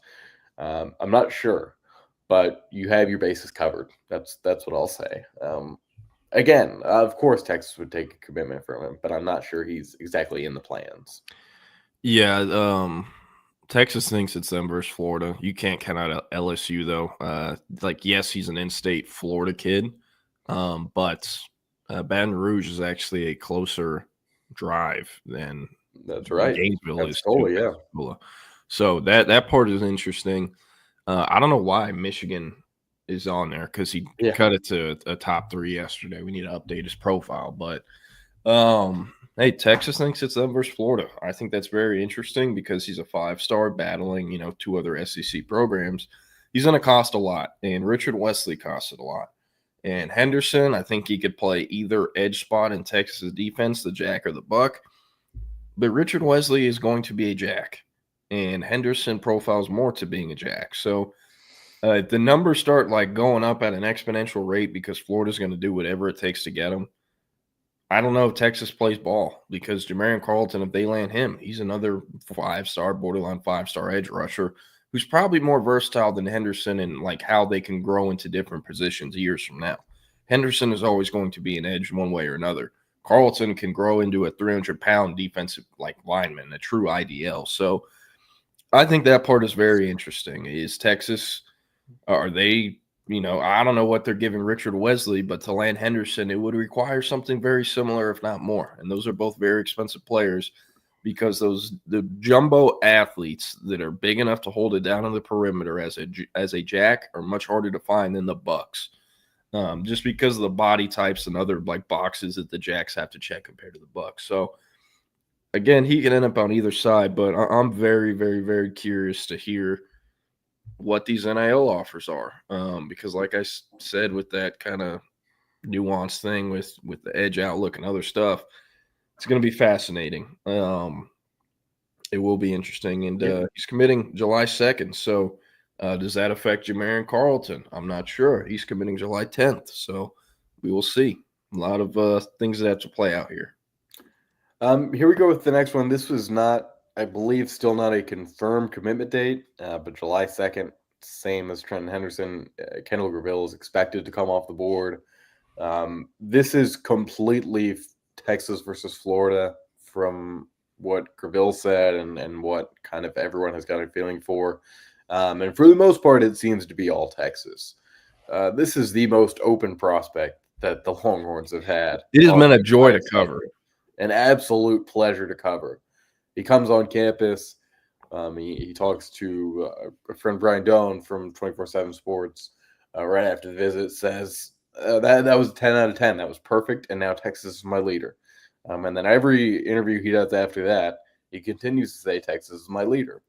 And then when we talked to him on Sunday, yes, Texas is still my leader, and that visit was even better. So, he basically said, you figure out what's going to happen. And we're not trying to spoil the guy's moment, but he is kind of doing this himself. He wants you to know, and I think it's a really good thing. It's something you don't see anymore.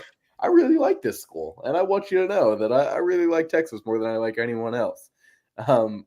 It's not going to stop Florida from recruiting him. It's not going to stop some of these other schools from trying to flip him in a couple of months here. But it's an interesting approach and one that I think we would like to see some more. Yeah, I think this is a very interesting prospect because of the things you just said. We don't see that.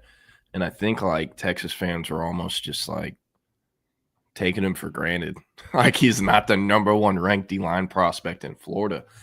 Yes, this one is likely Texas versus Florida. Georgia thinks they're in it. But the most interesting thing I've heard on this, he's Georgia's number one target on the D-line. Like if you're the number one target for Georgia on the defensive line, and this is a kid Texas is trying to get, and they likely will end up getting. Like, if you're a Texas fan, that has to get you excited, not only for beating out the Dogs and the Gators, but, like, I mean, anytime Kirby Smart wants a guy and likes a guy, I like him and want the guy, and I don't even have to see him. I just trust Kirby. You know what I mean? So I thought that was very notable. Tells you about the level of player he is.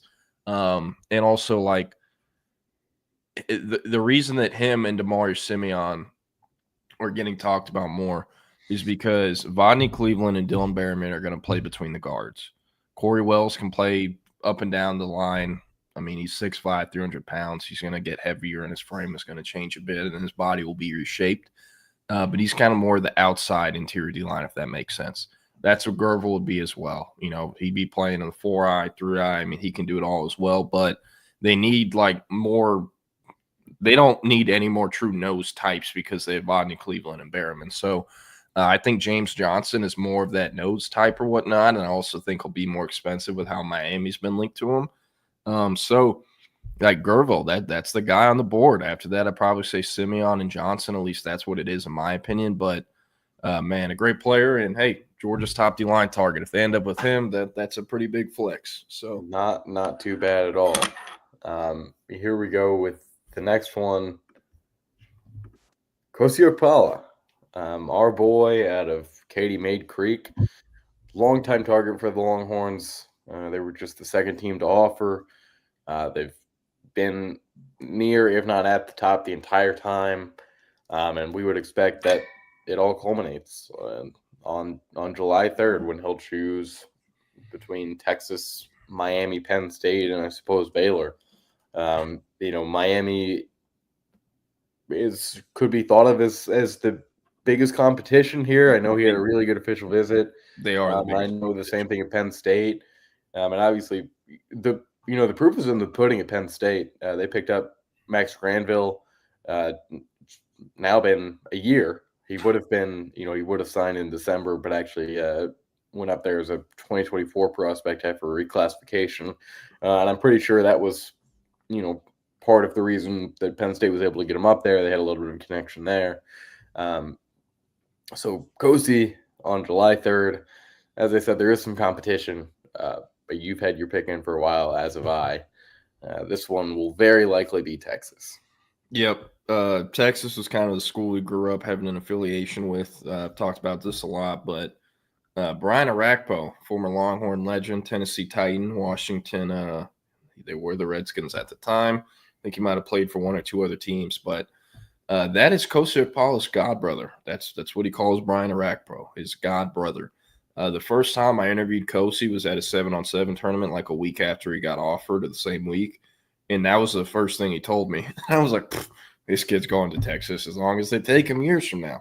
And that's what is happening. We think he's going to end up at Texas, and he definitely is a take. So with him, that was the kind of, like I said, the school we grew up affiliated with. It's not like he talks to Arakpo once a week or even once a month. It's not like that. But Okpala's, family, his mother, and his kind of, I guess, community helped raise Arakpo growing up whenever he was at Houston Lamar. And he obviously had a very successful career at Texas, went into the draft, won first round, and then had a long career in the NFL. So, he told me in that same first interview we had, like, yeah, I like Texas a lot, but, it's going to be hard for me not to go there because everyone around me wants me to go there because of Arakpo. So there's always kind of been some pressure on it. I think, it has been Texas's race to lose really since they offered, especially because his freshman and sophomore year at Katy Maid Creek, his position coach, his linebackers coach, was Rashad Bobineau, another, great Texas linebacker, starter for several years in Austin. So there's been connections to this recruitment for a long time. I believe he is the first in-state linebacker that they offered. It's been a long time coming here. And the July 3rd date, it's not like finalized. That's likely what it'll be. It'll be in a ceremony at his school. But I think they're still working out logistics. So, there's a chance it'll be July 6th or July 2nd, something like that. But he's looking to knock it out the first week of July and wants to do it in a ceremony. I'd be very surprised if this doesn't end up being Texas at that point. Miami made it interesting. They offered in May, got in there late, and kind of got him on campus. He really liked the campus, liked the coaches, and they're recruiting him to play full-time edge. He's known this whole time he's eventually going to be spun up and will have to learn off-ball linebacker. So Miami talking to him about not having to do any of that and just being, a one-trick pony as an edge rusher definitely piqued his interest. That was something that got him thinking. Now, Baylor, on the other hand, not a threat. I have a source in this recruitment that, I don't know, I talk to probably once or twice a month about Cozy. I'm like, hey, what's the word with Baylor? I'm hearing that they're all over him or whatnot. And each time it's, Baylor loves Cozy. Cozy doesn't like Baylor. It's still the same thing. Penn State, on the other hand, he loved their history with linebackers. They were kind of the second team to beat after Texas for a long time. Got up there on the OV. Not a huge fan of, I guess, the scenery, the vibe of the campus or whatnot. And they will still actually, if Cozy wants to commit to Penn State, they will take him. They have 3 linebackers, but, they view him as a numbers buster. So he can still commit there, but feel like it's too far from home. Didn't really click with the campus. So at this point, if he's not ending up at Texas, the only school it could actually be is Miami. So that's interesting. All right, we've got about 6 or 7 more of these, so let's just rip through them as we've got 15 minutes left. That's July 3rd, and then we move on to a loaded July 4th, where Texas is going to see quite a few, prospects come off the board. The first one will be, well, actually, we don't know what the time will be, but the biggest one, at least, will be John Turrentine. This storied recruitment with he in Texas is finally coming to an end after so many changes to the board and who Texas was recruiting and who A&M was recruiting and so many, and the Stanford visit getting scheduled, and Michigan kind of emerging. This recruitment has taken a ton of different changes, even in the last 6 months. but he has always stayed the course. It felt like it's one of a few in this cycle where like it started with Texas and it's going to end with Texas near the top, even if there wasn't a ton in the middle or, in between. So I would, Jordan, you still have your pick in for Texas. At this time, I'm not touching it, not even thinking about it. And I think today we're expected to get some news on how this Texas official visit went. At A&M, had reportedly did a very good job on that visit. And if he's looking to be, the prized possession in someone's offensive line class, he's got a better chance of being that in College Station and not in Austin. But I don't know. My gut has always felt like, been that Texas would come in within the last couple of days of this recruitment and find a way to get things done within the last few days and weeks. I think, A&M may be pulling away a little bit more. Yeah, this one, the top four, Texas, Texas A&M, Michigan, and Stanford. The one place I can tell you he's not going is Stanford. After that, like Michigan, they made it very competitive. They had a great OV this past weekend, but I think A&M is the bigger threat to Texas's chances than the Wolverines. So, I was actually talking to Colin Kennedy about this one yesterday and brought up it feels similar to the Fasusi recruitment. Fasusi, I'll start from the beginning. OU was his first love. A lot of people forget that. Oklahoma was his first love. That was his leader for probably 2-3 months when the recruitment first started and all the offers were coming in. And then he visited Texas. In Texas, they led for at least a year, over a year. There was at one point in the spring of what would have been 2024 where Lamont Rogers was literally telling me Michael Fasusi was calling him every day when they'd play Xbox and he was recruiting him to Texas. Like Michael Fasusi was set on going to Texas for a very long time. And then he got out to Norman and got on an OV and the whole thing changed. He realized, hey, this is my first love. I'm going to OU. He loved the relationship part of it. His family trusted that they would develop him as a man on and off the field. And OU was the leader after the OV, and they never looked back after. Texas offered more money, not once, not twice, but 3 different times, and he chose OU all 3 times. So Turnteam, who was his first love? It was Texas. Who was the leader, though, for over a year? That was also Texas. And then we get into the spring. It gets opened up more. A&M and Michigan, they make different runs. But the last OV is Texas, just like it was for Fasusi. So I think it sounds like from what I've heard that Texas did enough on the OV to put themselves back in the position they were pre the spring, which was the leading position. Yes, NIL is a factor, just like it's a factor for every recruitment. But like Turnteam isn't deciding where he's going off being the highest or off who pays him the most. Not sure if Texas has a bigger offer than A&M. I know A&M has a very, very, very large number. In the Texas, they're trying to pay Felix Ojo money and also Malachi Lee money. So I'm not sure how that works out. So I think it's Texas versus Texas A&M. From what I've heard, it sounds like Texas has done enough to swing the momentum back in their side, but have they actually swung the momentum? Not sure. Still working to figure that out. Mike Roach, our national 24/7 sports writer for the area, is supposed to catch up with some of his sources and, talk with Turnteam in his camp tonight. And, we're still digging more info. And he has a commitment date tentatively set for the 4th of July. So we'll see. Still think there's a chance for more movement between now and then. But if I had a gun to my head, I would pick the Longhorns. So hopefully I never have a gun to my head. Yeah. Yeah. All right.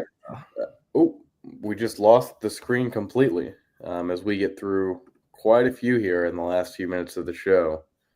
Starting off with Caden Finley out of Aledo, top 247 wide receiver. This is really the only one that Texas is still in where it's a 2-team race. It is Texas and Notre Dame. No one else is legitimately in this recruitment. He did visit A&M. He also visited Arizona State earlier in the spring. But this is Texas and Notre Dame, and it has been that way for, the better part of 6 months now.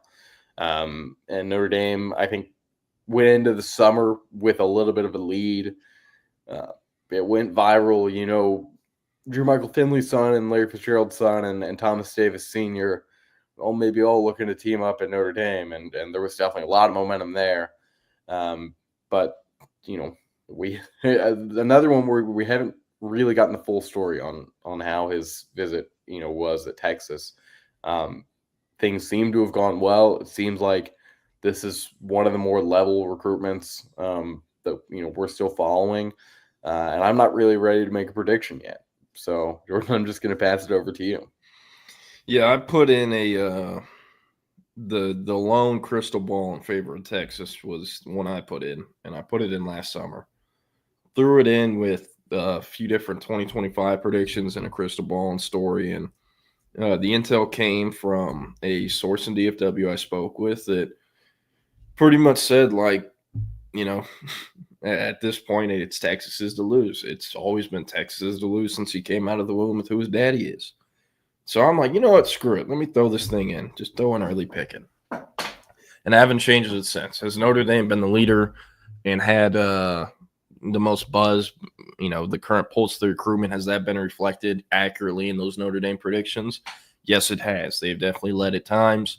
They entered the Texas OV as the leader. And I still have it on Texas, but I do think I'll probably eventually have to change it. He's committing the 4th of July, like we said. And can Texas still win this? I think so. But off what we've gathered from talking to people in Austin, I do think there would be more optimism, more confidence if they had more confidence, which it doesn't seem like they do. I don't want to say that they feel like they weren't able to do enough on the OV. I think they did everything they possibly could. It's just sometimes it's really hard to keep a kid from going to somewhere that he wants to go. And I think that might be Notre Dame. I think Finley's interested in creating his own path separate from his father's legacy. And, hey, you can't knock that. I totally understand if I was in his shoes. So, the Texas Jaden Greathouse. He looks like Jaden Greathouse, plays like Jaden Greathouse, and they've already got Jaden Greathouse on the team. So, yeah, but the Texas crystal ball, that's what it says, but probably leaning Notre Dame as of right now. And I mean, you also got to think Notre Dame played in the national championship last year. He can play earlier at Notre Dame. He's very similar to arguably their best returning offensive player, not named Jeremiah Love, Jaden Greathouse, right? So I don't know. You can't knock the kid at all for making the decision. And I don't want to say Notre Dame is like Stanford, but the kids who go to schools like that and value the educational part of it too, you can't ever knock a decision like that. Yeah. So. All right. Here we go. The last 5-star. Actually, not the last one. We've got another one later in that week. Bryce Perry Wright, number 32 prospect in the country, the last 5-star in that sense. It's down to A&M, Texas, Clemson seems like the 3. I guess Miami could be included here, but it always felt like he was going to, Clemson has kind of had a lead for a long time now. And if he was going to go somewhere else, it would probably be one of the 2 Texas schools. Texas, has had him on campus a few times, as is A&M. He's well traveled over the last couple of years. I'm still sticking with Clemson, though. I think, especially with the way that the Longhorns defensive line class has come together, and this is a good thing. And sometimes it is a good thing when, you're not going to shell out some extra dollars for the 5-star.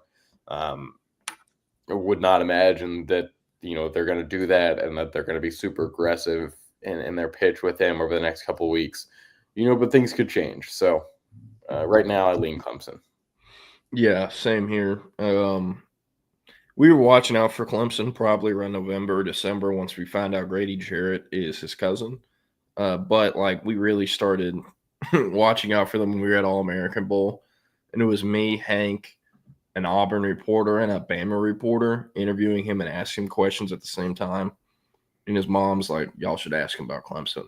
Y'all need to ask him about Clemson. Ask him about Clemson. That's my favorite one. We were like, all right, he's going to Clemson. That's basically, Hank and I turned to each other after the mom walked away and said that to each other. So we've kind of felt that way since. He's gone on record, said very similar things that align with that. And hey, I mean, great player. This is the type of kid who goes to Clemson, either starts or rotates as a true freshman and is going day 1 or day 2 in 3 years. Probably, in my opinion, the highest floor of any D-line prospect in the country this cycle, not named Valdon Sound. He has such a deep bag of pass rush moves, and love the high floor on him. Love the player, love the versatility. So would be a great get for Clemson. That's where we think he's going. Yeah.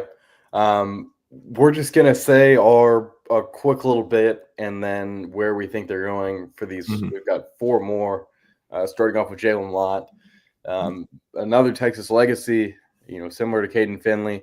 This prediction here for Texas has been in there since November of 2023 and does not really reflect what is going on in this recruitment now. It is a 3-way battle between Texas, USC, and Oregon. This is, Jalen Lott can play 2 ways. Texas has a guy like that already in Jermaine Bishop. Maybe he projects a little bit better at receiver than Bishop does from the start. It seems like this is not going to be Texas at the moment. It seems like USC, who really I thought came into the summer as the 3rd, has kind of overtaken Oregon as the leader and past Texas too. So it seems like that's what it's going to be. Yeah, definitely think this one is Oregon versus Texas. Don't really have much else to say. I think Texas really hurt themselves by recruiting him at corner up until probably about a month and a half, 2 months ago. When the entire time Lott has said he prefers receiver. On record, will say he doesn't have a preference. Off record, he will say receiver. And pretty much every single school in the recruitment knew about that and recruited him at receiver as soon as they found out, except for Texas. So there's other reasons why it's trending away from Texas, but we got to be quick. We'll just say it's trending away. Oregon or USC is the most likely. Could Texas still get this one done on the 8th? I think so, but I'm not expecting it to happen. So Oregon or USC for Mr. Lott is my prediction. We maybe could have skipped this one, but I think it is interesting because he's the number 1 defensive lineman in the country, number 7 prospect overall, and Texas, 2 weeks ago was thought of as maybe a sneaky leader, or at least an elite contender. He made his way to Austin for an official visit, scheduled that one late, got there. At the airport talking about it, said, you know what, I think I'm going to come back here. I think I'm going to be back here when Hayward Howard and Dylan Berriman were planning on coming back. So Texas, getting 2 visits from him a month seemed very, very encouraging. He goes to A&M. He basically says he's shutting down his recruitment without saying it. He said that he would be canceling a visit to LSU. Didn't end up doing that. Took the visit to LSU, but it still seems like A&M is a team to beat here ahead of July 10th. Yeah. A&M or LSU, not Texas. Yeah. That's what I would say. That's about it. Jamarian Carlton, we have talked about this one already a lot today, just in kind of talking about some of these other guys. It's Texas, LSU, I guess Baylor, Tech, really just Texas and Baylor. I don't know what your thoughts on this is. Texas versus the field right now. I think Baylor's the main competition. I still need to figure out how the OV went to Waco this past weekend. I've not heard from folks in Temple. Still need to gather feedback, but I had someone on the Baylor side of things reach out to me for my read on this, which tells me Baylor does not have a ton of confidence. So I'm still leaning Texas. He's committing on July 10th. We'll see if he sticks to the timeline, but still need to find out more info. But long term, let's lean Texas. That's what I'm doing. Let's lean Texas. Samari Matthews, top all yours. One of my favorite cornerback prospects in the class. Received an offer from Texas in February, about a week after Mark Orfe was announced as the new cornerbacks coach. Orfe had already offered Samari Matthews while he was at Rutgers. They already had a connection. And Samari Matthews is a long-time, not a fan, but a long-time appreciator of Texas football. He said that early on. He said, I love Texas. Just from a football watching perspective, I've always liked Texas.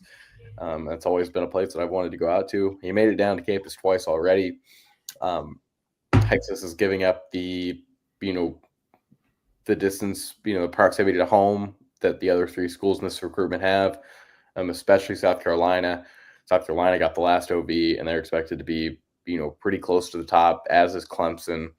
This one seems, pretty level, but I would say Texas, I think, is the team to beat at the moment. With when you look at what they've got at cornerback and some of the guys that they might miss on, there weren't a ton that came in the summer, so you knew the ones that were coming in were going to get very competitive offers.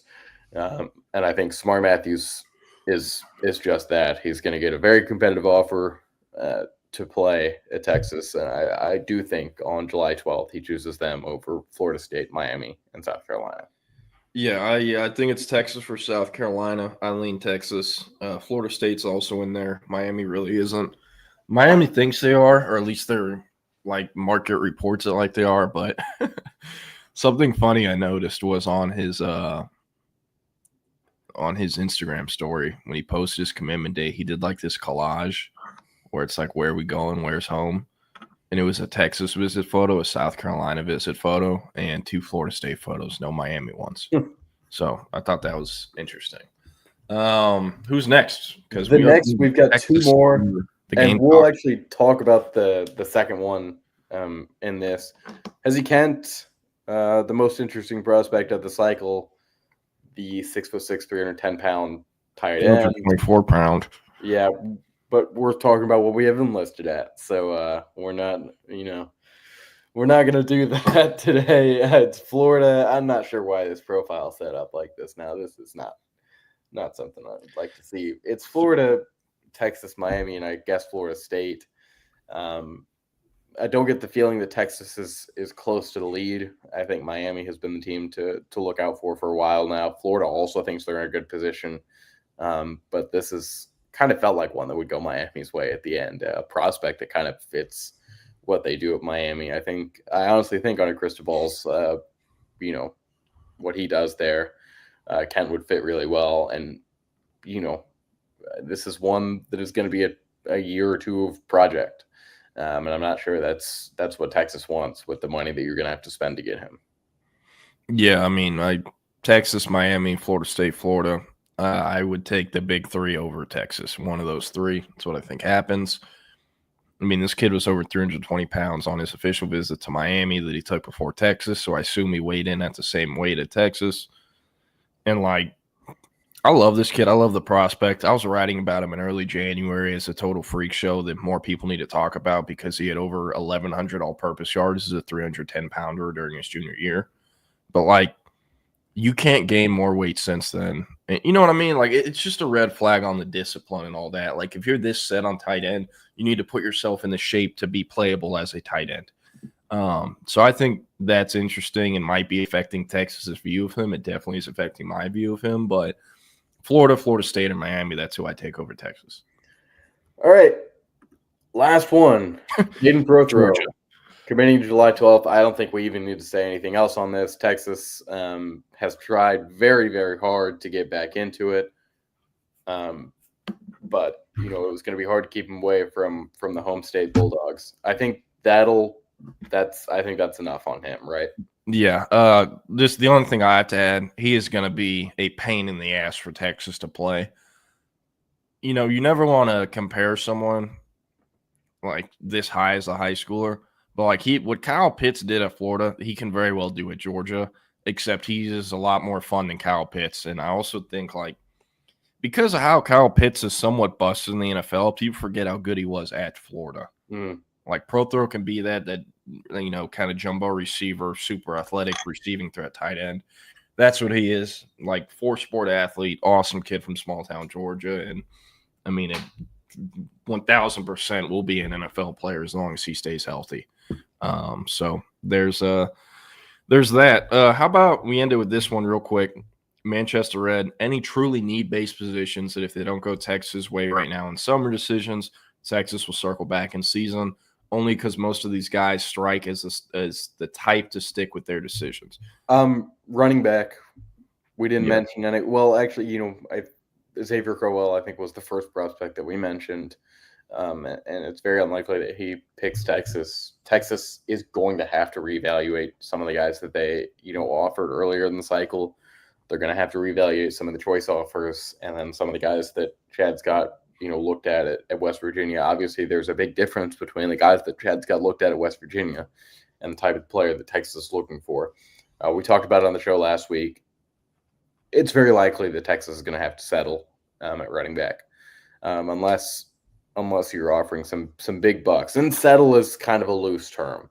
Yeah, this is a great topic for tomorrow's show. Yeah, but that's the biggest position in my need, and in my eyes. Yeah, I think outside of running back, linebacker, we think they'll land Calvin Thomas and Kosi Okpala likely this summer. They're going to swing for the fences on Braden Rouse, Xavier Griffin, and Atkinson.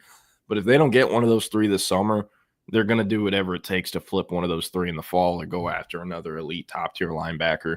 After that, I'd probably say safety if they were to miss on Calicut and Benjamin, and potentially corner if they miss out on those two along with Matthews, just because Benjamin can also play corner. So that's who I'd go with. And then running back, just to add a tiny bit more thoughts. There's a dead period for Texas up until September since they don't have a home game at the end of August. They're going to Columbus week 1. So Texas can't host kids for, 3 months, whatever it is. They're not going to – I don't think they will offer any running backs up until they can host them on campus. What I think they'll do, they'll work in silence. They're going to recruit these kids without offering them right now and through the summer dead period. And then they're going to offer one of them in early September or after non-district highlights come out, get them on campus, and they'll work to shut them down on that visit on campus. That's what I think happens. But again, I would love to talk more about running back tomorrow because I do think it's kind of getting overblown the how big of a deal it actually is in relevance to like what Texas has done. So that's what we'll do tomorrow. But up next, more Texas football and recruiting conversation from our friends at the Voice of College Football. So get over to that if you want some more recruiting stuff. This is the Lone Star Playbook. I'm Jordan. That's Will. And we'll be back tomorrow. Up next, Chip and Zay. They'll be on the live stream at 2 p.m. Facebook, YouTube, Twitter, Twitch, wherever your live stream. We're out of here, and we will see you tomorrow on Hump Day. Peace.